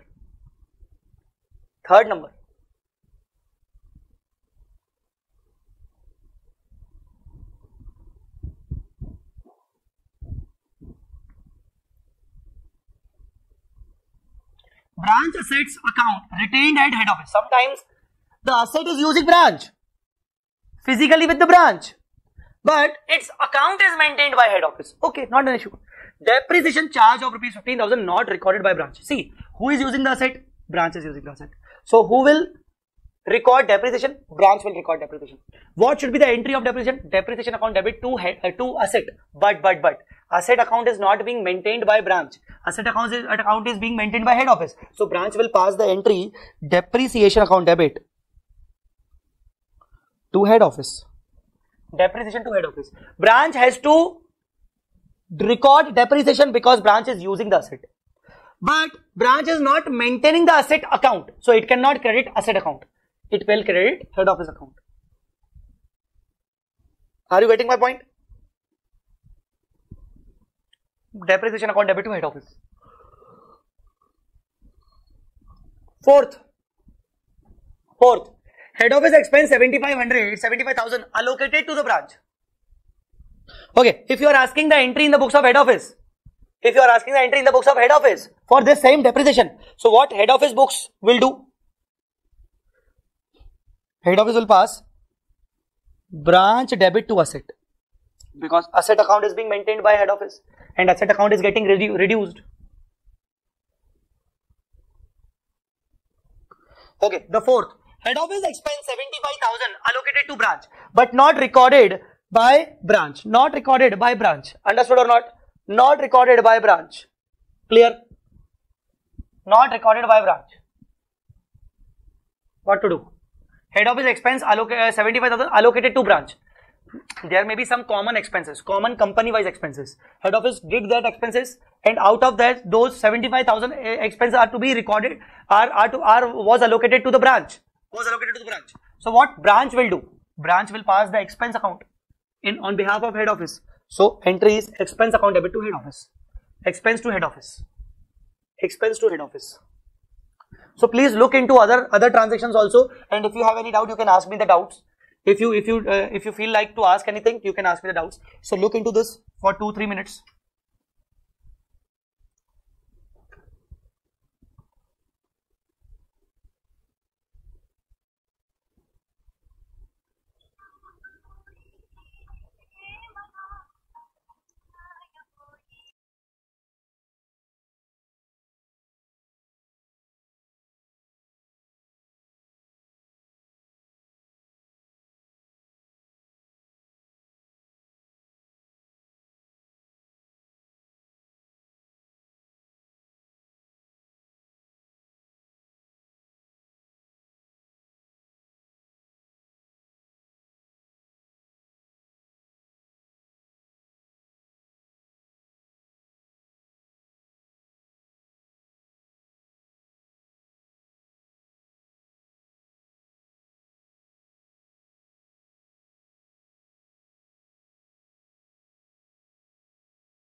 Guys, have you done?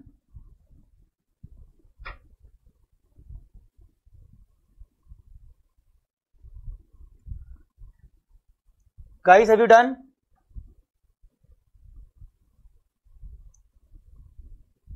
Okay, any doubt? Any doubt?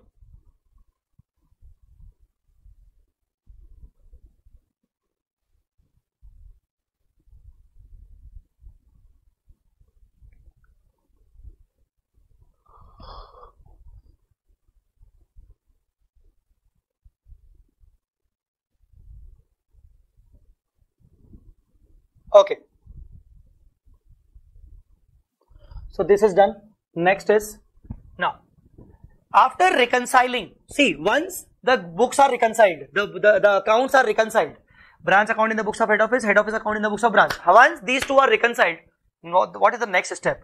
If head office sends goods to branch at IP, that means cost plus margin. In the independent branches, this can also be done.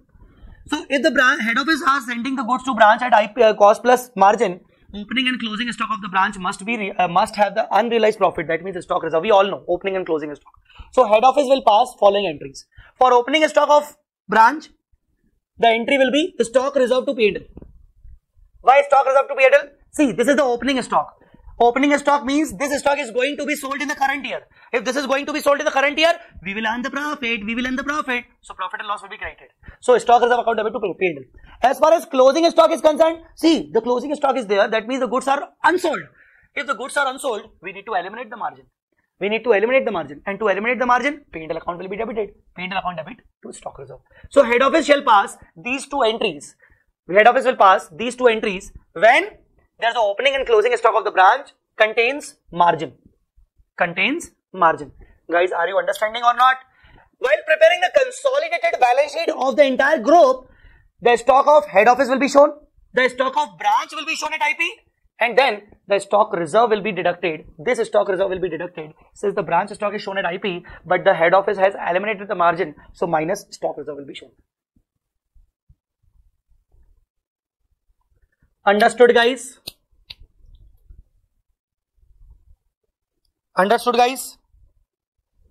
Once the branch account and head office account are reconciled, all the accounts are reconciled, all rectification and adjustment. What do you say, Aditya? Balance sheet once more, sir. See, as far as balance sheet is concerned, in the balance sheet, assets and liabilities of branch and head office will be shown. So stock of head office will be shown, stock of branch will be shown at IP. At IP, of course. So why it is being shown at IP? We should eliminate the profit now. So this stock reserve which is credited is just to be deducted from the branch stock, so that the stock should be shown at the cost only. Okay. Now the branch account and head office account in both the books has been reconciled. Okay, now what to do now? All incomes, expenses of branch, all assets, liabilities of branch are transferred to head office. Now what is this? Once these accounts are reconciled, branch and head office both are reconciled, to prepare the consolidated balance sheet, to prepare the consolidated P&L, head office will take out all the incomes of the branch, all the expense of the branch, all the assets of the branch, all the liabilities of the branch, so that it can prepare all consolidated financial statements. Oh, understood or not? So head office will pass the entries for taking out expenses, for taking out incomes from the branch. What is the entry? As far as expense are concerned, branch expense debit, because expense is to be debited now to branch. Branch expense debit to branch. Incomes are being credited, so branch account debit to branch incomes. See, incomes are always being credited. So when I record the income of the branch, I should credit the income. When I record the expense of the branch, I should debit the expense. When I record the assets of the branch, I should debit the asset of the branch. When I need to record the liability of the branch, I should credit the liability. And opposite side, branch account. Sometimes all the incomes and expenses are clubbed into one account called P&L account. And only P&L account the representative of all incomes and expenses is to be transferred to the branch, is to be transferred by to the head office. So what head office will do? Head office will take P&L account only, which is the representative of incomes and expenses. So if there's a net profit of the branch, to record the net profit, I should credit this net profit because it is a net profit, na? It should have a credit balance. So to branch P&L, branch account debit. So to record the asset, branch asset debit. To record the liability, to branch liability. To record the income, to branch income. To record the P&L, to branch P&L. To record the expense, branch expense debit. The difference is transferred to branch account. Guys, that's it. This is basically the whole scenario, the whole understanding of independent branch. So which type of question they will ask you? Which type of question they will ask you? Just like question number 5, we have, yes, we have question number 5. So in question number 5, what are they asking? They just are asking that these accounts are not reconciled. See, this is the trial balance of branch. In the branch trial balance, head office account is being shown at 80, which is not reconciled with head office. So there are some adjustment we need to pass, like goods in transit, cash in transit, and after reconciling it, the revised balance of head office account becomes 91, and then they are asking you to prepare the trading and profit and loss account and balance sheet of the branch itself. So this item, furniture and fixture, will be transferred to balance sheet, depreciation will be transferred to P&L, salary will be transferred to P&L, rent will be transferred to P&L. They are asking you to prepare the P&L of the branch and head of balance sheet of the branch. Simple. So once you are done with these kind of things, these adjustments, the question will become very much simple, very much simple. It will be like what I should say. It will be like a water, crystal clear. Understood?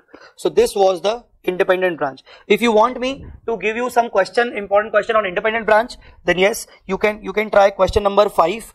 You can try question number 21. Okay, now you can try question number 5 and 21. These two questions are very important.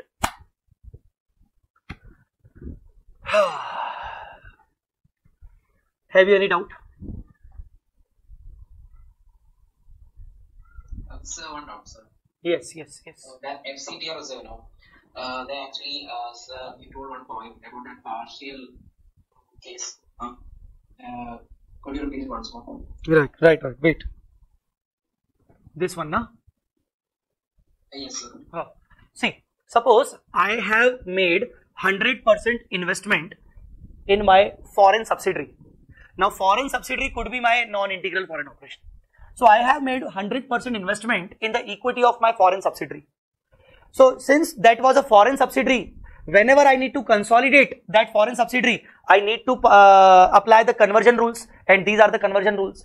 And whenever I apply these conversion rules to that foreign subsidiary which was a non-integral, the exchange difference, I used to transfer it to FCTR, and it is to be shown under reserve. Now suppose after few years, after some years, I sold out of 100% investment in my foreign subsidiary, I sold 30% investment to outsiders. Now still I am controlling my foreign subsidiary with 70%. Out of 100% investment, I disposed of the 30% investment to the outsider. I sold the 30% portion of my foreign subsidiary to someone else, but still it is my subsidiary because it is more than 50%. So it is called partial transfer. So basically, when I created FCTR, that time that subsidiary is my 100% subsidiary. Now since I sold 30% portion, the subsidiary becomes 70% subsidiary. So the FCTR should be proportionately reduced. So out of total FCTR, 30% FCTR should be transferred to P&L. So the entry will be FCTR to P&L? Yes. If FCTR has credit balance, so the entry would be FCTR to P&L. If FCTR has a debit balance, so the entry would be P&L to FCTR. Okay, sir. Yes, sir. Thank you. Anyone else? Any doubt?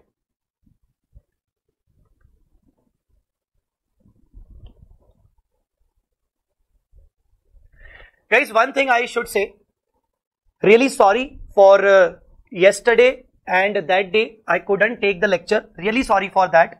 Actually, I was not intended to do that, but on that day I was not well.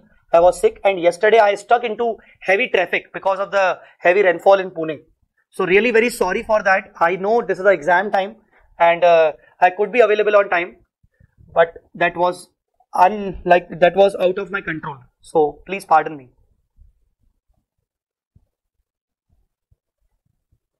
And I hope that today I covered all the things, and I hope you must have liked my teaching. So I need your feedback also. This is my number. This is my WhatsApp number. Okay. If possible, please, I need the feedback. So as a consideration against this lecture, you can give me your feedback. Please, I request you everyone to give me your feedback on my WhatsApp number. Right, on my WhatsApp number. So actually, I was very excited to teach you because, frankly speaking, I'm teaching CA Inter level in English language very first time. So this is my first English revision batch in CA Inter. I used to take English revision batches of CA Final. Even this month only, I am coming to Kerala, Kozhikode. I am coming to Kerala, Kozhikode for CA Final students at Lakshya Institute. So if you want to meet me, you can definitely meet me. I'm coming. I'll be there from 24th of September to 28th of September. I'll be there. So I'm coming to Kozhikode this month only for CA Final revision. I took CA Final revision few times back also. So this is my first English revision batch for CA Inter student, and I hope I did pretty well. I did pretty well.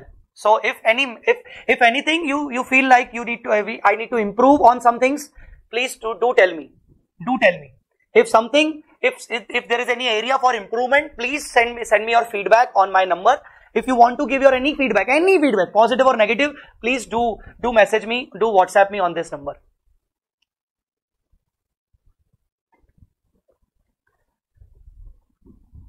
So as a consideration, I'm asking you just, as a consideration, I'm just asking your feedback. I actually need that. Okay. So yes, thank you so much guys. The branch has been covered. Now all the very best from my side for Group 1 accounts and Group 1 and all your inter exams. I hope you will do some wonders in your exams. Okay. And please do share your result with me also. Whenever your result is out, please do share your result. If you want to ask anything, if you want to ask any doubts, I am available. Okay. One more thing, the sheet I will share again with Mubarak. Okay. The sheet I will share this. The same lecture will be uploaded in my YouTube channel CA Jai Chawla. The same lecture, that day 1 and today's day 2 merge. The single merged lecture will be uploaded in my channel CA Jai Chawla. You can subscribe that. Okay. In that channel, I will in the description I will upload these notes. I thought I'm sure you must have got question bank compiler, full question bank compiler. I hope you must have got full question bank compiler, if I'm not wrong. Okay, you must have got full question bank compiler, right? One thing more, if you have 5 minutes, I'll show you one more thing. If you allow me, one more thing. See, this is our website. I'm giving you one free subscription. You can go to CA Inter. This is our website, vsmartacademy.com. One free subscription you can avail for AS lectures. What you can do? Here, you can just search Jai Chawla. Okay. And search book sale. Okay. Now you will get 0 rupee Genie book, the smart trump book. You don't need to pay anything. Don't worry.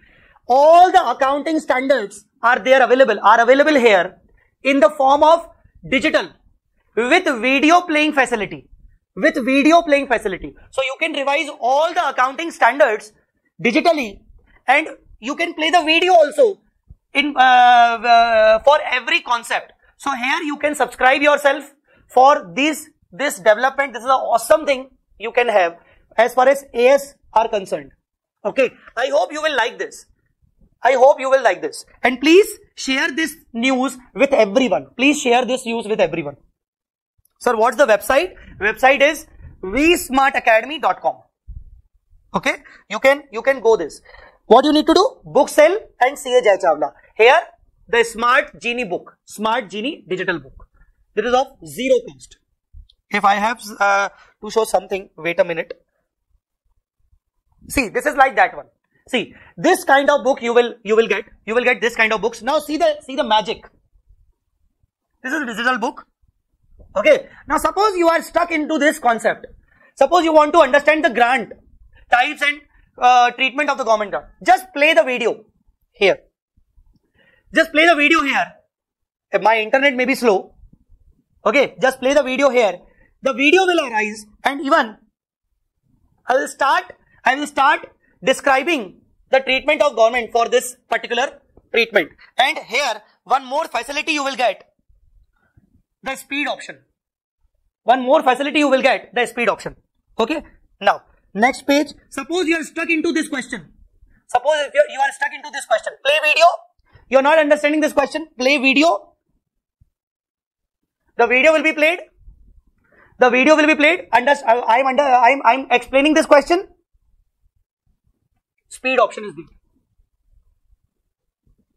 Tell me, how is the development? This is for entire accounting standard. How is the development? And this is not only for group 1 accounting standard. This is for the group 2 accounting standard also. But actually these are in Hindi. So you may get some what I can say, some difficulties in understanding. But I hope this is bit helpful for you. Okay. At least you can understand the questions at least. So this is the development. You can share with all your friends. Okay. This is available for group 1 AS and group 2 AS. This is available for all the students. All right. Yes.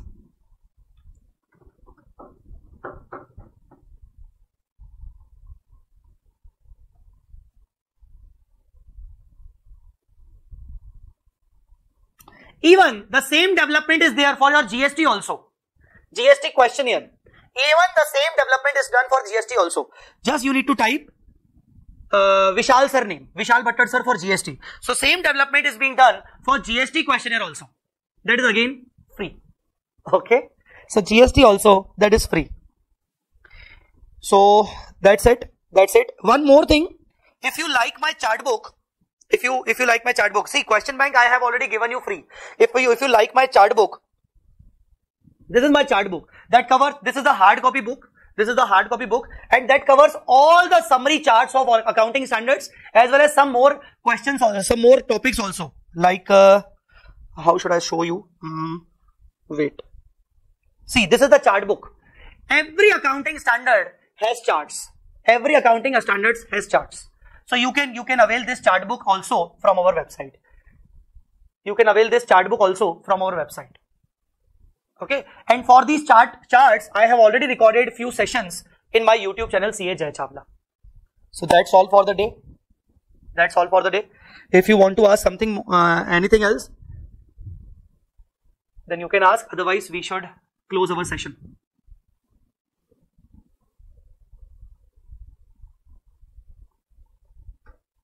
Sir, your family means what? Sir, when are in your house? Can you tell? Sorry, pardon? Sir, about your family, your children. Okay. I live in Pune basically. My wife, along with my wife and one child, I have my son who is 10 months old, Dharvik. So he's 10 months old. I live in Pune with my wife, and basically I am from Bhopal. Bhopal, have you heard Bhopal? MP, Madhya Pradesh, Bhopal, the capital of MP. So I'm basically from Bhopal.